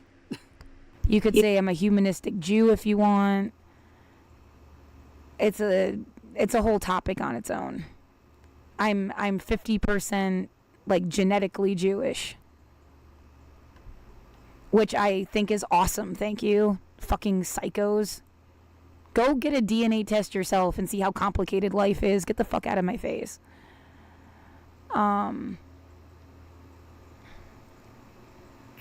But anyway, because well, I'm also Irish and Italian and English and whatever. Yeah, whatever. I'm an American. A 21st century American, thank you. So, but mostly got Protestant and Catholic, Latter-day Saint, Christian Orthodox. You know, I mean, technically, I don't think I would sit with the Jewish kids because I don't go to temple. I never had a bat mitzvah. I didn't speak Hebrew or Yiddish. It's closer to like indigenous schools, just leaving out your history to assimilate you. Yeah, is emo a thing? Can we have an emo kid table? That's funny.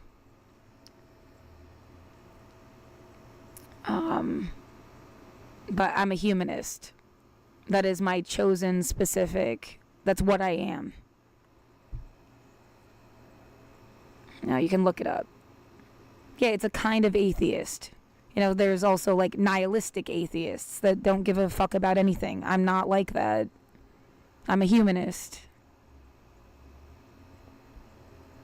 And then if you want to cross it with the generations, you got one Gen Z, 66 millennials, 180 Gen X, 170 boomers. And there's still 17 people that were born before 1945, which is fine. I mean, you can live and be, to your dying day, you can be with it and live to be 100. A lot of these people are playing like weak little woe is me games to like get away with murder. Oh, I'm just like silly and out of it. And I think that's like, it curses them. They spend so much time being like, oh, I'm just dumb, that they become dumb. Yeah, I'll try to be as sharp as I can my whole life. Thank you. I prefer that.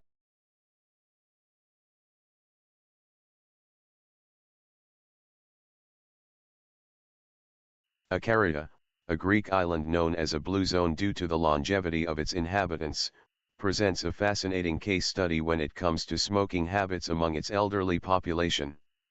While general health recommendations strongly discourage smoking, there are some notable observations about smoking in Ikaria. 1. Smoking prevalence.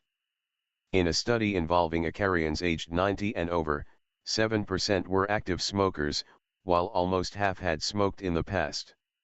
Among men in this age group, 99% had a history of smoking, and almost 10% still smoked at the time of the study. These rates of past smoking, especially in men, are surprisingly high, considering the reported low incidence of cancer and cardiovascular disease on the island. Some sources suggest that while smoking occurs, it may be done in moderation. 2. Smoking cessation. The average age of smoking cessation among former smokers was 60.6 years. 3. The case of Grigoris Tsahas. One particularly famous example is Grigoris Tsahas, an Icarian man who was 100 years old and claimed to have smoked a packet of cigarettes daily for 70 years. Despite this long history of heavy smoking, he reportedly had never been ill except for appendicitis. 4. Potential explanations. Researchers have observed that Icarians' overall healthy lifestyle, which includes a Mediterranean diet, regular physical activity, strong social connections, and stress-reducing rituals, may contribute to their longevity despite factors like smoking. It's possible that the low incidence of chronic diseases like lung cancer, despite some smoking, is linked to the holistic benefits of the Icarian lifestyle. Important note, while the case of Grigoris Tsahas and some studies suggest that smoking may occur among some Icarians, this does not negate the significant health risks associated with smoking. The Icarian example highlights the multifaceted nature of longevity, emphasizing that a combination of factors contributes to healthy aging. I have got no reason to act stupid.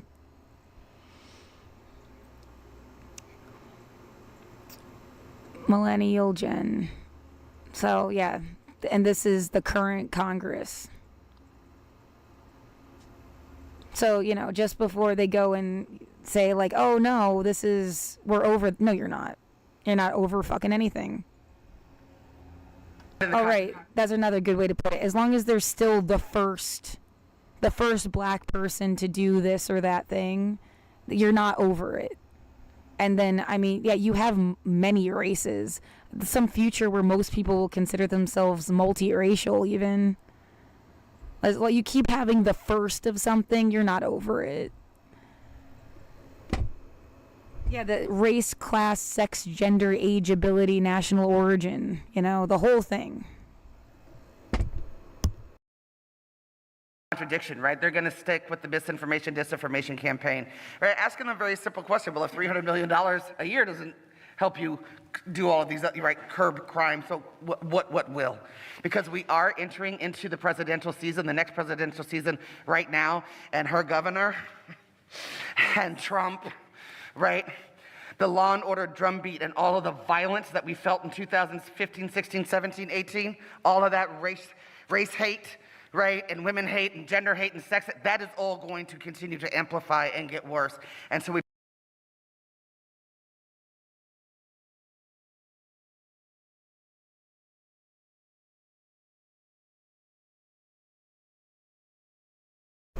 I'm frustrated because they're doing some shit outside. It's practically begging me to turn it up so that I can't hear them.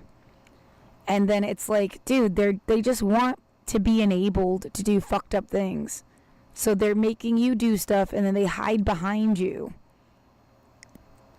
as an excuse. But they don't have the same motivations. They're not doing anything. It's fucked up. I'm going to keep doing what I think is right, but I see how you get used.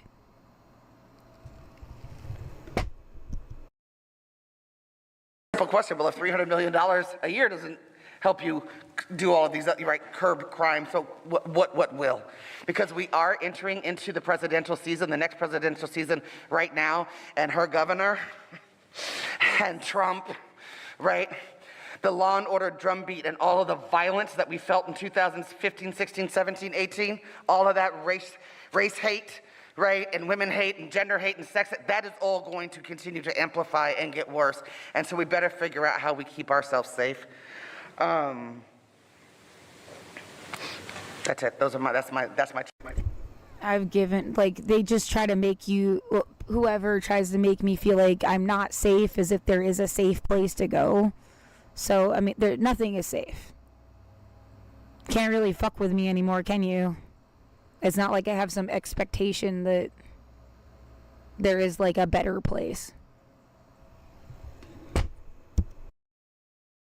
Checklist of what needs to happen next.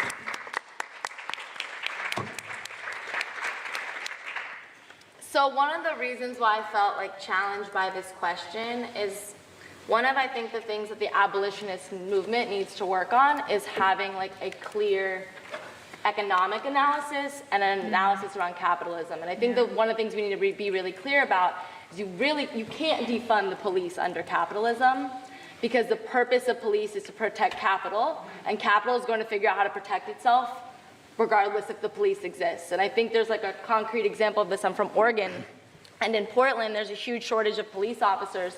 So all of the businesses in downtown Portland have brought in a private security company who are essentially now a privatized police force in downtown Portland who have zero accountability. The DA can't even figure out how to keep them accountable. And they are killing people, doing citizens arrests, beating people up, tearing down tents, handing people notices saying they need to leave Oregon and they can't return.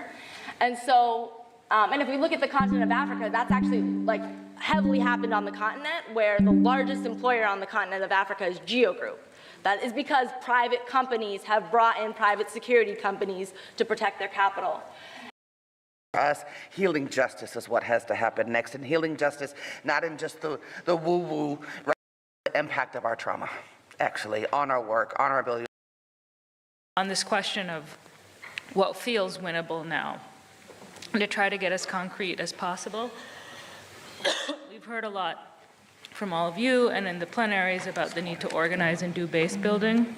But can we get more specific on things that feel winnable or concrete strategies and tactics that you see around the country that are winning? And we can go, sorry, I think we're going to start with Rachel this time and then go to Gina, Kat, and have Mohammed close us out. Does anybody feel ready? I was like, yeah, if someone else you want to go first? Sure. I mean, I answered a different question on my paper. I answered where we go next, but that could be the same. Can I answer that question? Yeah. Okay. Then in that case, I'm ready. And I'll take off list because I think I went over time this time. Given everything that we've been sitting here talking about, right, and the compounding of our trauma, one of the things that it allowed me to think about was the impact of our trauma, actually, on our work, on our ability to organize, on our ability to rebuild.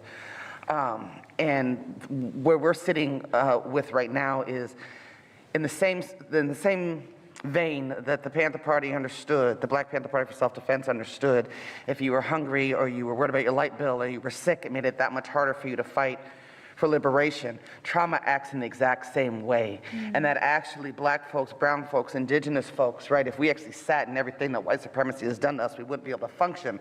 So we spend a lot of time putting that shit in boxes and pushing it down and pushing it down and pushing it down, and that takes energy. Surviving white supremacy takes energy, right? So much energy that we don't have time for anything else, or does it feel like we have time for anything else? And so we think that unless we get about the business of addressing our trauma, both for practitioners, for our community members, for our impacted family members that most of us, or a lot of folks, tokenize instead of actually imbue with any skills or leadership so they can become the leaders of this movement that they're actually supposed to be. If we don't do that, right, then we're putting Band-Aids on gunshot wounds. And so for us, healing justice is what has to happen next. And healing justice, not in just the woo-woo, right, let's get a massage way, but healing justice as an organizing strategy.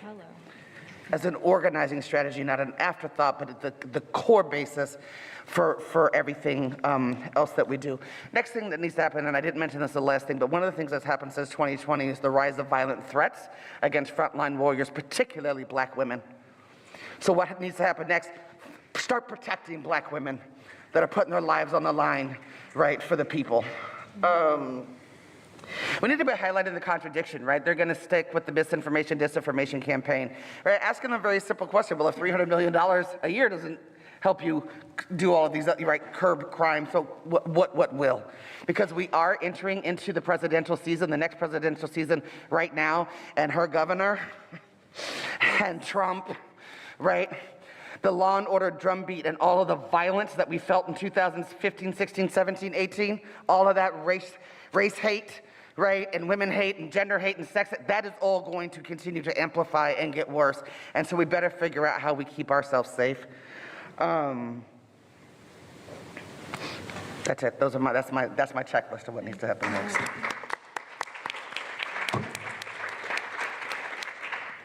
So one of the reasons why I felt like challenged by this question is one of, I think, the things that the abolitionist movement needs to work on is having like a clear economic analysis and an analysis around capitalism. And I think that one of the things we need to be really clear about is you can't defund the police under capitalism, because the purpose of police is to protect capital, and capital is going to figure out how to protect itself regardless if the police exists. And I think there's like a concrete example of this. I'm from Oregon, and in Portland, there's a huge shortage of police officers.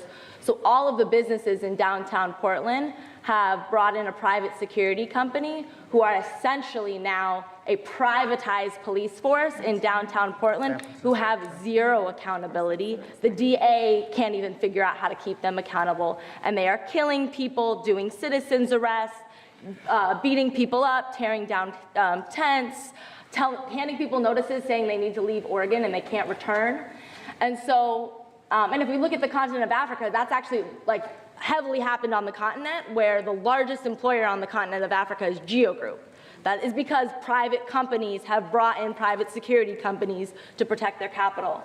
And so I think it's really important for us as abolitionists to be clear that like abolishing capitalism is essential to abolishing the police and abolishing prisons.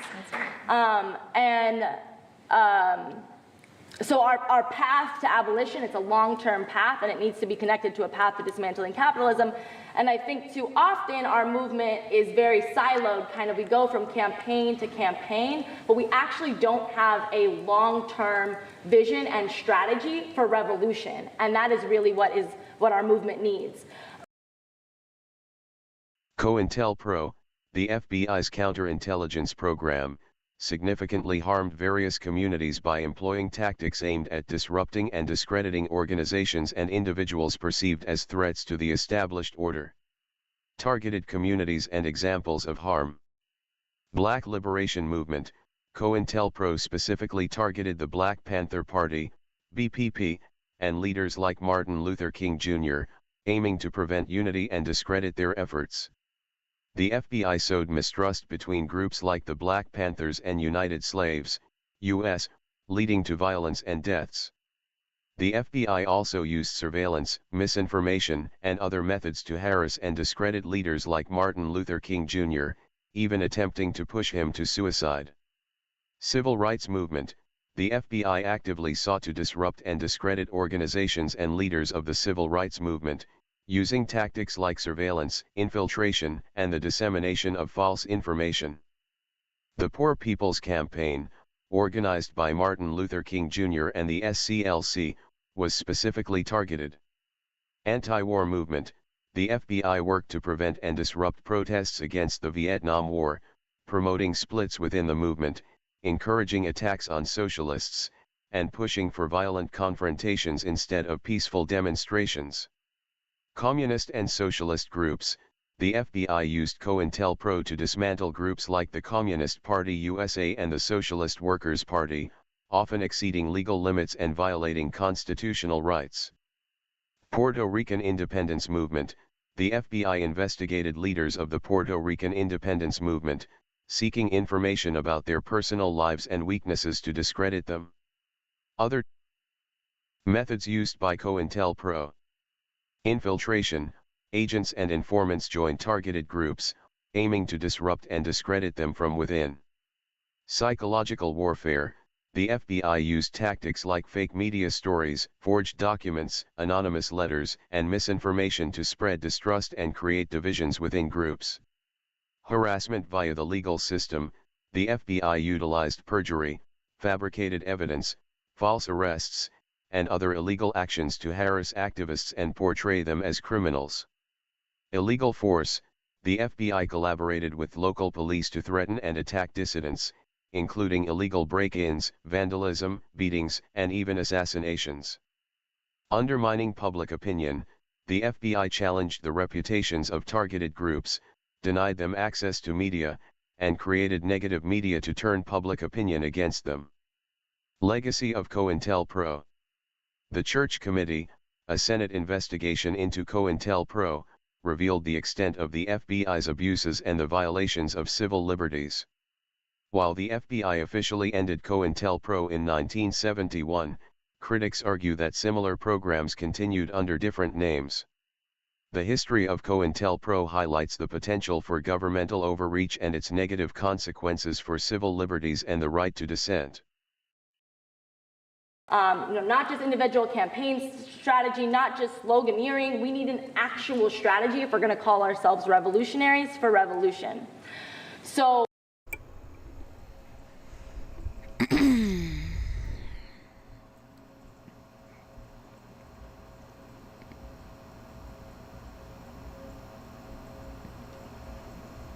They can do the same things Republicans do. They find the one black guy that's gonna fucking stand on their side and then act like they get a pass or some shit. That's what that looks like. Or trans, or gay, or female, disabled. You know, any possible protected class. As long as they got one, act like that's enough to have people shut their mouths. It's foolish. No one's a monolith. Period.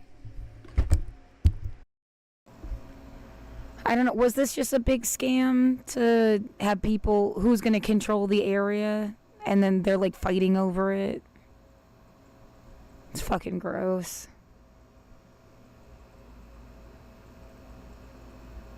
Yeah, how would I have to sit here and guess? Right, and so I keep wanting to say this because I said that this neighbor called me retarded. You know, if someone calls you retarded, you tell them you're a tardigrade. For future reference.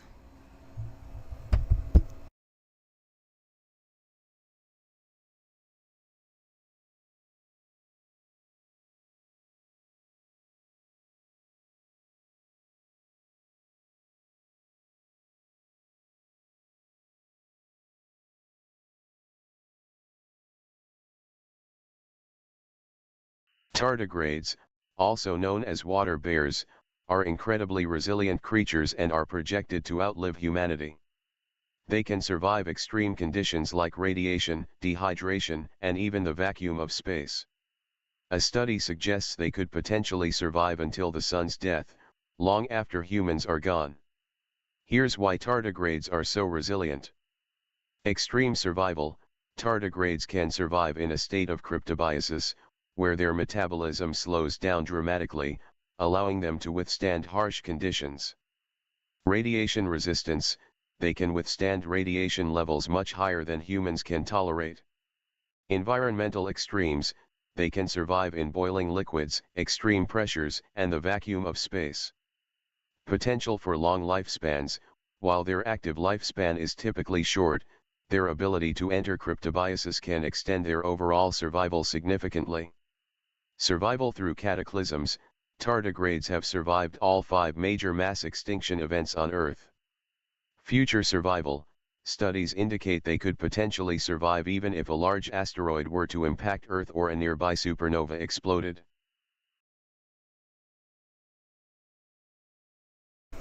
Aren't they cool? Tardigrades.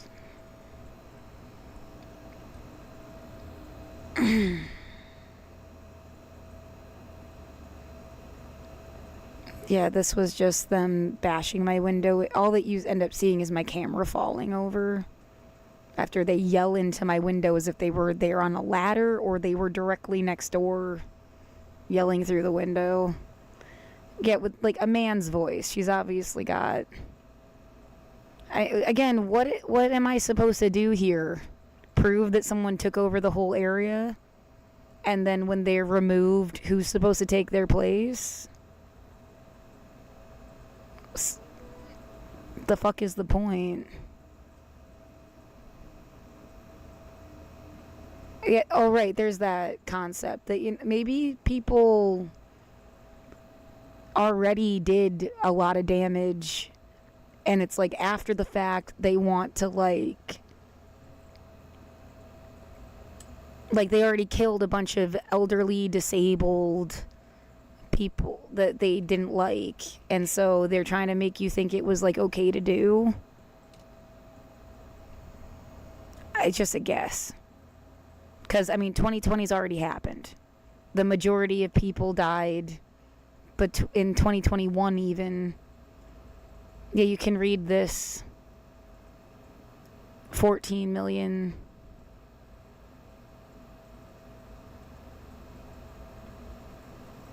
You know, it's kind of like this already happened. You know, the idea that someone blew up my street and then they want to get mad at me for watching TV. I just fuck off. And you got TikTok and everything else that can, like this, they could make you think anything weird, trapping you. Like someone traps you in their basement. It's like a Twilight Zone episode, and they act like, oh, there was a nuclear fallout, everybody's gone, and you can't, like, know because you're trapped in their basement. But, I mean, I had TikTok. There's plenty of shit that's, like, a lot of the world just kept going almost, like, annoyingly or insultingly, without question. They just kept going. They don't call COVID a Holocaust or anything. That's kind of scary. I'll keep saying it till I guess there's a committee like 50 years from now.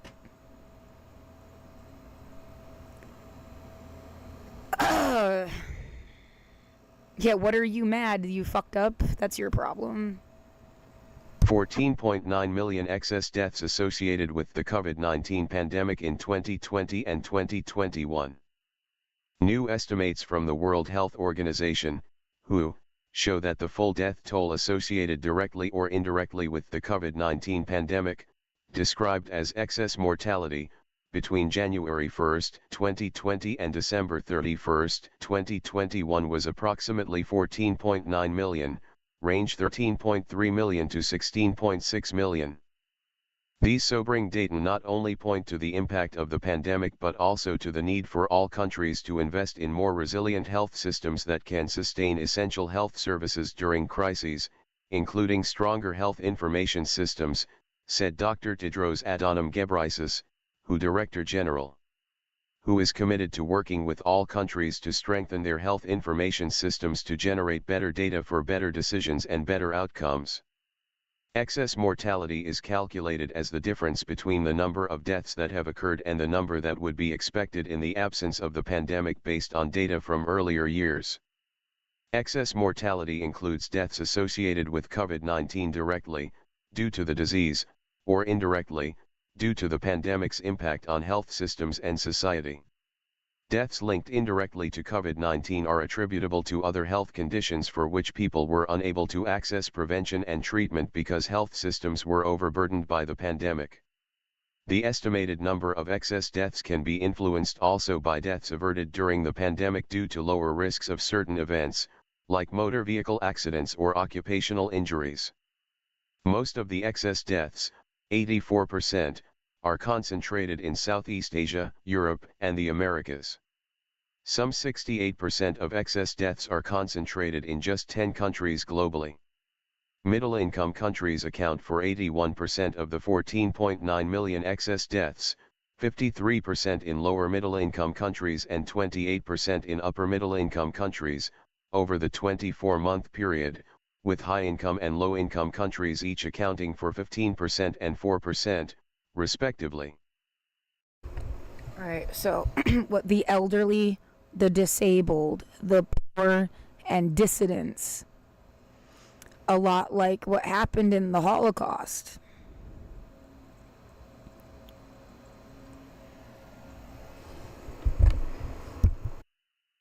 The estimates for a 24-month period, 2020 and 2021, include a breakdown of excess mortality by age and sex. They confirm that the global death toll was higher for men than for women, 57% male, 43% female, and higher among older adults. The absolute count of the excess deaths is affected by the population size. The number of excess deaths per 100,000 gives a more objective picture of the pandemic than reported COVID-19 mortality data. Measurement of excess mortality is an essential component to understand the impact of the pandemic. Shifts in mortality trends provide decision-makers information to guide policies to reduce mortality and effectively prevent future crises. Because of limited investments in data systems in many countries, the true extent of excess mortality often remains hidden, said Dr. Yeah, I could come up with a million scenarios from like a sci-fi Twilight Zone writer's point of view, but I don't know. I have to maintain a sense of it's sci-fi. When I commit myself to an idea, that's when they can come in and say you're crazy. You can't say I'm crazy for wondering anything. Yeah, this calling you crazy loophole, sticking you somewhere else, putting you on medication, acting like they can take over your life more directly than they are now. I'm just avoiding that completely. No thanks.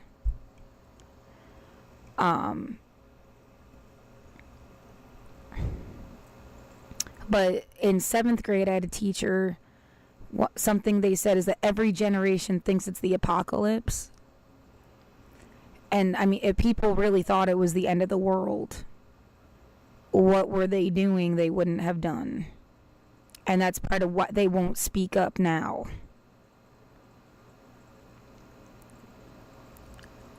If you can turn around and have people figure out who got them to do something, and like a chain of dominoes leading back to whoever orchestrated this shit, you know, that, like, that's the best some people could do. Turn around. Don't fuck with me because you want to hide yourself. Find out who fucked with you. I mean, there's some kind of future in that direction instead of you just killing me so that you can, like, imagine that you're saving yourself. People that just want, like, a certain legacy or something, your grandkids are gonna find out. Your great-grandkids, your great-great-grandkids, somebody's great-great-grandkids are gonna find out some kind of truth, or there's no evolution. Like, eventually people will figure some shit out. They'll be smarter than we are now. That's evolution. Yet the world might as well explode if you just expect that to never happen.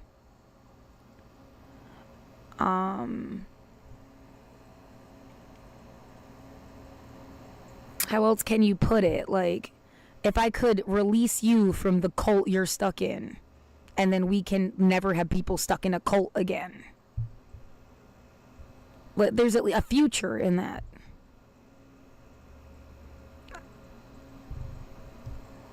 There's no future in you just trying to cover shit up.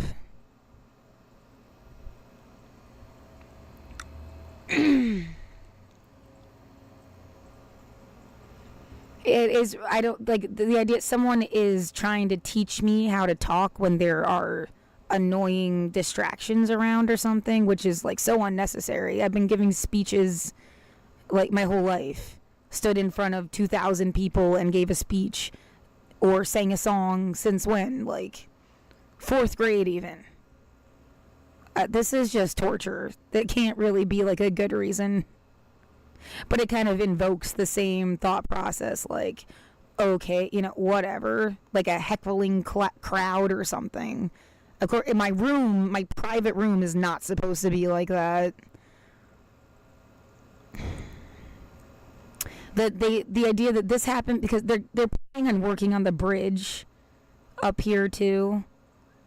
And so they just, you know, like, fuck the place until they work on the bridge because they're going to have to, like, all sorts of construction dust and who knows what. You know, you don't really want to be stuck in a room even while that's happening or something. I don't know. And so they don't really give a fuck. But that's supposed to happen like 2028. Like, they really think I'm going to be 40 years old and then they're going to throw me outside? It's bad enough I've spent 5 years. It just, like, this situation doesn't make sense. Just complete heartless and stupid. Yet they must have thought the world was going to end and they're, like, disappointed about it. I guess to bring it back to, like, you know, what the fuck did people think was going to happen?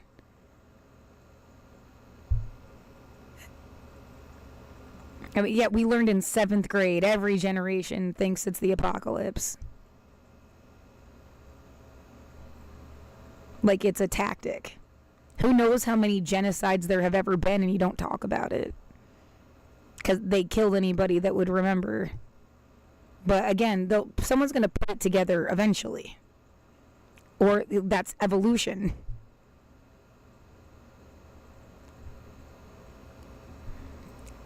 You're just wasting everybody's time trying to fake, lie, cover stuff up.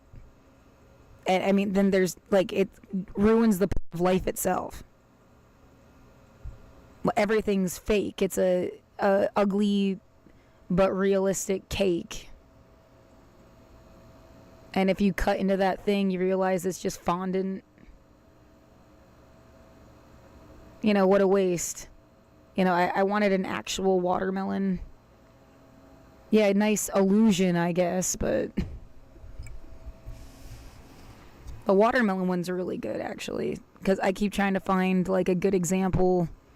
It really looks like a watermelon.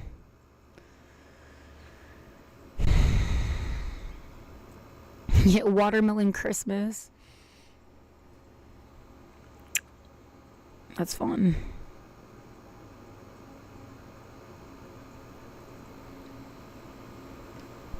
You need a little time to stick up for yourself. I have spent every day as like witness through the news, watching the news, trying to remember everything, put it into a context.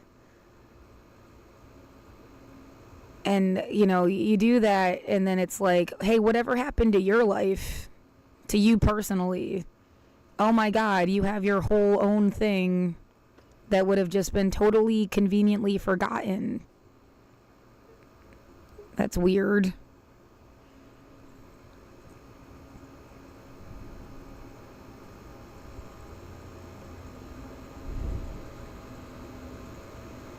No, I did not have a happy life, and I deserve to live.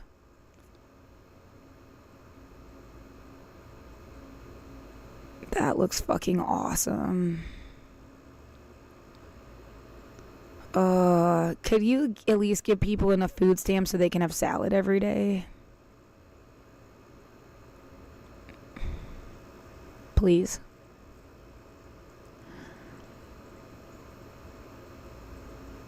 Yeah, that definitely is like, oh, you're poor. Everything in your world is going to kill you faster. That's a fact.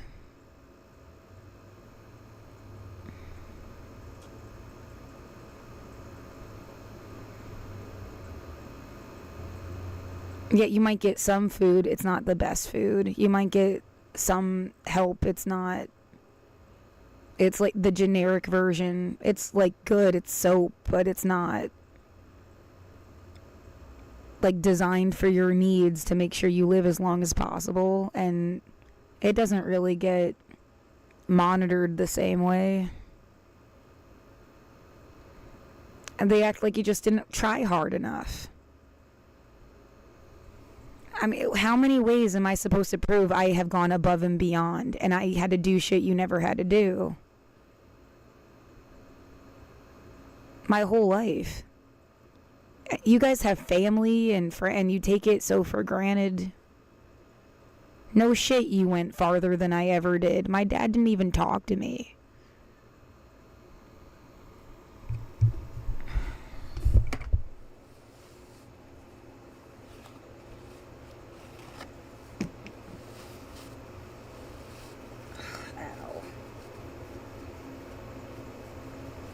And then they always want to compare you to somebody else. Oh, you mean that kid you adopted and then gave a rich life to? But you want to hold him up like a token, that kid? And then tell me that somehow, you know, they did not have to do what I did.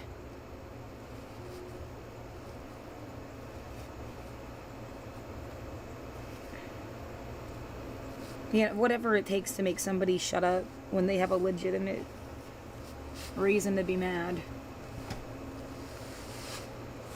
Yeah, I mean, the medical side of things, I guess I should just stick with, yeah, personally speaking, the medical mistreatment. Because everything else, they're just going to say I'm some entitled brat because I was unhappy. I had depression, anxiety, and PTSD, but whatever.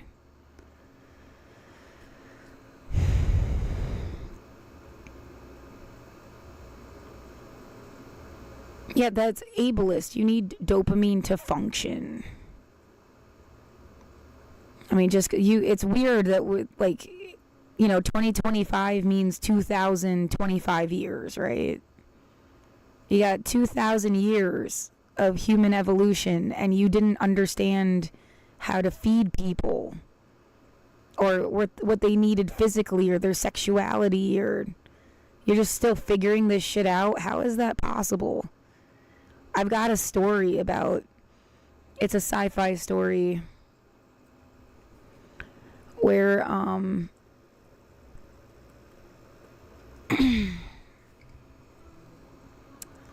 oh, fuck you. Power off. I have a sci-fi story about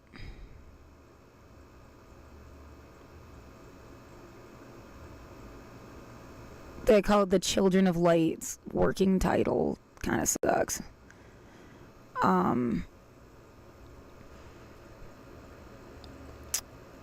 And yeah, that's that picture again. Her at my door.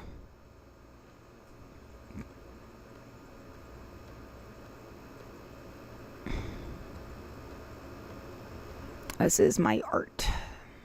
I liked it. Thank you.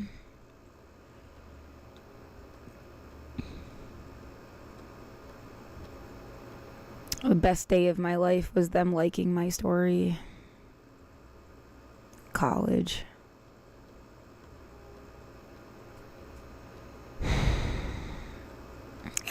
My neck and shoulders hurt. I feel tired, and this idiot outside thinks they're gonna change what I'm doing by going in my fucking ear, and it's just annoying and stupid, and I wish they would go away.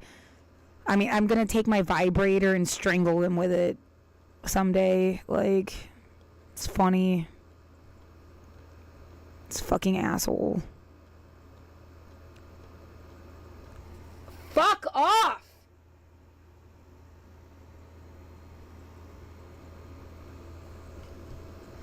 Stupid prick.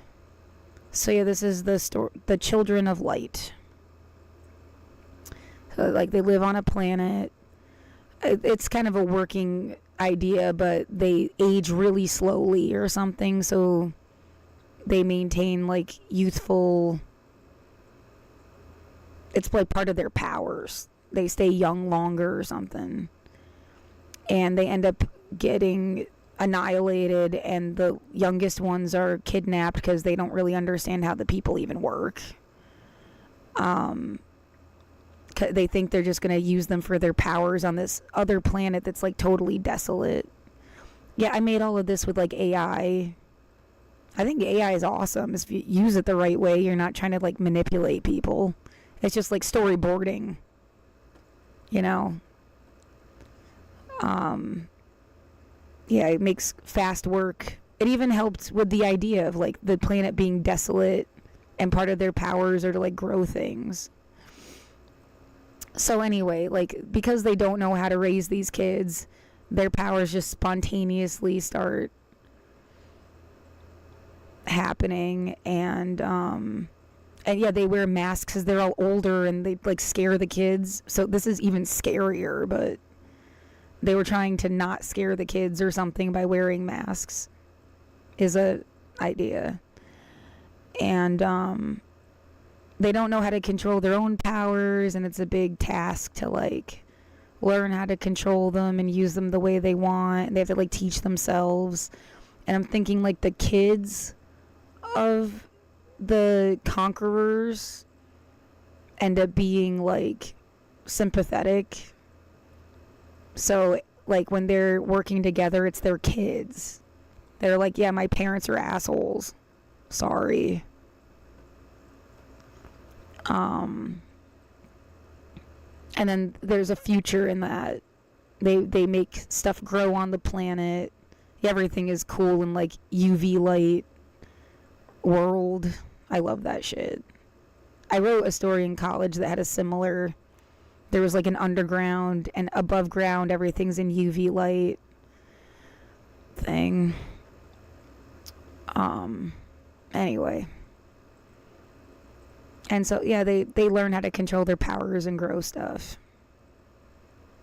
But, you know, the idea is, like, these people, they don't tell them they're adopted or stolen. You know, they think they're supposed to be their parents, and everything sucks and they don't know why. I had imagined more of, like, a suburb and kids that, like, you know, we don't look like our parents. And they kind of, like, slowly figure shit out that they're not their parents. But, yeah. And this is just, like, you know, emotionally what it felt like being in here with my cat with shit popping off and fires burning and bullshit outside. Had nothing to do with Black Lives Matter. They were doing fucked up shit on my street.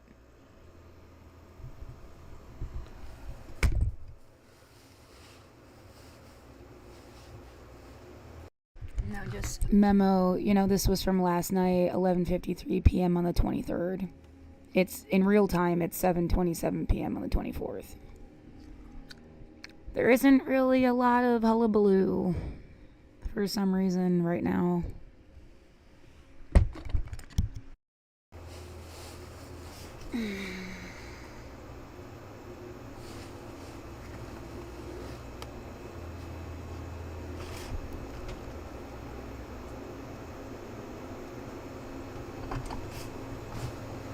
Why the fuck would they let any asshole just like sit there and harass me for years?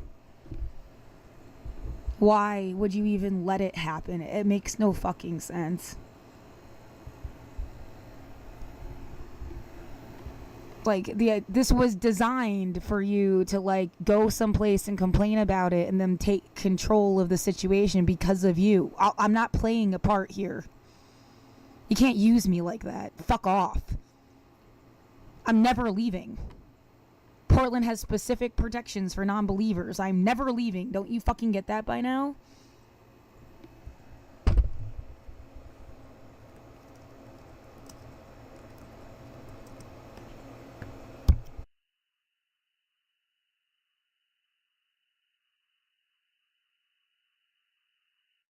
Samira Asma, Assistant Director General for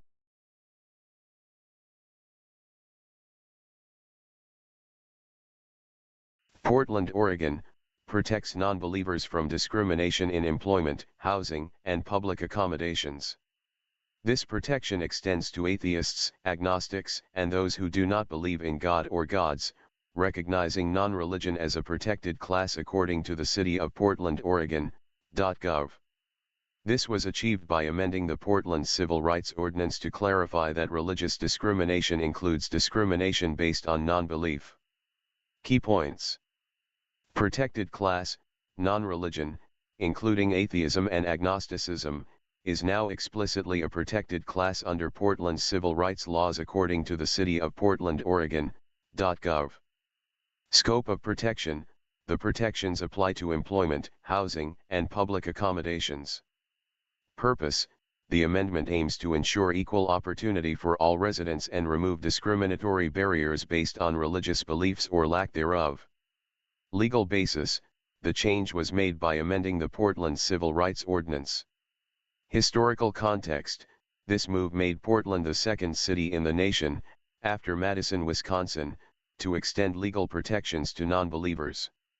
Commissioner's statement: Commissioner Amanda Fritz stated that freedom of religion includes freedom from religious belief and that the ordinance clarifies this according to Oregon Public Broadcasting, OPB.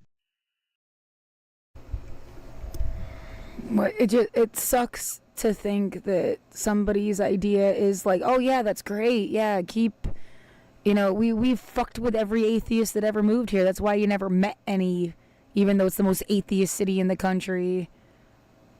And they're gonna keep fucking with, like, I don't know how to I met like 3. There's some people that are alternately religious, or they're like ironic atheists. You know, Satanists are ironic atheists. The temple version one, anyway. And I can be friends with anybody. My back hurts. I have to lay down. And as soon as I said that shit, someone came by. Nice and creepy. Like, we're never gonna let you just be at home in your room. I'm never gonna consent to you being up my ass, so... Well, checkmate.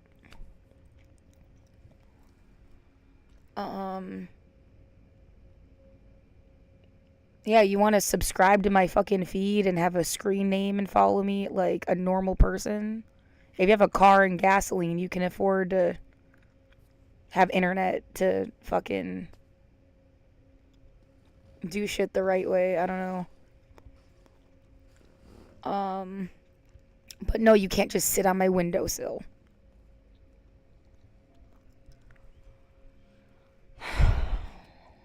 Any fucking way. I'm just like, I'm probably totally going over on data, and Yeah, I should be protected. How are you going to enforce it when there's no legal system in place?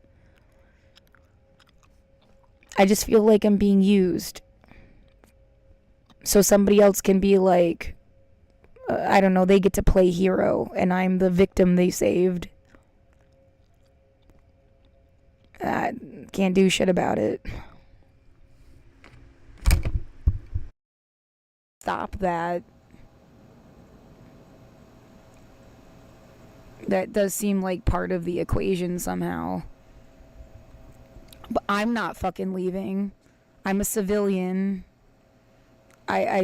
Sometimes I wonder, like, they want me to leave so they'll fuck the place up more.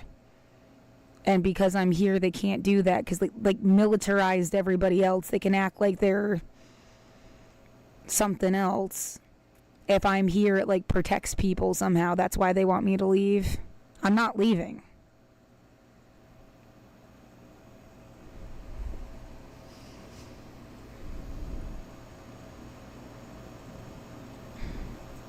Yeah, I can only guess. I never learned like military strategy or some shit. That Colin Powell came to my school and gave a talk.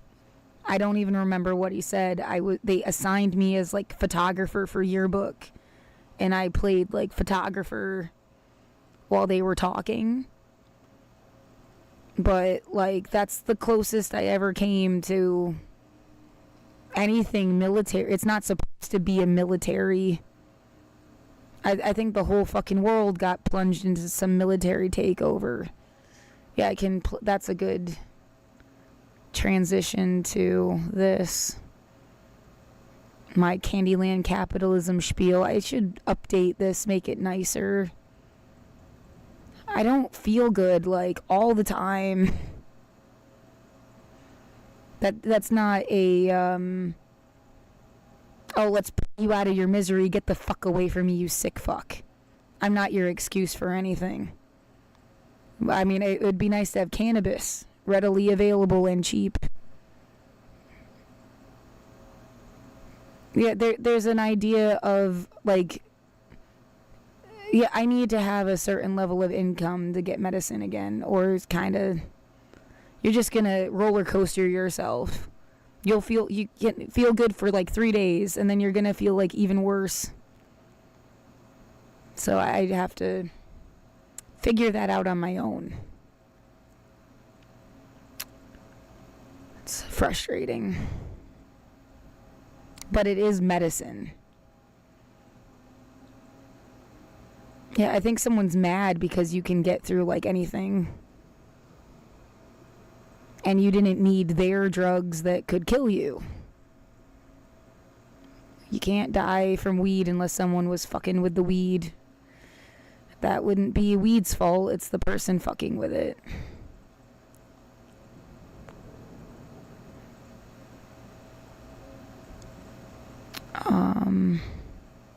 Here we go. Economic relativity in Candyland. We live in a global theocracy that keeps everyone in different levels of poverty to make us compete as tools of predatory capitalism.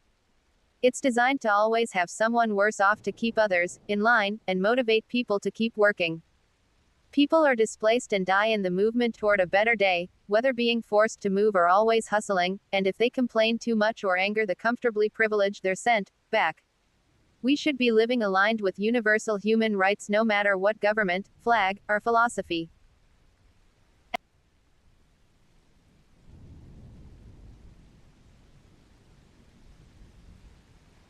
We watched The Day After Tomorrow in science class in high school. I took an environment course in college. My amateur guess is that climate change is real, but capitalists seeking power are abusing the truth and science in order to forcibly displace people for what amounts to a theocratic real estate scam. They exploit people's beliefs and try to play God. By pushing people through hoops, they can imagine themselves as parents training the future generations. They gatekeep advanced technology and resources that would have easily allowed everyone on Earth to live long, genuinely good lives. It's ableist, cruel, and genocidal.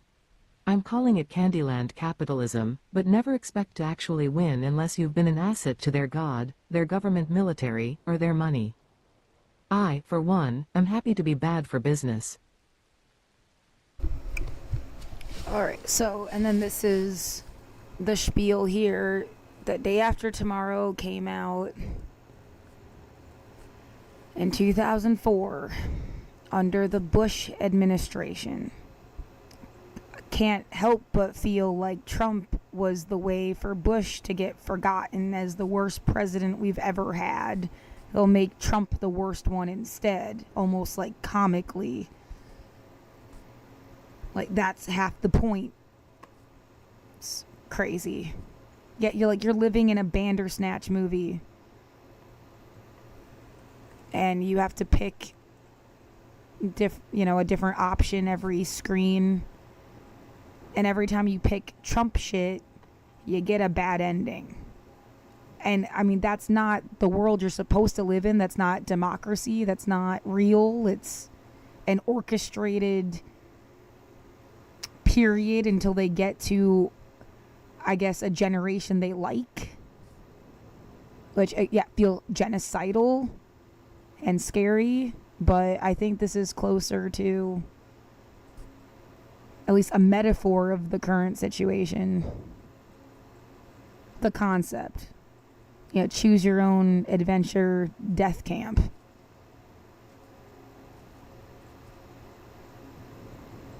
No, it's not okay. I do not consent. Even though I kind of get the point. And it's like, I'm supposed to just let you do it. And they'll send everybody that would have voted for Trump off to war, and they'll all die somewhere else. At least give them like a warning. Maybe they could change their mind.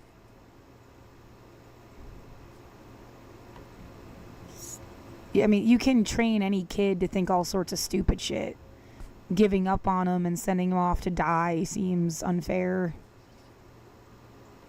When all they knew was like stupid crap. That's why they would pick Trump. Yeah, I mean, he really does seem the wrong answer on the test of life. It couldn't have been more like written. From my observation. To come back to this came out in 2004 under Bush. And we watched it in science class in school. And yeah, the idea that there's going to be a disaster, everybody's got to move somewhere else. It's a displacement thing. And it's scary, like, yeah, only the brave will stick. They're brave or they're poor. They're going to stay.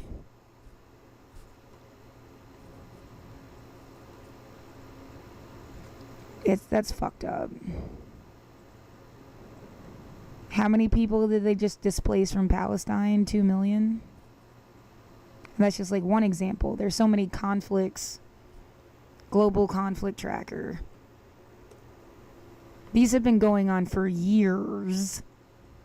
And I've watched the news like every day since 2022. Since I got a computer. I was watching it before then too, but like solidly every day. To stay mature and I'm not just sticking my head in the ground and having fun. And I don't know what the fuck is going on or how to explain it. It's like going to class. You can't argue if they said something stupid even, because you weren't there. And that's as close as you get to knowing anything. So all of this shit is happening every day for years. And it's weird that you only talk about sometimes Ukraine and Russia. We don't even talk about it anymore. And Palestine and Israel. Don't talk about Haiti, Venezuela, Mexico, the Northern Triangle. Don't talk about Sudan, Congo. I guess there's 2 Congos now. The Democratic Republic of Congo. Wasn't that? I'm a little confused.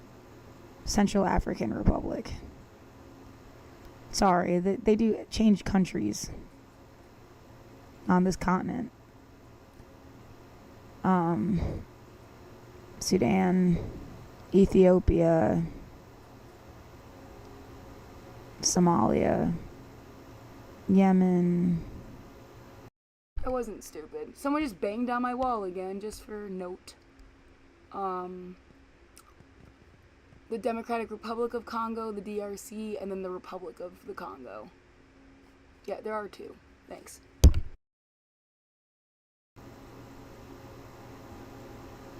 Iran. Yeah, Persepolis. Right, giving people a movie, even if it's just one, though, you know, you should never just base all of your opinions on one movie, but at least one. And then you can assign, like, okay, that's this place. We must have saw Hotel Rwanda, like, 3 times or something. I'll never forget the driving over people's bodies thing. And then, you know, you have a context for what people are going through. Taiwan, North Korea. Yeah, he got arrested randomly. I mean, it was like a whole thing in 2020. The woman that's like the hero of Myanmar also is like imprisoned right now.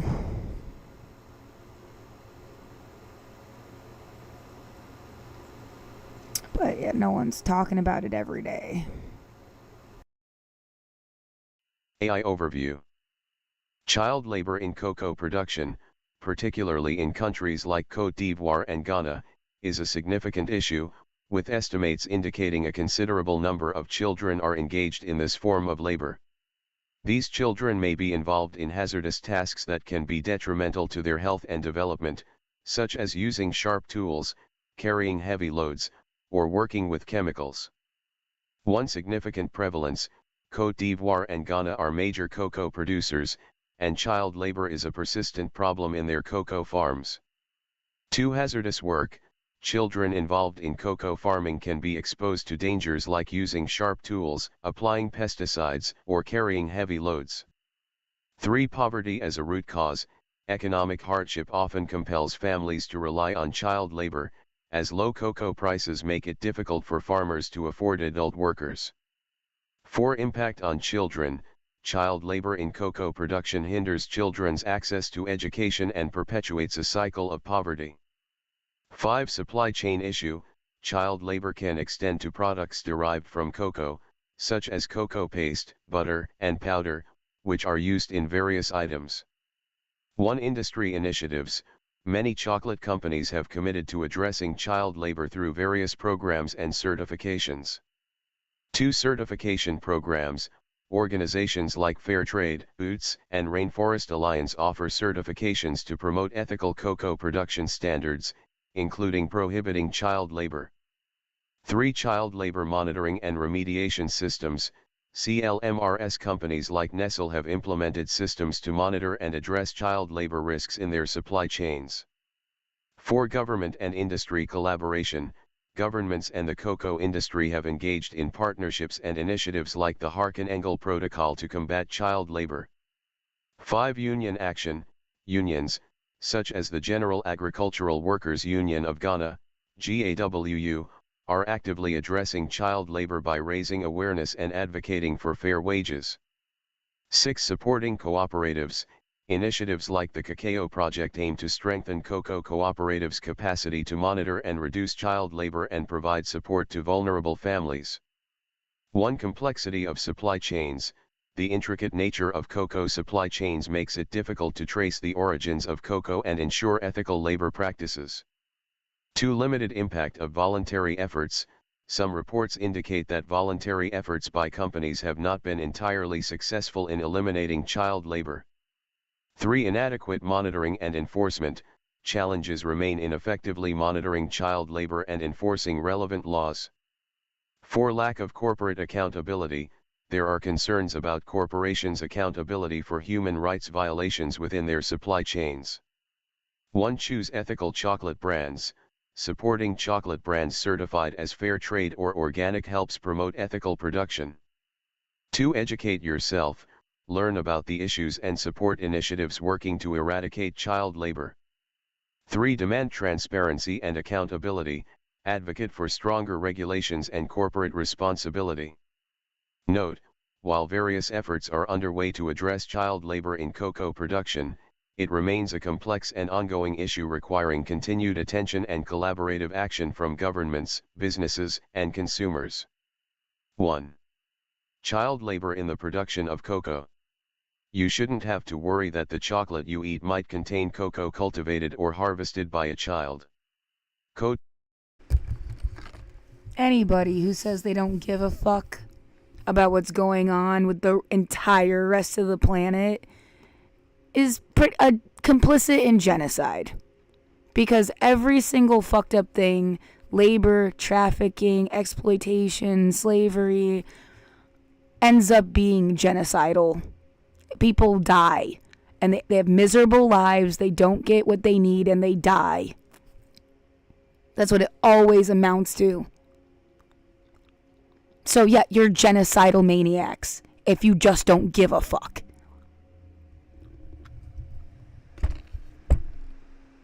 I'm not saying everybody is going to solve it overnight, especially if they're on an individual basis.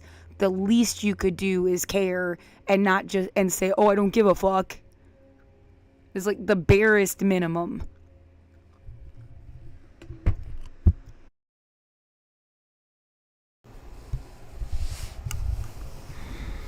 Yeah, I don't like that feeling of, hey, they're really dying, but like, look over here and don't look over here. I hate that feeling.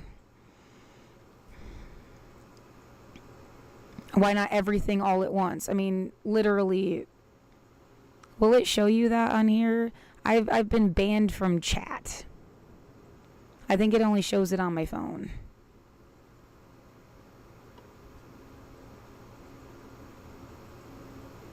Yeah, and it's not gonna show. Oh my God, stop. Stop.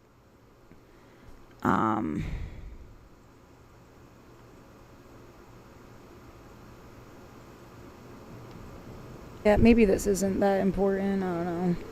Yeah, they cut off earlier, and I didn't even see if they came back on. That's when I started my own. I was asking, why don't you talk about all the genocides at the same time? That's it. And I got banned for a month. I still watch him. I think his mods. So, whatever. It was about time they usually log off anyway, like 7. Where they should be sorry. That's fucked up. I guess this is exactly on point.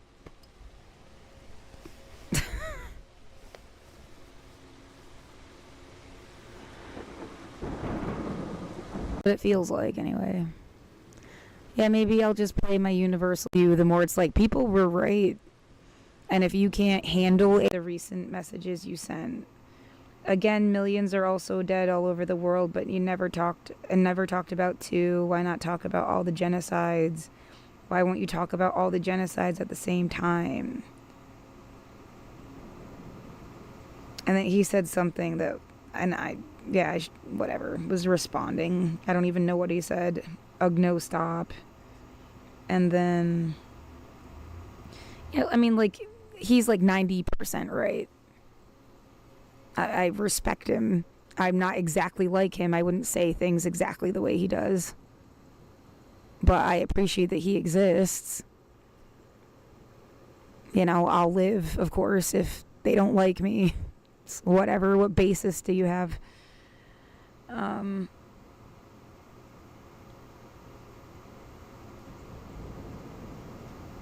Well, if I said we were in love, I'd sound like a fucking idiot, right? Like, that's delusional, my mom level shit. I'm not gonna be like my mom. And then when my phone dies a day, I'm just gonna let it. You're never gonna talk about COVID or where all the dissidents and unhoused people have ended up since 2020. And then I got banned. And I got a month ban.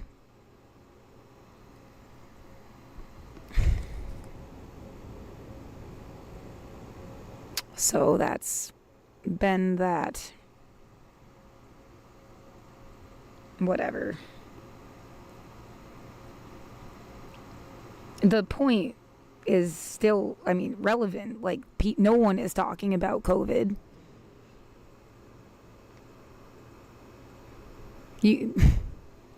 Of course, that wouldn't be his fault, but like, yeah, when I'm done with this, I'll probably watch what I missed today.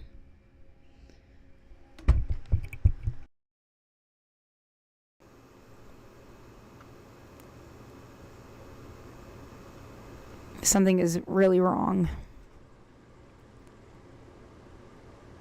Wow, that was super loud. Yeah, if things are so quiet that I can hear the sound thing that's at my door. I mean, they've even like changed the atmosphere of the area again to be extra quiet.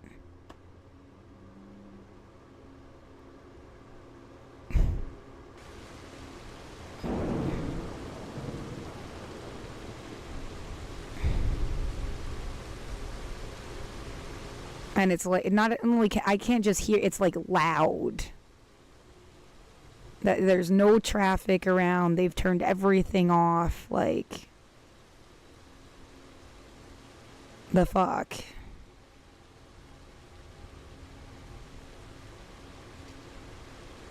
And then they hurt you with that. They trigger your PTSD by like having it be really quiet and then blasting something off out of nowhere. They should be sorry. That's fucked up. I guess this is exactly on point.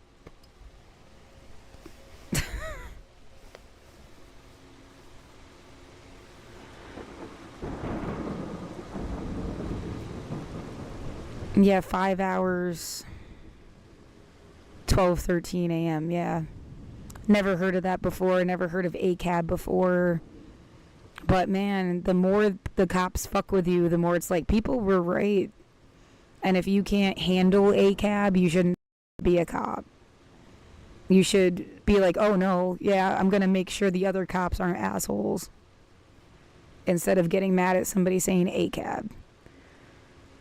I love this Be As Gay As You Want.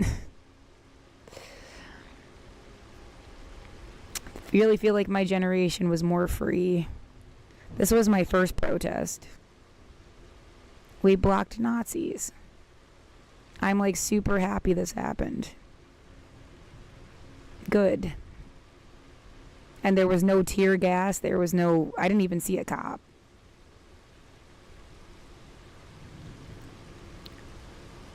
And I went to, 3 or 4 protests in Portland before 2020, and there was never tear gas. There was never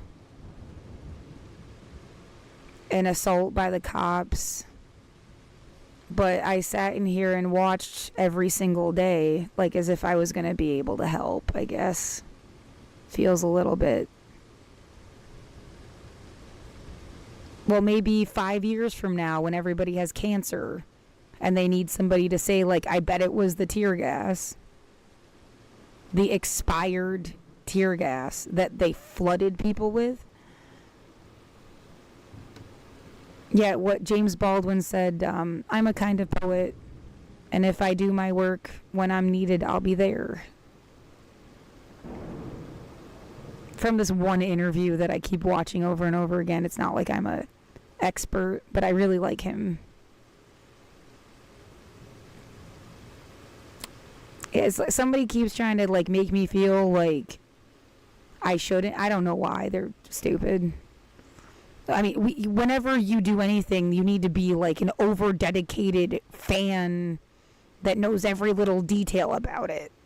How dare you skim the surface of everything in life and come to some grand conclusion? What? As if you don't have decades to accumulate more and more knowledge. Like, somebody just wants you to be useful in a way that's like not human.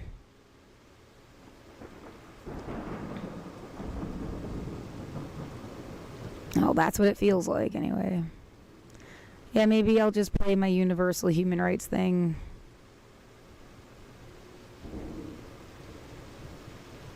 This is what I'm calling the used division. All the people that showed up and got their asses handed to them. And they're still doing it now. I wonder if there's a protest tonight.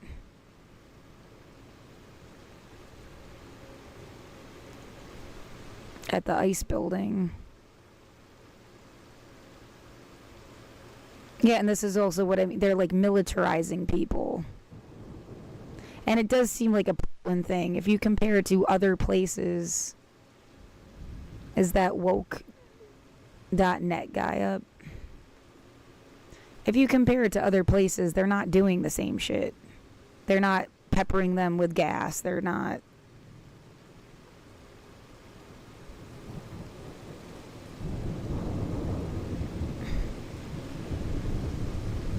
No, they're not up.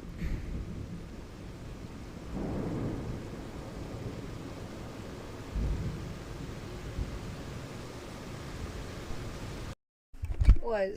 They want you to fight about anything besides capitalism and religion. And they'll make it about anything else, no matter how progressive we got. As long as you don't talk about capitalism and religion.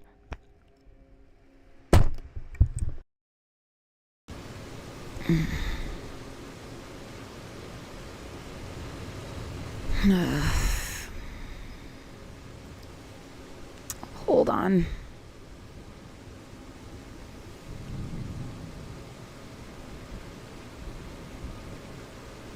Yeah, they're called psych ops. It's not okay.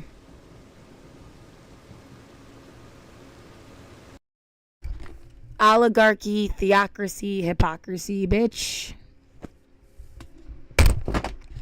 If you bang on my wall, I hope you break your fucking wrist.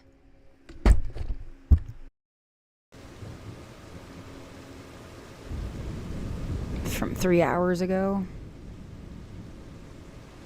And so what did they do? All the kids that just graduated high school, all the college kids. And then, old heads that care. And then someone is attacking them with cancerous shit. And then telling them to leave. So you can't trace where the cancer came from. I mean, that seems like a pattern. You had 27,000 people leave Portland. Over the span of a couple years.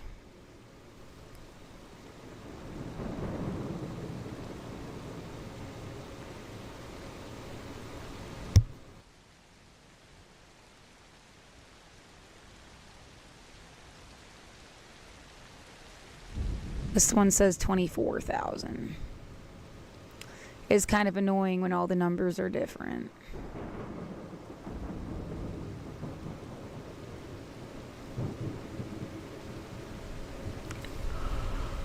I have to pee.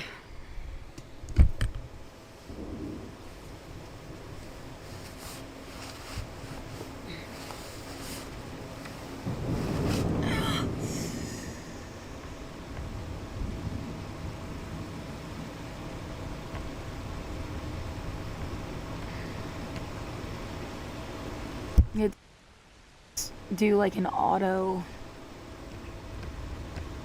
Wrong. To keep being famous. That you'll get a lot of bands that like, wasn't this song about whatever? And it's like, well, now they're like straight edge, or now they're like walking around trying to get people off of stuff. But yeah, half their music was about drugs. Of course, it doesn't mean you use those drugs because you like this song since you were 13. I didn't know what the fuck it meant.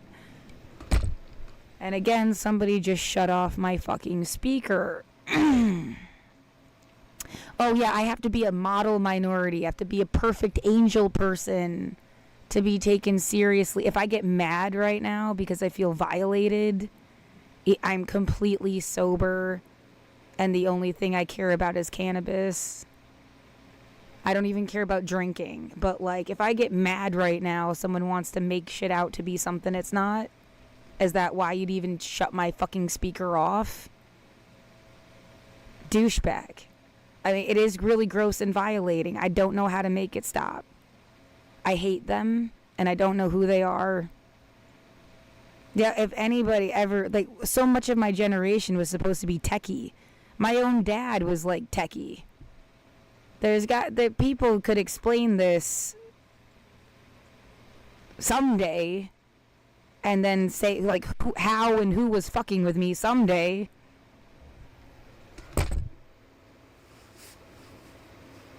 No, we need you to be dismissible and stupid, or because if you're right, oh my god, everyone's such an asshole. Guess what? They're assholes. It's a fact.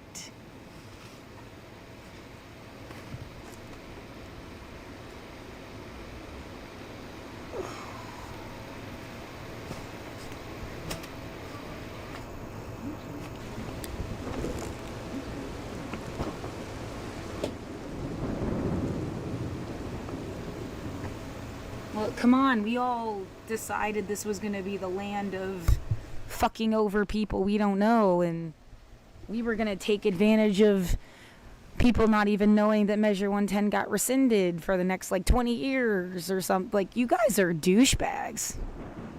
I'm not going to let you just get away with that. Are you stupid?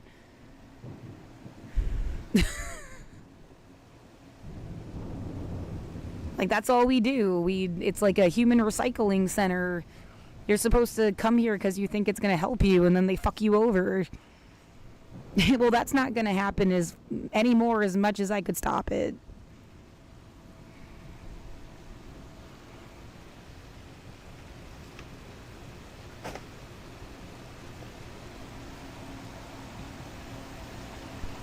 My body hurts. Yeah, people need to learn what dopamine is, what just biochemistry is in general, pain management, how much their outside societal influences are fucking with people. I mean, they definitely know they've been, like, torturing me in this room. If I have, like, negative reactions, I'm being tortured in my apartment. Like a big no shit.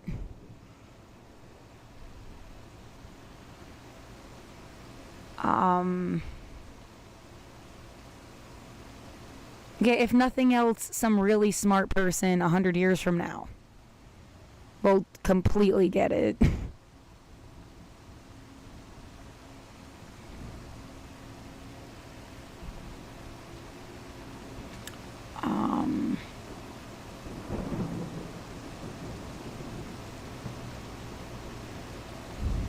Like, no, we want everybody to be ready to go build shit on Mars, and you can't be dependent on anything if you do that. Dude, what? You didn't worry about making the planet better first. Like, every time it's the same conversation. No one wants to go build pyramids on Mars for you, and then somebody else's grandkids benefit. No one's gonna willingly sign up for that.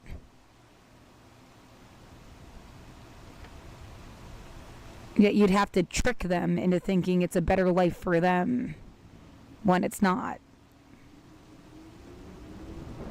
And I'm sick of being people being tricked at all for anything. As some kind of, like, ultimate plan here. Like, why are you so desperate? They want brownie points from God because they think that means they saved the world. They made everybody sober. They can tick off a box. Yeah, who cares if they're a miserable fucking boring person that I would never want to be or something that doesn't give a fuck about culture or art. They mostly just care about themselves or whatever imagined notion of, like, who's paying for this shitty future of, like, straight edge astro zombies.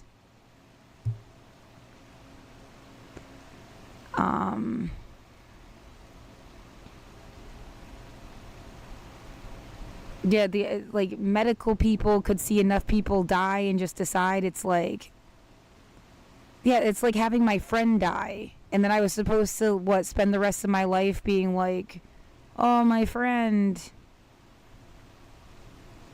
as if like it's like the Mothers Against Drunk Driving. No, I don't think you should drink and drive. You just wait. Of course, just wait. But like. I mean, that is just what I would actually just wait.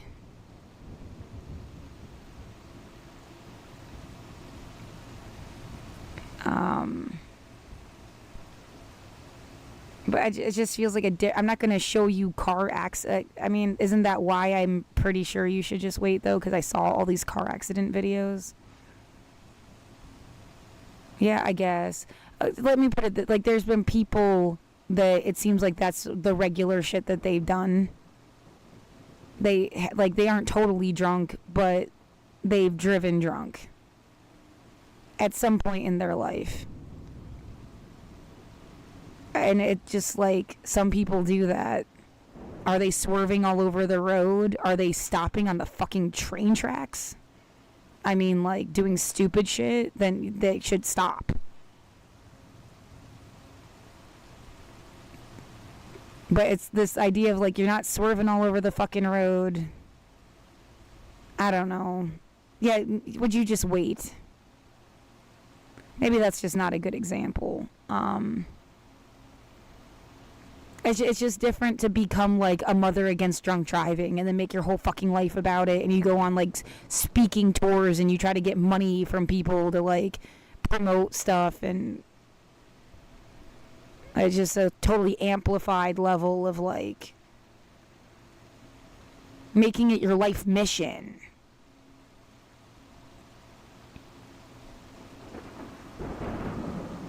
Guess what? Being an atheist is enough of a purpose for anybody in this world. And just living in a world full of bullshit and lies and trying to be nice about it. That's a giant load of purpose.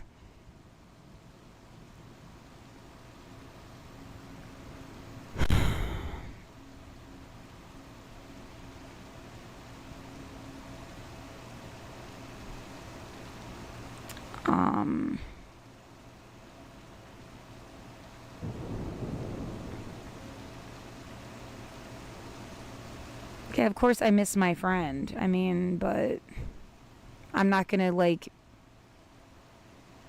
I don't know, go through shit to make sure that... I mean, what is fentanyl again? It's an opioid. So, like, all the opioids, my recommendation is not to take them. Because you need them if you get in a car accident. You need them if something horrible happens to you. And if you're on them, your pain you have nowhere to go. You hit a ceiling of, like, pain tolerance. Or, sorry, of pain management. There's just nothing stronger to give you, so you're gonna feel bad. And you save opioids for, like, periods of pain. Cannabis, you can't die from it. It's also pain relief. It's easier to get off of. So it's like, use cannabis up until it's like you need something really because something happened. And then you have stronger shit for a short period of time. But, like, that's the real reason you wouldn't want to take opioids. So you don't hit the ceiling. And you don't want to overdose. Someone told me they put a Xanax in a beer and took fentanyl. And that's what killed them. Which, you know, their respiratory slowed down so much they stop breathing and they die.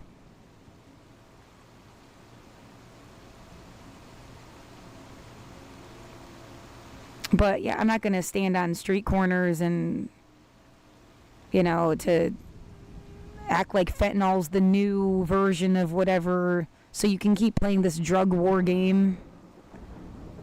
We need a more mature, honest understanding of shit. I like listening to Carl Hart.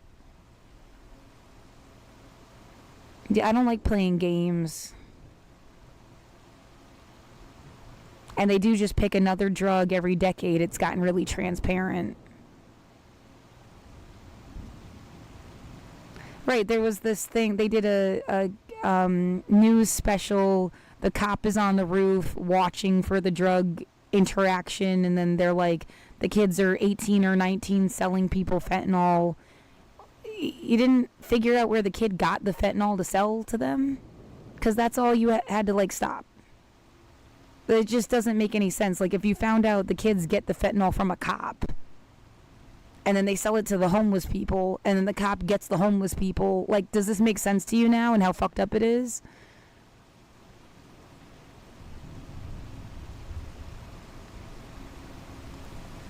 It's just so somebody can have a job. And I mean, if motherfuckers are standing on roofs with binoculars, I think they heard the people abusing my street. You know? So, cool. Like, the most complicit shit. Yeah, you totally took out any respect I had. It's scary how much, like, that's what's scary. They let this shit happen to me. Yeah, if there's a CIA or an FBI, they're either dead in a coup, maybe years ago even, I don't know. They don't exist anymore. They are incompetent and mismanaged, or they're in on it. I don't see another option. And I'm talking, the school I went to has been open for 100 years. How the fuck don't people know anything? It's not like it has to be the center of everybody's life, but like, I mean, it's like one of a kind. The standard should have been public school was good enough for everybody. Not like, no, we're going to make everybody an orphan and send them to chores school, and then you're just lucky that you exist.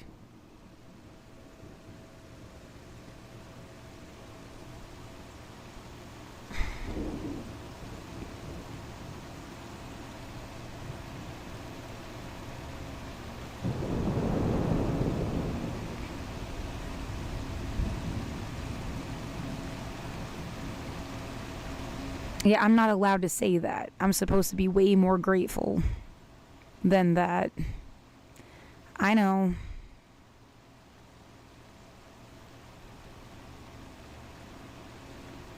Anyway.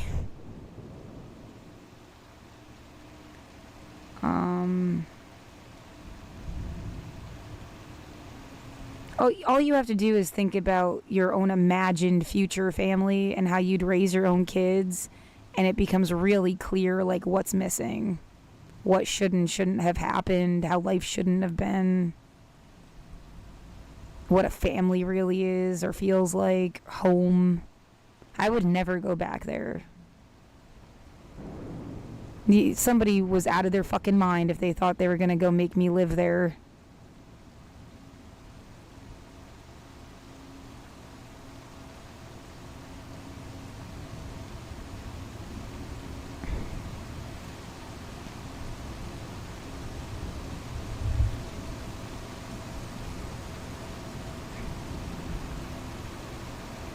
I really don't feel good. I kind of...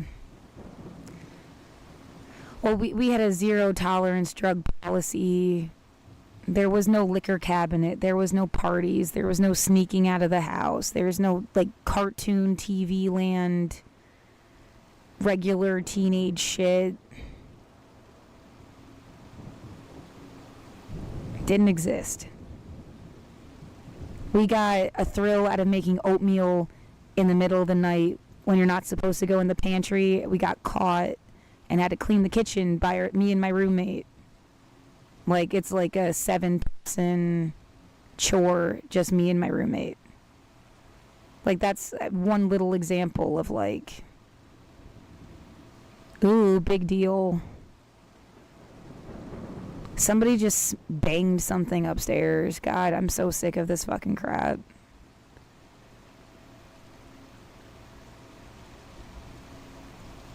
God, get out of my fucking life. Yeah, it does feel like a response instead of like someone's just living here and made a sound. No, that's bullshit. This like fucking apartment isn't even real. In the sense it's not like legit. They should give me all my fucking money back, like back to 2015.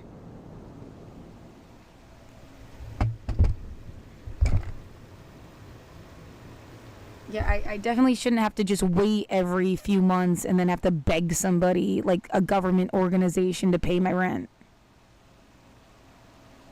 Or whatever. Or like I'm supposed to get disability and just hand them my disability check. The fuck?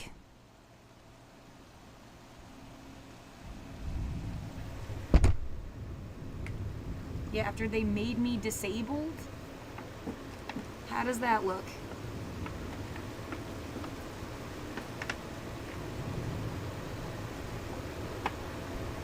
Like human trafficking or something? And I hate to think who would benefit from you being an example.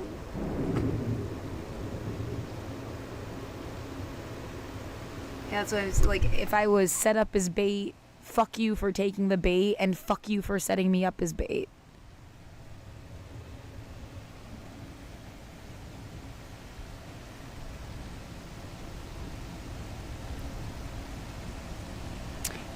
There's nothing that I have done that's dramatically wrong or something that I would be punished or need consequences or like, what the fuck is wrong with you? I have had a more disciplined life than like most people. It's easy to when you don't have a life at all. And it's also a sick game to like keep some kids like under a rock and then you set them up to be cops or something. Because they have no context or emotional feeling or connection to a community. So, like, yeah, everything looks wrong and fucked up, and you're not used to it. But it's, like, designed that way. That's what I mean. Like, it's like someone wanted me to play Nancy Reagan. Why? I'm not Nancy fucking Reagan. I feel like I'm not someone who's really existed before.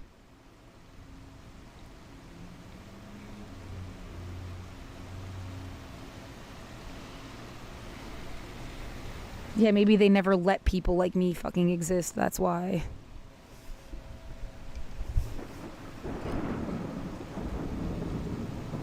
It definitely sounds like someone slammed a door and then drove away or something, I don't know. Yeah, they want me to feel... They kind of stopped doing it again, but like following me into the bathroom even. They want me to feel like people are violating my privacy on that level. Like a doll in a dollhouse.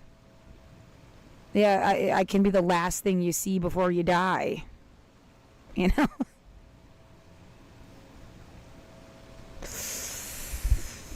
Ugh.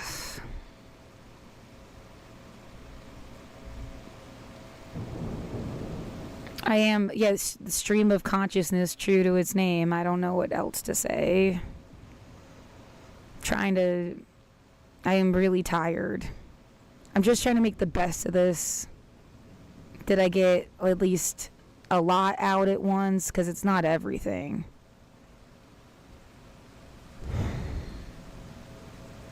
Who the fuck is gonna watch 5 hours and 37 minutes of you trying to explain shit about that's not really like yeah, the Candyland capitalism thing is universal, but my neighbor's fucking with me, and unless, like, maybe I just need to immediately connect it to the militarization problem, then maybe you wake up in your own brain. Yeah, my life is not just about me. I must be like one of a million people. They're doing the same shit to them. I hate to think they're practicing on me and are going to do this shit to people everywhere. Like, they'll ever have a shutdown again, and people will be in their homes again, and if they didn't do it already, they'll do it then. Everything they've been doing to me.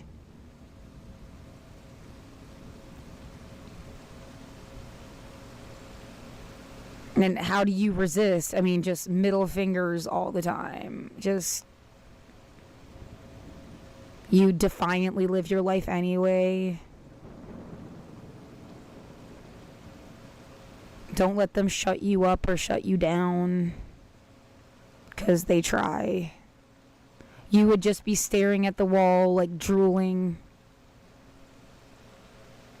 if they had accomplished what I think they actually, or thinking all sorts of illogical things that aren't scientific. You know, they talking through the walls, they want you to feel crazy, or like they're ghosts or angels, or no, it's an asshole talking through my wall. Period. Just like my sister did when I was a little kid. I don't think she did that to protect me from some future event. I think she was being a bitch. But, it was like a tip-off. And, yeah, it does not help that Berkshire Mental Health, again, didn't, like, immediately say, oh, your sister's just bullying you. As if they just wanted another client. They were already seeing my mom and my gram. I went to their therapist with them the first time I went to therapy. Of course, I didn't hear voices. My sister was fucking with me. And then when my gram died and my mom asked me if we should call an ambulance, my mom at least has the wherewithal to know to call the fucking ambulance herself. It's like, that was deliberate. Which, it's like she let her mom die.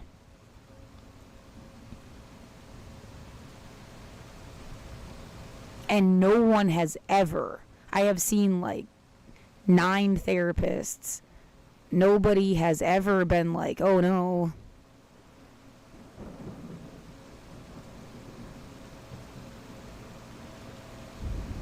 Yeah, I think maybe people are like in on shit. And they want an excuse to let some people die. Again, I refuse to kill. So, like, they're really mad because I won't kill anybody. I don't want in on the game. I don't want this. And it makes them feel uncomfortable and have cognitive dissonance, and they'll kill me to just get away with it. Maybe. And well, I had to be so wonderful that it made him feel bad.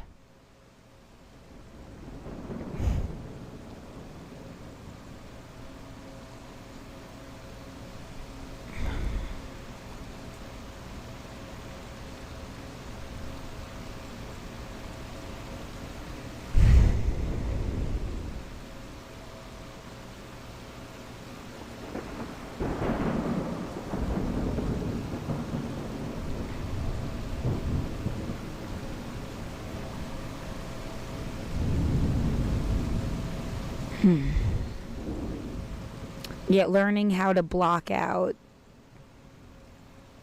bullshit is hard.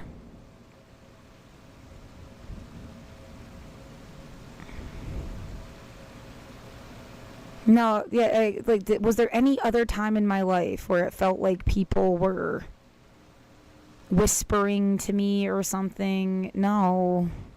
Like the stories I wrote in college, I had a sandwich and a Rockstar energy drink, coffee flavor. I'd start at midnight. I'd be done by 4 a.m. Like over and over again, no matter how long it had to be or whatever the paper or story was about.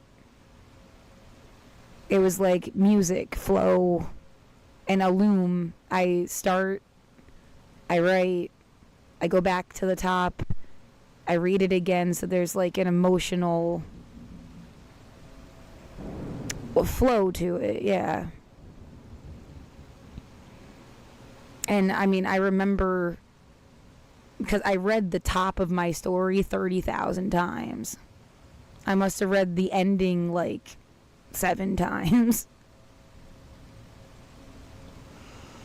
So I know what stories I fucking wrote. Thank you. And I think I was pretty good. I have a musicality.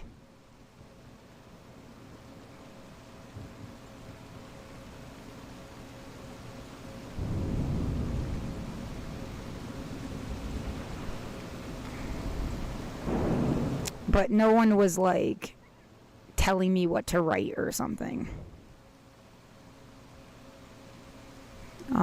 Or trying to coach me on what to say. So, yeah, like they didn't have access to me.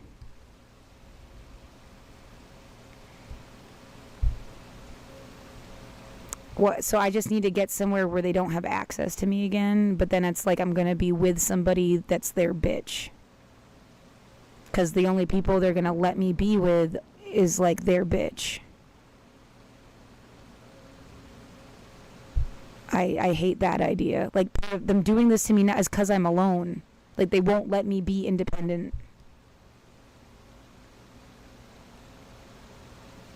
Seems like part of it.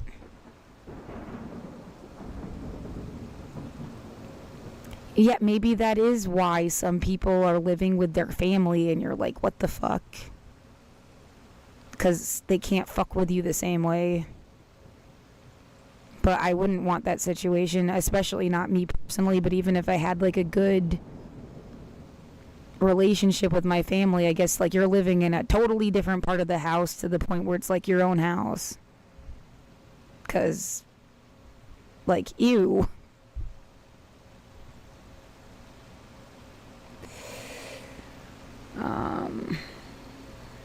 Yeah, that's coming. I'm a social orphan though. Like, I don't have the same.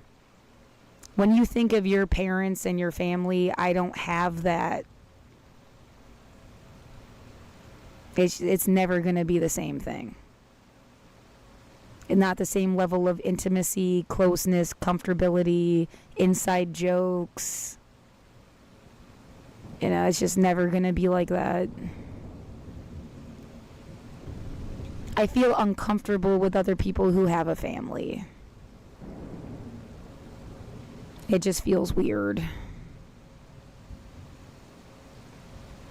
I'm used to other people also having like dysfunctional social orphan lives. Or they're at least like independent, like living in the artist community. No one had their parents around. Like, I think one person had them show up for an art show. But like they weren't always around or some investigating their friends or something. I don't know. Weird stuff.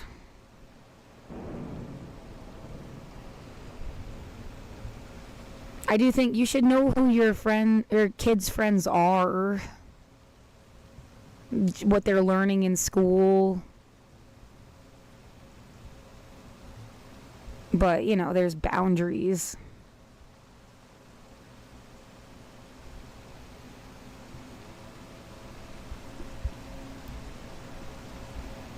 Yeah, what they like and what they care about. If anybody's fucking with them.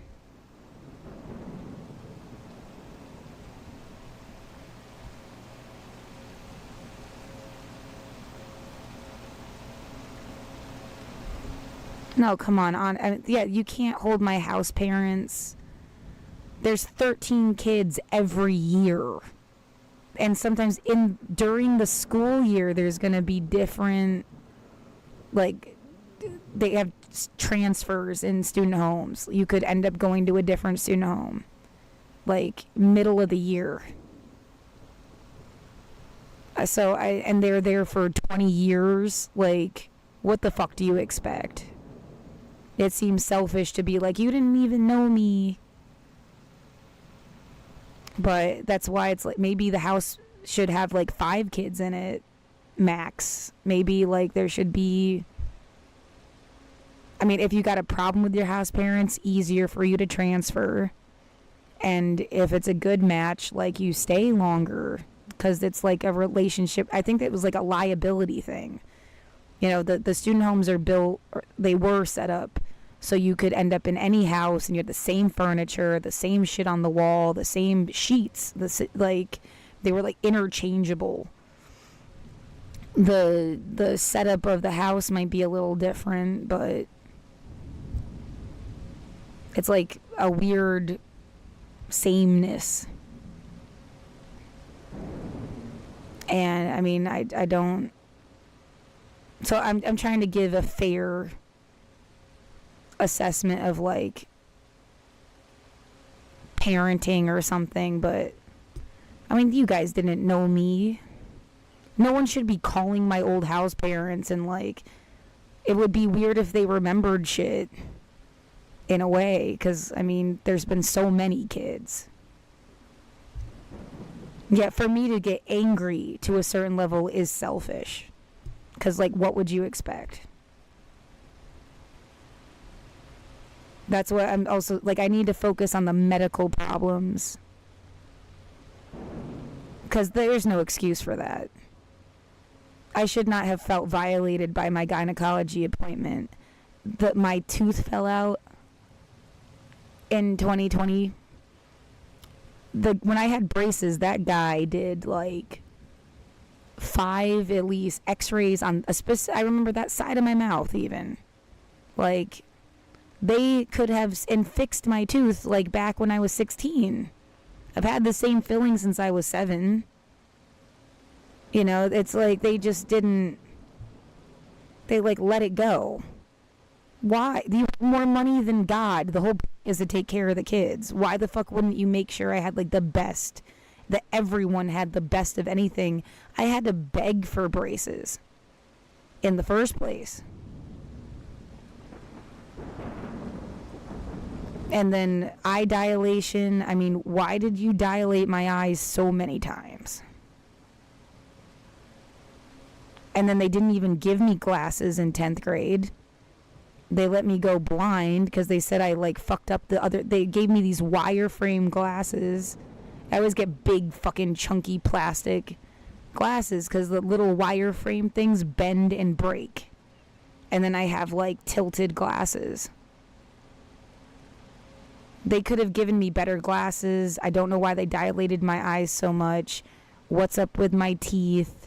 The gynecology appointment. Really substandard teaching therapists that weren't even therapists. They were learning. I mean, like, outside of the school, I've also had that situation. But, like, there was no excuse that people didn't have the fucking best health care. And I don't remember a single, like, black or brown doctor or nurse. Like, everybody was white, and you have a population of kids that are all different backgrounds. So, I mean, I think that's like and I mean, then the atheism thing, that's like a whole other feeling, like religious discrimination. But I can't really complain about, well, the house parents don't even know you. The chore program is like child labor. That, I mean, I earned my fucking scholarship, but I don't want to set that standard. Education is a human right.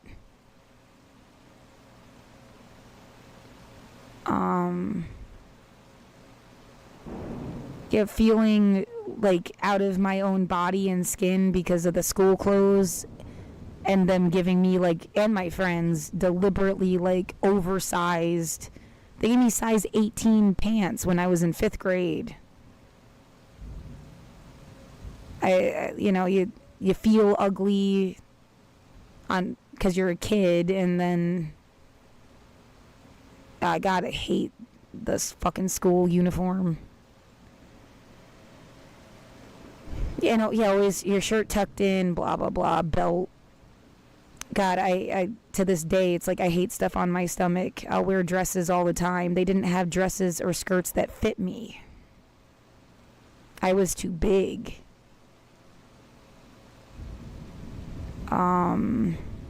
They had skirts.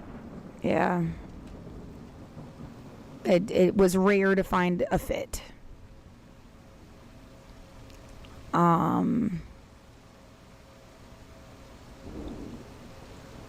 Yeah, they gave me a score, and it was like huge. It was ridiculous looking. And I mean, then it's like about vanity, and you should wear a potato sack and feel good about yourself and stuff, but like, yeah, okay. It's when I go out to Portland and I feel like I can never fit in no matter where the fuck I go, and no one wants to know why. Like,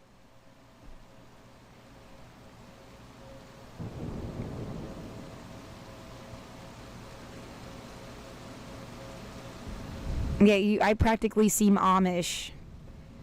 No insult to the Amish community, but like, it's like so out of place.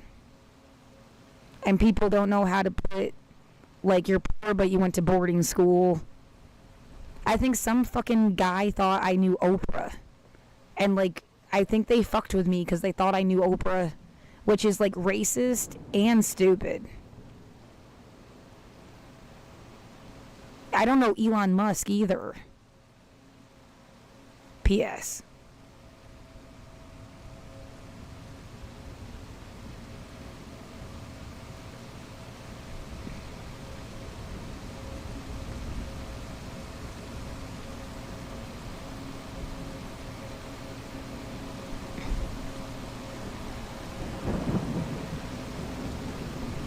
Yeah, or fucking like, I mean, there's some kind of like doppelganger bullshit people are playing around with.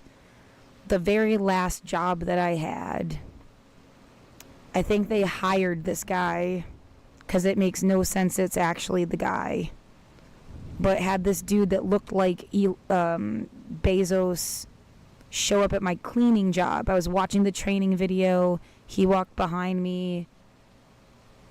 Like, I looked at him and he pointed my like attention back at the video and said that the owners were in the training video. Like, oh, okay. And then I went outside. This is August of 2019. And yeah, it's always going to feel important because of what COVID happened, you know? I go outside and whoever the fuck this guy is, he tried to give me a hug. I said no. He actually was like nice about it, which again, I appreciate. Like, I say no and then you don't fuck with me. Like, good. That's the best I could ask for. And then it got into a conversation about stress. And I said, stress kills you. And him and the guy next to him looked at me like I had 7 heads. And because COVID happened, it's just like they knew some shit. Whoever the fuck they were, they knew some shit. And that's why they were so startled when I said that stress killed you. And that's like half this shit feels like it was about. Whoever could get so stressed out they died.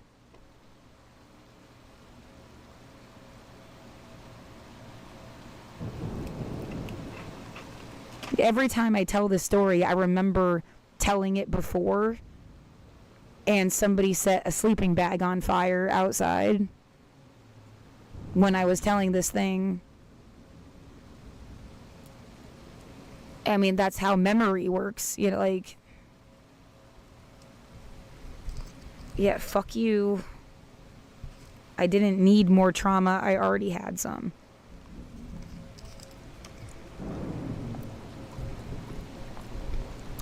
I do absolutely hate fire now. I hate motorcycles. couldn't have cared less really before. It wasn't like a threat.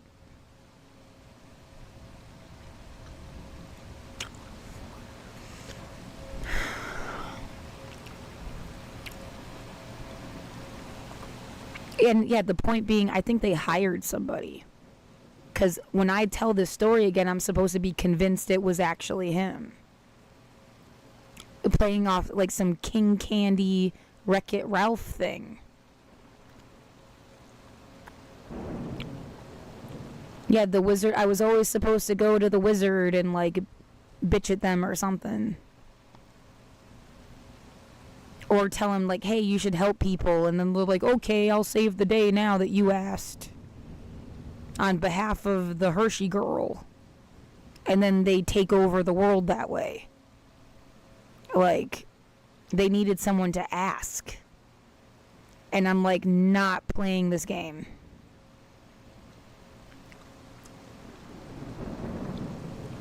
And I mean, once again, for like, I'm not a pedophile. It is slander, libel, whatever the fuck. I'm not a pedophile. I don't have to worry about this stupid fucking concept. Fuck off.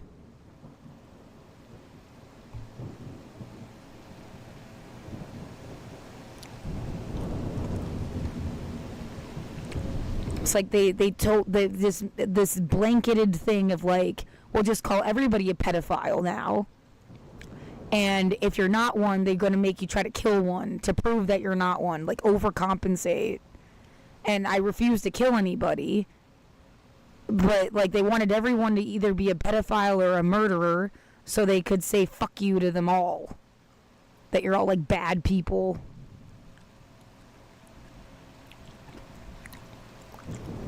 Well, I'm neither of those things.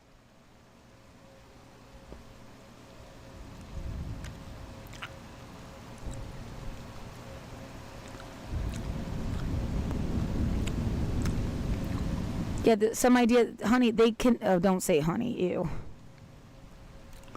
That they convinced people that somehow or another that they were. And then they were like all joined under Jesus. Because of the, like, and that was a way to get people to go to the church and stuff. Bunch of fucking nonsense. That's a scam. If I can save you from that, I'd like to. 'Cause what a crock of shit.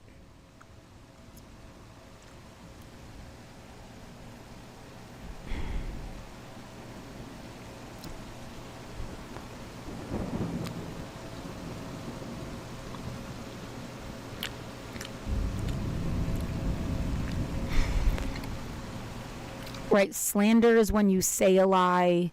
Libel is when you write a lie. As long as you're not lying, it's neither of those things.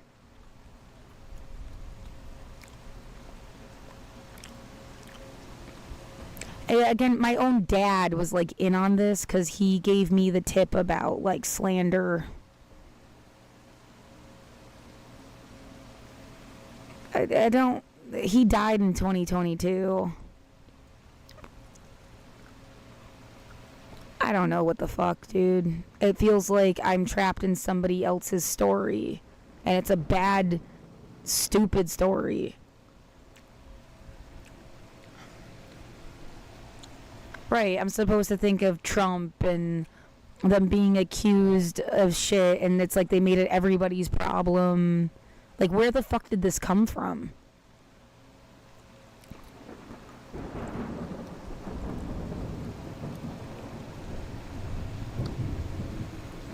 And then it's an easy way to, like, just the fact that they got you to say the word pedophile is, like, a joke to somebody. Like, they're playing bingo.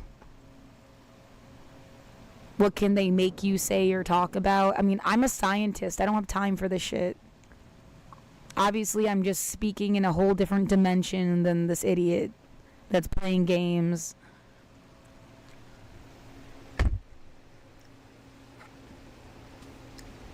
Yeah, it's like when science doesn't tell a joke. it might have cosmic irony, but like the data, the facts, they're not a joke.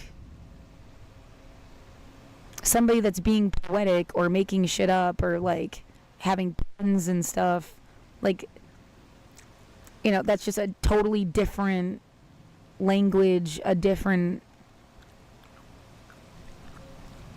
I don't know what, it's not a reality, it's like a filter, I don't know.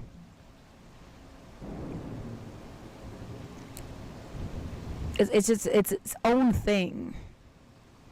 And science is not going to be making a joke. Like, 69 million of something isn't a sex joke. It actually is 69 million.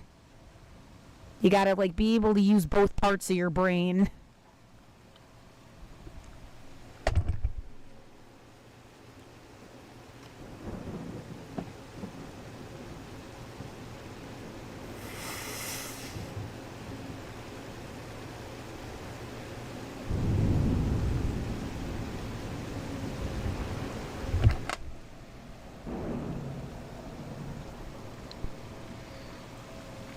Right, there's that too, that they're mad at you because they want you to be, like, into their shit. I've said that before, I guess. Just saying it again in another way. They're just mad. Yeah, I've had the people-pleasing disease. It's like an almost intuitive, like, trying to give people what they want without even, like, consciously registering that. So, I mean, it's not in my nature to, like, resist or something, you know, but, like, ew, no. I can't care that I made you upset. I can't care that you're feel negative towards me because I'm not giving you what you want right now because I don't want that. I can't care. I can't be accommodating right now. Boundary. Yeah, that's a different thing. Like, fascism is saying you have to be like me. Accommodating is giving everybody a bit of what they want.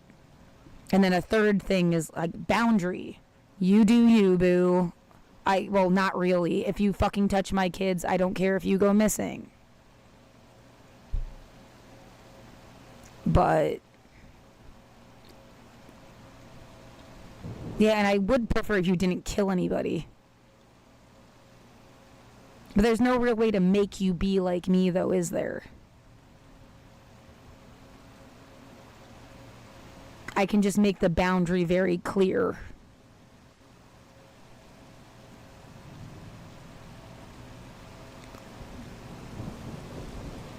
Yeah, somebody else is like, no, they're gonna go kill that guy.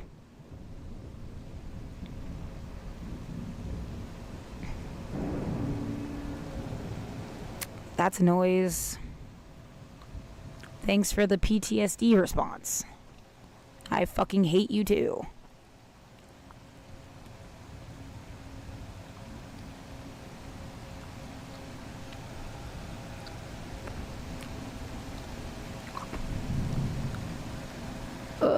Vomit. Yeah, sure. How dare you live out loud in your room and have your thoughts? We're gonna, like, encroach on them and then pretend shit's your fault. Like, no, you're not. Get the fuck away from me.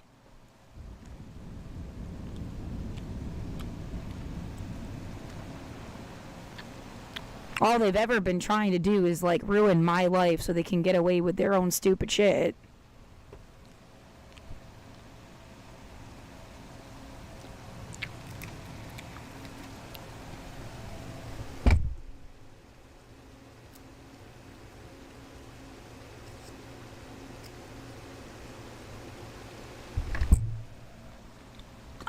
I don't kill people, and I don't want other people to kill people.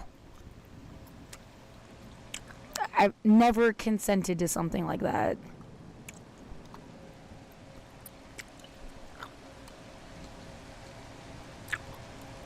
Right, and then someone's gonna be mad again. They're mad at you because you're like, no.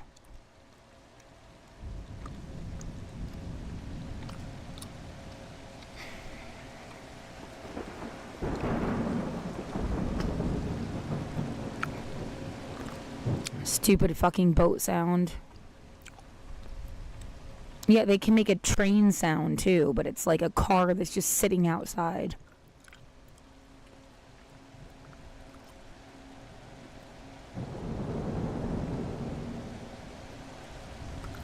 What am I supposed to do? Go hide in the woods and then they can kill you there and no one will know. So no, that's not an option.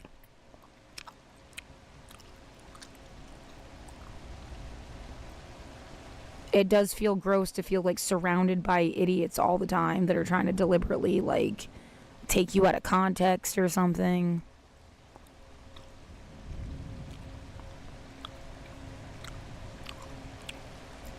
Again, so they can get away with their own shit, which should, like,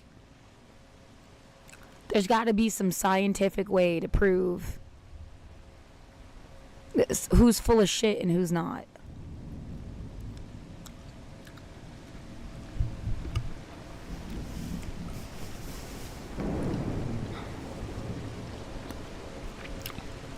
Yeah, the story goes through my head, like, my own father hated me.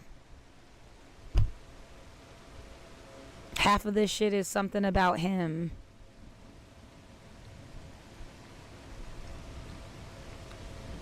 Oh my god. Can I have my own life?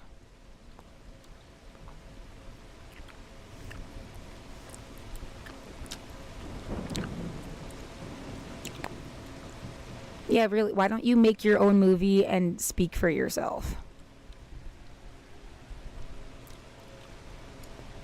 Come on, we want to make you scared of shit. Come on, that's all we know how to do. We're bored and it's 1 o'clock in the morning. No thanks. Go away.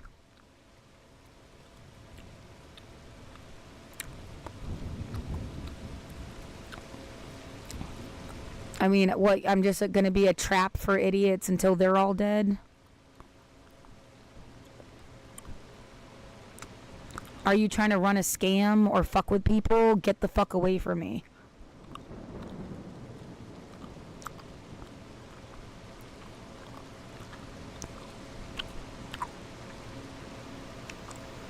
No, we want to make you feel like we felt. You never gave a fuck how I felt. Why the fuck should I care how you feel? Go away.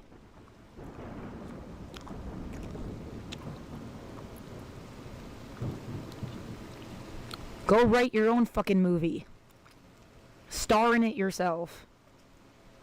Oh, you can't do that because you're full of shit. I guess that's your problem.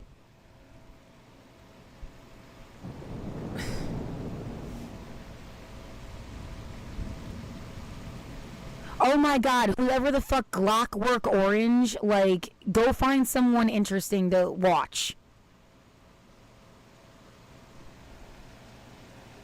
Go on. Rights are violated. Laws are not. So, like, I don't want to log off. Whether it be independent, trust, non-self. Whether it be independent, trust, non-self-governing or under any other. Everyone is entitled to all the rights and freedoms set forth in this declaration, without distinction of any kind, such as race, color, sex, language, religion, political or other opinion, national or social origin, property, birth or other status. Furthermore, no distinction shall be made on the basis of the political, jurisdictional or international status of the country or territory to which a person belongs, whether it be independent, trust, non-self-governing or under any other limitation of sovereignty. 2. Everyone is equal regardless of race, color, sex, language, religion, politics, or where they were born. Race, class, sex, gender, age both ways, ability, national origin. Genetics do not define character. We each get to define our own identities. Article 3. Everyone has the right to life, liberty and security of person. 3. Everyone has the right to life and to live in freedom and safety. Don't fuck with people. Article 4. No one shall be held in slavery or servitude, Slavery and the slave trade shall be prohibited in all their forms. 4. Everyone has the right to be free from slavery. People do not own people. I am a person. I am a people. You are a person. You are a people. Everyone is a person. Everyone is a people. Everyone is a person. Everyone is a people. Everyone is a person. Everyone is a people. Article 5. No one shall be subjected to torture or to cruel, inhuman or degrading treatment or punishment. 5. Everyone has the right to be free from torture. Article 6. Everyone has the right to recognition everywhere as a person before the law. 6. Everyone has the right to be recognized before the law. Laws are not always lawful. Authorities don't always deserve respect. Who watches the watchers? Be true. Be you. Be real. Be kind. Article 7. All are equal before the law and are entitled without any discrimination to equal protection of the law. All are entitled to equal protection against any discrimination in violation of this declaration and against any incitement to such discrimination. 7. We are all equal before the law. Laws are not always lawful. Authorities don't always deserve respect. Who watches the watchers? Be true. Be you. Be real. Be kind. Article 8. Everyone has the right to an effective remedy by the competent national tribunals for acts violating the fundamental rights granted him by the Constitution or by law. 8. Everyone has the right to seek justice if their rights are violated. Laws are not always lawful. Authorities don't always deserve respect. Who watches the watchers? Be true. Be you. Be real. Be kind. Article 9. No one shall be subjected to arbitrary arrest, detention or exile. 9. Everyone has the right to freedom from arbitrary arrest, detention or exile. Article 10. Everyone is entitled in full equality to a fair and public hearing by an independent and impartial tribunal, in the determination of his rights and obligations and of any criminal charge against him. 10. Everyone has the right to a fair trial. Article 11.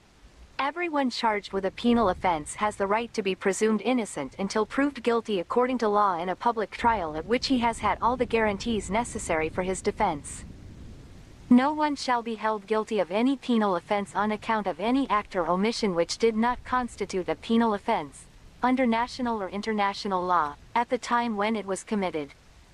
Nor shall a heavier penalty be imposed than the one that was applicable at the time the penal offense was committed. 11. Everyone has the right to be presumed innocent until proven guilty. Article 12. No one shall be subjected to arbitrary interference with his privacy, family, home or correspondence, nor to attacks upon his honor and reputation. Everyone has the right to the protection of the law against such interference or attacks. 12. Everyone has the right to privacy and freedom from false attacks on their reputation. Do not lie about people. This is a peaceful protest, universal, human rights, or everything is bullshit. This is a peaceful protest. Article 13. Everyone has the right to freedom of movement and residence within the borders of each state. Everyone has the right to leave any country, including his own, and to return to his country. 13. Everyone has the right to freedom of movement and to be free to leave and return to their own country. Please notice when people do not have their own country. It's happened a lot. Article 14.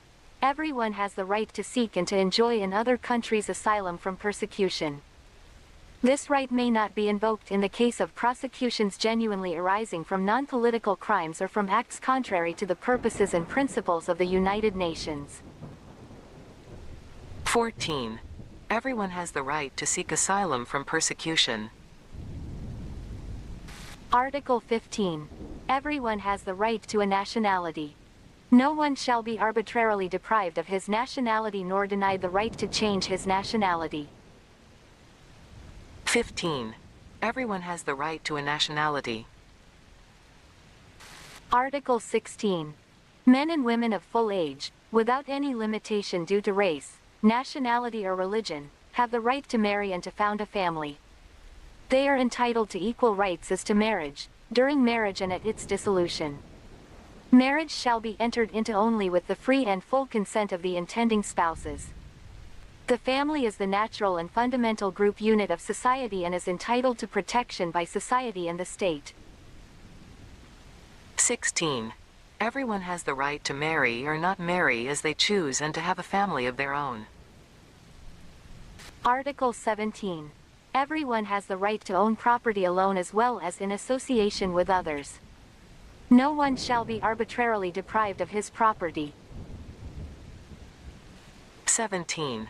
Everyone has the right to own property. Owners should be careful not to violate the rights of people who don't own anything.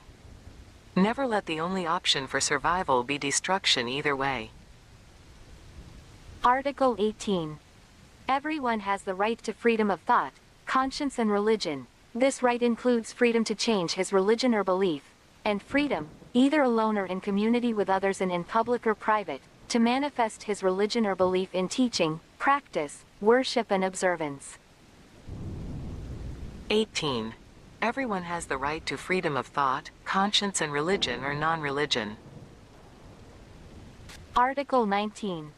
Everyone has the right to freedom of opinion and expression. This right includes freedom to hold opinions without interference and to seek, receive and impart information and ideas through any media and regardless of frontiers. 19. Everyone has the right to freedom of opinion and expression. Article 20. Everyone has the right to freedom of peaceful assembly and association. No one may be compelled to belong to an association. 20.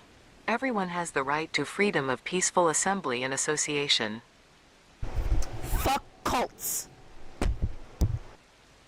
This is a peaceful protest, universal, human rights, or everything is bullshit.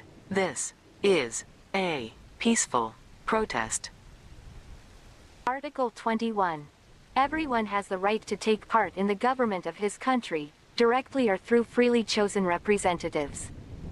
Everyone has the right of equal access to public service in his country. The will of the people shall be the basis of the authority of government. This will shall be expressed in periodic and genuine elections which shall be by universal and equal suffrage and shall be held by secret vote or by equivalent free voting procedures. I do not consent. 21. Everyone has the right to take part in government and to have equal access to public service. Article 22. Everyone, as a member of society, has the right to social security and is entitled to realization, through national effort and international cooperation and in accordance with the organization and resources of each state, of the economic, social and cultural rights indispensable for his dignity and the free development of his personality. 22. Everyone has the right to social security. We should all be living closer to 120 and society can be competent enough to genuinely care for everyone their whole lives. Article 23. Everyone has the right to work, to free choice of employment, to just and favorable conditions of work and to protection against unemployment. Everyone, without any discrimination, has the right to equal pay for equal work. Everyone who works has the right to just and favorable remuneration ensuring for himself and his family an existence worthy of human dignity, and supplemented, if necessary, by other means of social protection. Everyone has the right to form and to join trade unions for the protection of his interests. 23. Everyone has the right to work, to equal pay, to protection against unemployment and the right to form and join trade unions. Article 24. Everyone has the right to rest and leisure, including reasonable limitation of working hours and periodic holidays with pay. 24. Everyone has the right to rest and leisure. This is a peaceful protest, universal human rights, or everything is bullshit. This is a peaceful protest. Shit. Deals Article fire, 25. endurance. Everyone has the right to a standard of living adequate for the health and well-being did of the wife have himself a half and of day his too, or family, she's off including today? food, clothing, Oh, she's housing and still medical working. care and necessary Oh, social gotcha. services, and the right to security in the Pretending. event of I don't know. unemployment, sickness, disability, I thought they were widowhood, ending that old shit. age, or Everyone's other gotta go lack of back. livelihood in Everyone, circumstances beyond get his into the control. office. Motherhood and Thrusting childhood are entitled to sword, special care and int, assistance. Fire All attack, arcane. Damn, nothing. Nothing worth a damn here. Let's see. Kind of like the decks.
Rights, or everything, is bullshit. This is a peaceful protest.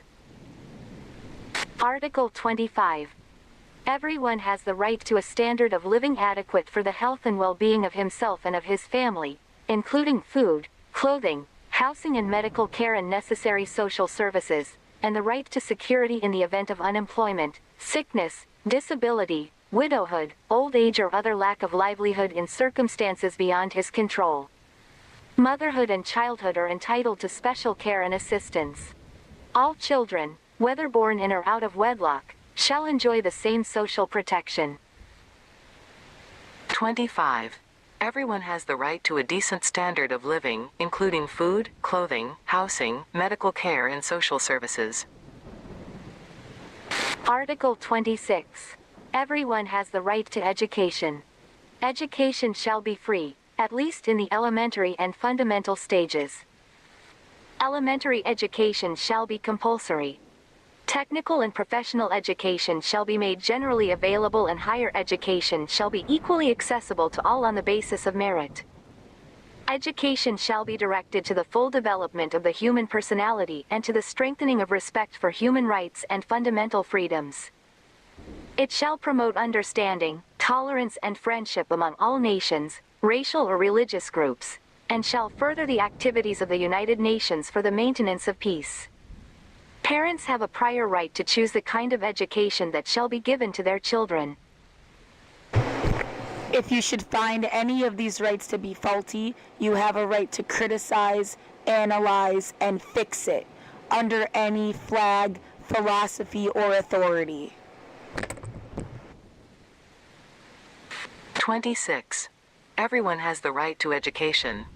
Learn from everyone. Everyone is both a kind of teacher and student their entire lives. Let knowledge flow freely. Article 27. Everyone has the right freely to participate in the cultural life of the community, to enjoy the arts, and to share in scientific advancement and its benefits. Everyone has the right to the protection of the moral and material interests resulting from any scientific, literary, or artistic production of which he is the author. 27. Everyone has the right to participate in and enjoy culture, art, and science. Article 28. Everyone is entitled to a social and international order in which the rights and freedoms set forth in this declaration can be fully realized. 28. Everyone has the right to a social and international order where the rights in this declaration can be fully realized. Internet for all.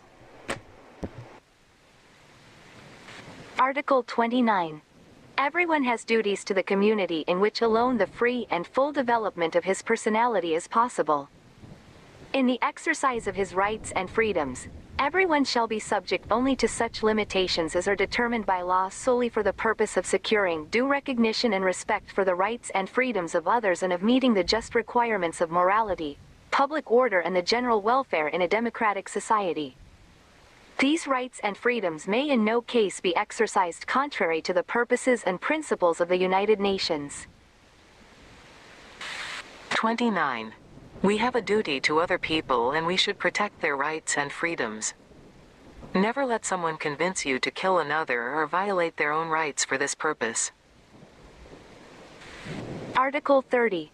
Nothing in this declaration may be interpreted as implying for any state, group or person any right to engage in any activity or to perform any act aimed at the destruction of any of the rights and freedoms set forth herein. 30. Nobody can take these rights and freedoms away from us. Take chances, make mistakes, get messy. Emo Ms. Frizzle has real love for you. Science bitches, this is a peaceful protest. Universal human rights or everything is bullshit. This is a peaceful protest. Universal human rights or everything is bullshit. This is a peaceful protest. Universal human rights or everything is bullshit. This is a peaceful protest.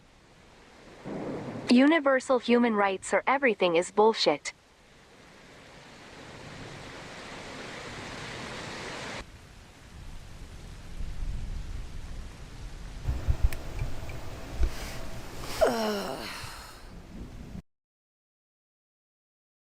Let's just leave it there. This is really long.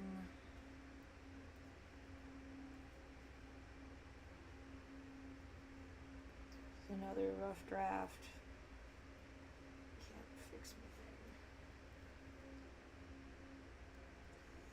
thing. Come on.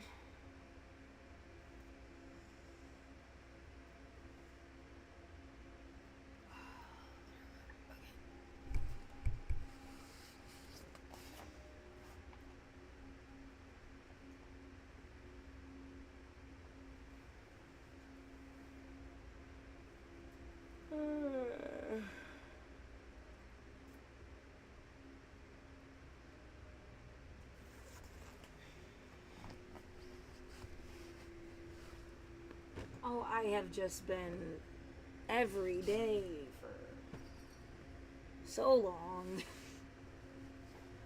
And then you're like, yeah, they've been saying that for 77 years. So, wonder why they haven't enforced it. Who's benefiting how from the way things are. And they refuse to, like, not.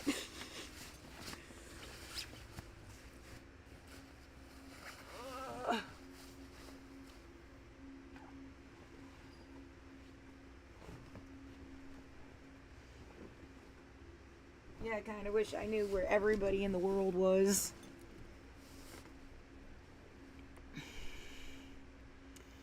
I think the rest of this is...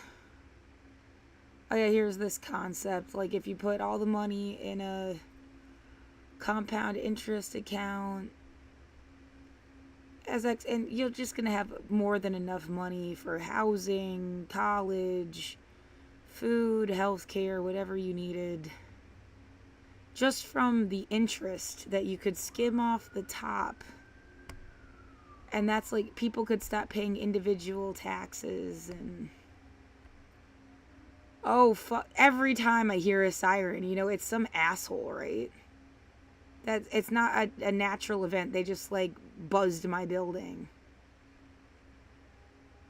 I mean, the fucking mentality there that... And years of this shit. We want you to keep remembering that we might show up at your door and murder you so that no one ever knows that we fucked you over. Yeah, thanks, asshole. Wow, you're so cool. Can't imagine why everyone fucking hates you.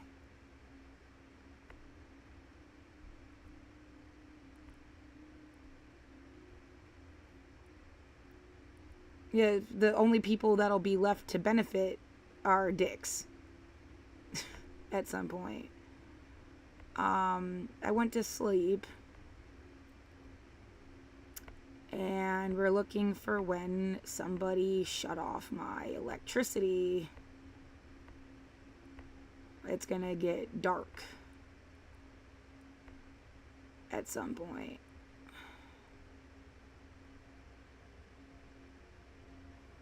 Oh yeah, you can really hear the thing at the door now. That means like it is like dead silent around here.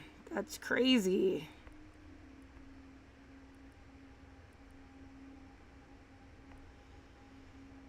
Come on, when does it happen?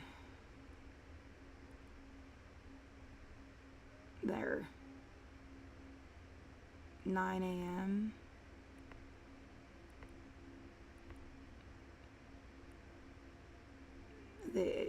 Completely, yeah, you think it doesn't kill everything. There's always a backup. I mean, what the fuck are you trying to do? If they were trying to wake me up.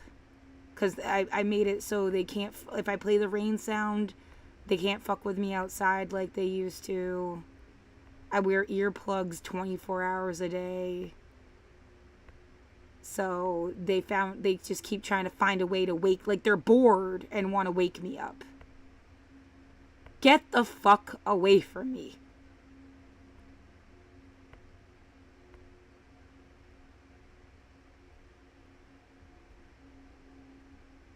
So that's how that went.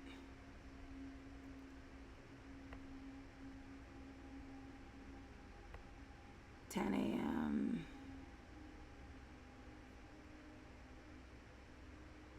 I mean, you know, people could have taught you so many things. They could have spent any hour of your life in so many directions, and they chose to be fucking terrorists. Such a waste.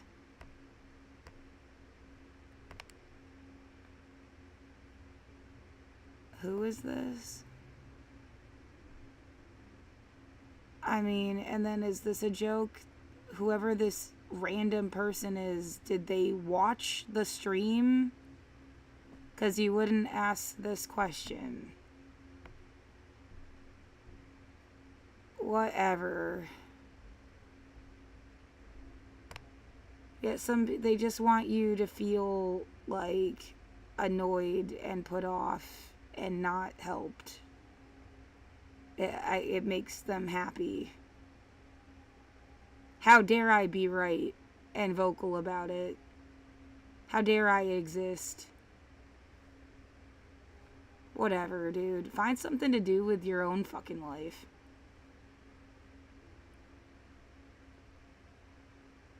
Uh, 9:20 p.m.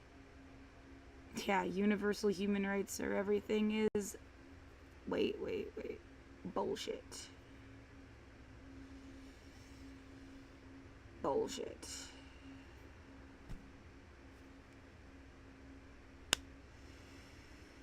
I'm tired.